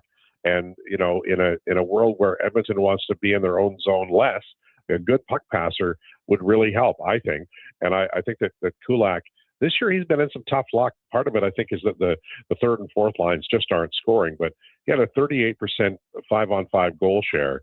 And that's really, really drastic and dreadful. And, maybe he was trying to do too much. Maybe it was, a combination of things. But I think there is a chance that they end up upgrading third pairing left defense with this young Stastny player coming over from Nashville. Yeah. So I'm interested to see, people are wondering, could he play the right side? Maybe they're not going to play 5 left defensemen, right? I guess in theory they could, but I'd be surprised if they did that overall. So I think they kind of look, and I think Regula and Emberson are kind of going to be battling for the third left pair, right side.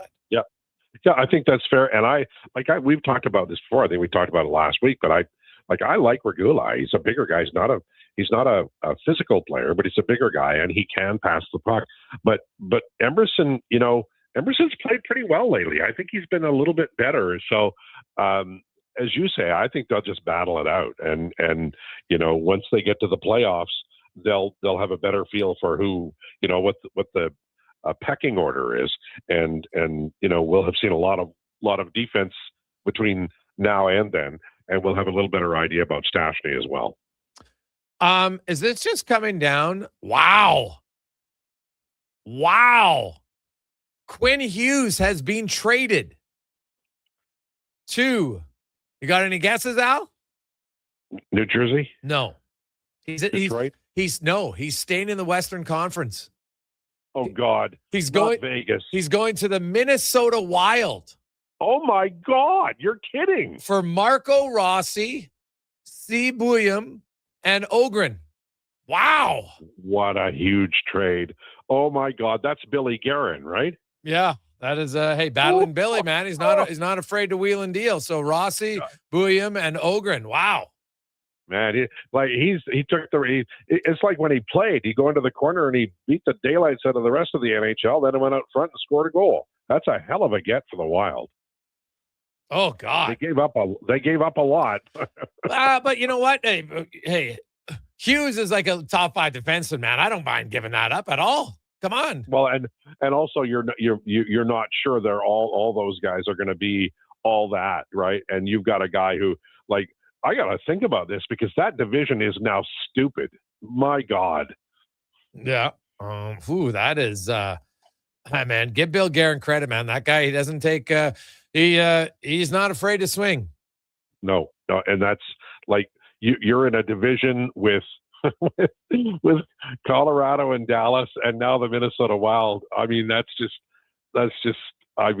why get out of the bed in the morning? Holy cow. Oh my God. Yeah, that is big, man. That is a big deal. So just coming down. Wow. So but hey, man, that's Colorado, Dallas, Minnesota. They're going to finish 1, 2, 3. Right? Yeah. You're the Edmonton Oilers. You're like, make sure you get in the top 3 in your division because you don't have to meet one of them until the 3rd round. Oh my God. That would be the worst thing, right? Do not be the wild card. Yeah. Like, don't be the wild card team. Well, just don't be the second wild card team because the first, right. Don't finish 8th because then you'd have to go into the Central Division, which even if you manage to upset Colorado or Dallas, whoever finishes first, they'd have to beat one of the other teams. And that would be pretty tough, man. That would be pretty tough. So that would for sure. Yeah, that's wild, man. Wild. That's a big deal. Big deal. Yeah. So Quinn Hughes, anybody going to the Minnesota Wild. Awesome stuff, LT. Have yourself a great weekend, man. We will talk to you again soon. All right. Be good. Have a great weekend, guys. Awesome. There you go. Quinn Hughes. Woo, mama. Yowzer. 833-401-1440. Man, we are close. $200 spot left. You want to get in? 833-401-1440. Your New Year's Eve plans just got a major upgrade. On the Rocks is throwing the ultimate party to launch you into the new year with a bang. The legendary Tall Boy is hitting the stage live, providing the soundtrack for an unforgettable night. A 3-course dinner is available to kick things off before the main party starts. This is how you celebrate New Year's Eve. Dinner and a party tickets are available now. Book your spot online at ontherocksyeg.com. Now for today's holiday special, Legacy Heating and Cooling saves Christmas. Santa's furnace broke down in the shop last night, and the elves couldn't make any toys, that's right. So Santa called up his pals at Legacy Heating. And ho, ho, ho, golly gee, 1 year, no payments, interest-free. And the elves are working merrily with a brand new furnace from Legacy. Happy holidays from Legacy Heating and Cooling. Day or night, tasting just so right. You can order oodle noodle at oodlenoodle.ca, delivering you the news almost right away. Remember, you can order oodle noodle at oodlenoodle.ca. So stay on your couch all day and order oodlenoodle.ca. Oodle noodle. Think your credit's not good enough for a new ride? Think again. Go Auto's car loan calculator is here to help. No commitments, no credit hits, just real answers. You tell us a few things, and we'll show you what you can afford. Text credit to 780-777-7777. That's credit to 780 all sevens. Go Auto. We do the math, so you can do the driving.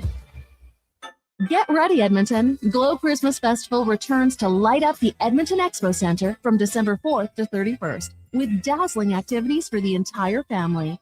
Wander the glowing trails, meet Santa in his sleigh, and shop from over 30 local artisans and vendors with handcrafted gifts and holiday treasures, perfect for everyone on your list. Get your tickets and learn more about what's on this season by visiting the calendar of events at edmontonexpocenter.com today. This Christmas, Subaru is proud to support the Little Warriors, a national charitable organization dedicated to protecting children, raising awareness, and helping survivors heal from the trauma of child sexual abuse. Join us for a Phil Forster event at Rally Subaru in Subaru City. We're collecting much-needed items like AAA batteries, art supplies, backpacks for kids, winter gear, and laundry essentials. Drop off your donations at either location and be entered to win a free detail package. Thank you for your support from Subaru.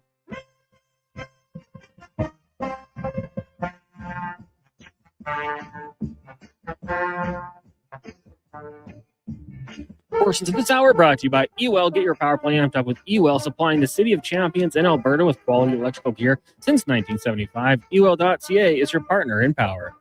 The Jason Gregor Show, the best of Edmonton sports talk and beyond. This is Sports 1440. Presented by PlayAlberta.ca, Alberta's only regulated online gambling website.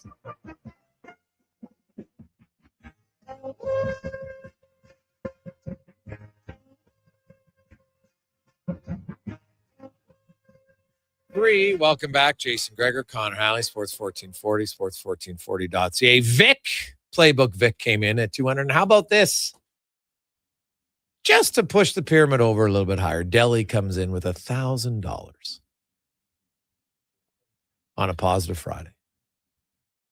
Nice. Really nice. So that is it's a big move. And man, look at that Quinn Hughes. So now you have Quinn Hughes, Cale Makar, Miro Heiskanen, all in the same division. And the rate they're going, two of them are going to face off head-to-head in the first round of the playoffs is the number 2 and the number 3 seed in the Central. So, yeah, if you're just missing it, Quinn Hughes is now a member of the Minnesota Wild. Z. Bouillon, Marco Rossi, and Liam Ogren going to – I give Vancouver credit, man. That's a pretty good return. It's a pretty good return. Marco Rossi, he could be a second-line center. Z. Bouillon, like that guy is – projected lots of people like him to be a top pair center. He's going to get, top pair defender in the future. He's going to get a lot of opportunities. Really good offensively, big. And then Liam Ogren. So decent middle six winger. Now, the key is going to be to the Wild. I'm assuming the Wild, you know what? Now, Bill Guerin, he's pretty confident. Hey, We're here to win. And Quinn will get you signed. We show you're committed. So, we got Quinn Hughes is on Team USA. Bill Guerin's there. They got a relationship. This doesn't surprise me at all. To be honest, I said it with Mike Rupp the other day. I don't believe that he was going to go to the Eastern Conference at all. So, hey, Gregor, teams in our conference: Avs, Stars, Wild, Vegas, all trade for impact players. Orders Jarry. Well, what's everybody's plans for June? Really? You think that, they got Mitch Marner, but they lost Pietrangelo. They lost Nick Hague. You think Vegas is that much better than Edmonton? And guess what? Stars, Wild, Avs, Oilers only have to beat one of them in the playoffs.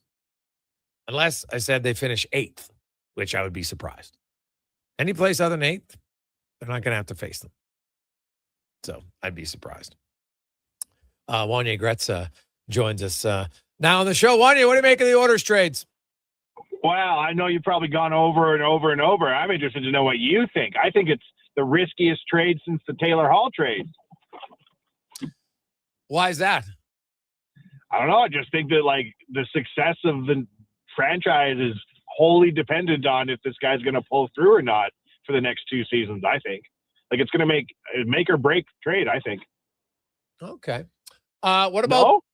Well, I don't know if obviously you got to stay healthy, but Jarry is not that injured, right? I think people have I've read, he's injured. No, he's been hurt twice and never longer than a month, right? It's not like the guys Thatcher Demko, who is, or Anderson, who's out virtually every year for significant time, right? And usually at the playoffs in the case of Anderson. So, Tristan Jarry's had 2 injuries, but nothing that's crazy long time, right? When you think about it, he played over the last 2 years, he played, or 3 years, he played 30 fewer games than Skinner based on that, which, because you play about, 14 a month. And Skinner, right, he was also in Pittsburgh where he was part of that time he spent in the minors. So, it's fair to have concerns, but I don't think the number one concern is that Jarry's a Band-Aid. I know.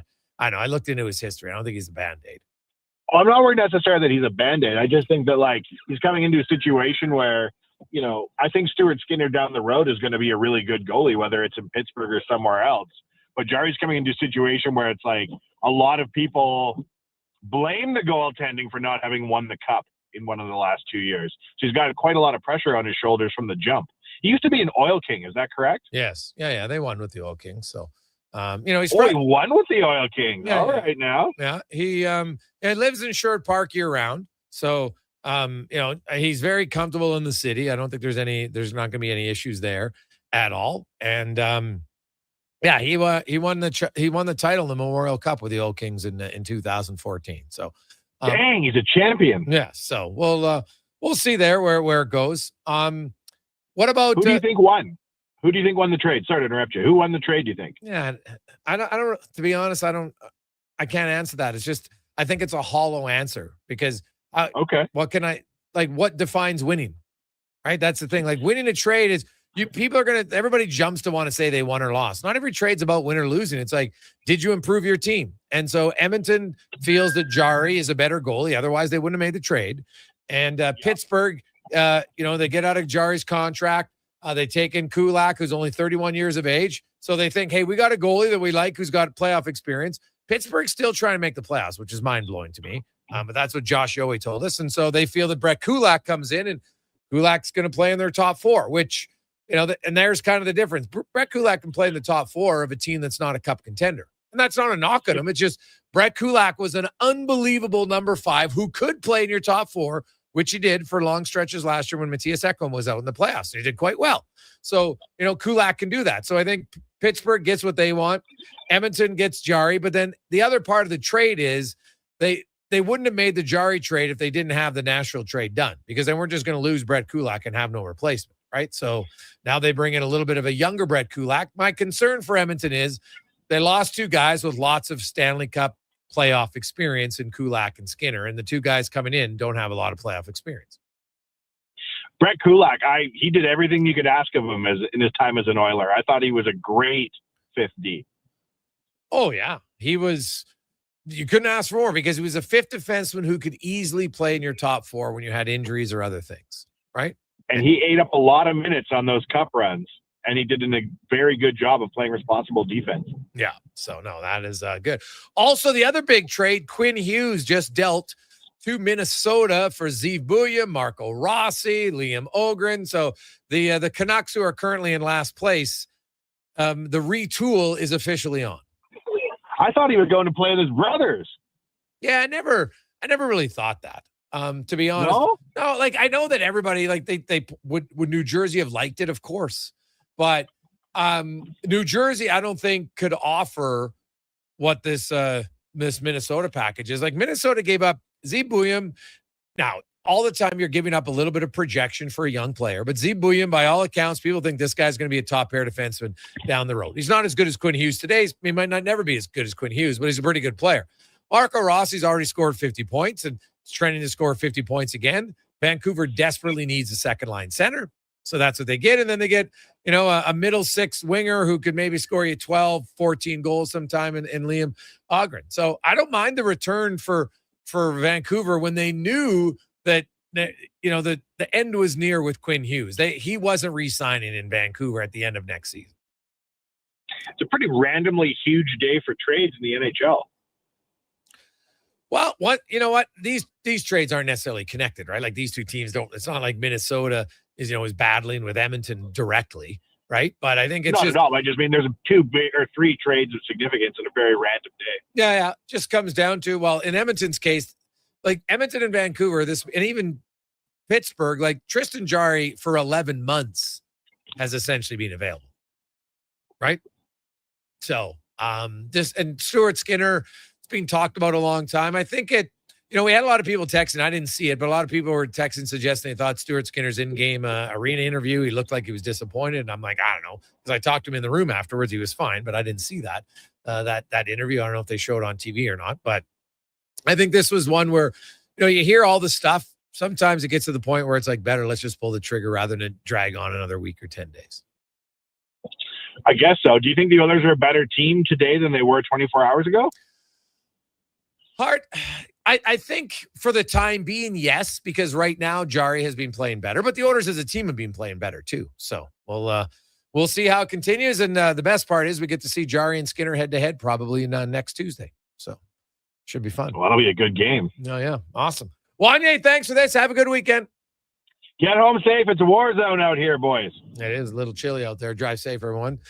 That's a busy, chilly Friday afternoon, but man, we crushed it in the Pyramid of Giving today. Went over Delhi with the bonus $1,000 in the end. I think we ended up with a few extras who came in with hundreds and 200. So we'll give you the exact total on Monday. But with the matching, I think we could be over. Well, we are over 16,000. So that's awesome. Thank you very much. On behalf of Connor Halley, Declan Kruger, all the other contributors, Cam Tate, and more. Thanks so much for listening. Thanks for watching. Have yourselves a great weekend. Enjoy the games, NFL. Good luck in your fantasy. And we didn't really talk Kyle Pitts. Are you kidding me? What a game by Kyle Pitts.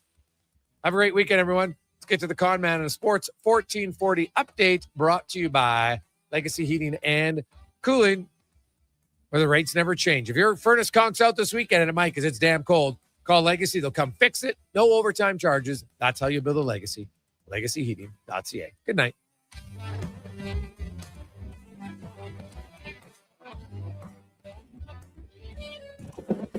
This is a Sports 1440 update. In case you missed it, the Oilers acquiring goaltender Tristan Jarry and forward Sam Poulin from the Pittsburgh Penguins for Stuart Skinner, Brett Kulak, and a 2029 second-round pick. They also brought in Spencer Stastny from Nashville for a third pick in 2027. Oilers in action tomorrow at 5 o'clock. Pre-game here on Sports 1440 gets going at 4. Another huge trade is the Minnesota Wild acquiring Norris winner Quinn Hughes from the Vancouver Canucks for Marco Rossi, Zeev Buya, Liam Ogren, and a first-round pick. On the ice tonight, 2 games, Blues, Blackhawks getting going shortly. At 7 o'clock, you got the Kraken in Salt Lake City. In the association, a few games underway. Second quarter, Hornets up on the Bulls, 45-41. The Pistons lead the Hawks 52-41. Pacers and Sixers tied at 49. And the Wizards trail the Cavs 49-47. Some news out of the majors. Right-hander Tyler Rogers joining the Toronto Blue Jays on a 3-year deal worth $37 million. The 34-year-old spent time between the Giants and the Mets last season in the BCHL. Spruce Grove in action, hosting Blackhawks at the Thompson Family Arena. Puck drop at 7. Earlier today, Crusaders get past the Okotoks Oilers 5-4 in overtime. And in the AJ tonight, 5 games including Camrose and Port Mac. Devon hosting Old, and Drumheller takes on Whiteport. That's going to do it for us here on the Jason Gregor Show. Coming up next is Fox Sports Radio all night long. Live local coverage resumes tomorrow morning, 9 a.m. with the Saturday Sports Setup, followed by Hoop City with Paul Sir. I'm Connor Halley. This has been a Sports 1440 update. It's Sports 1440, a Stingray radio station broadcasting on Treaty 6 territory. Download the free iHeartRadio app.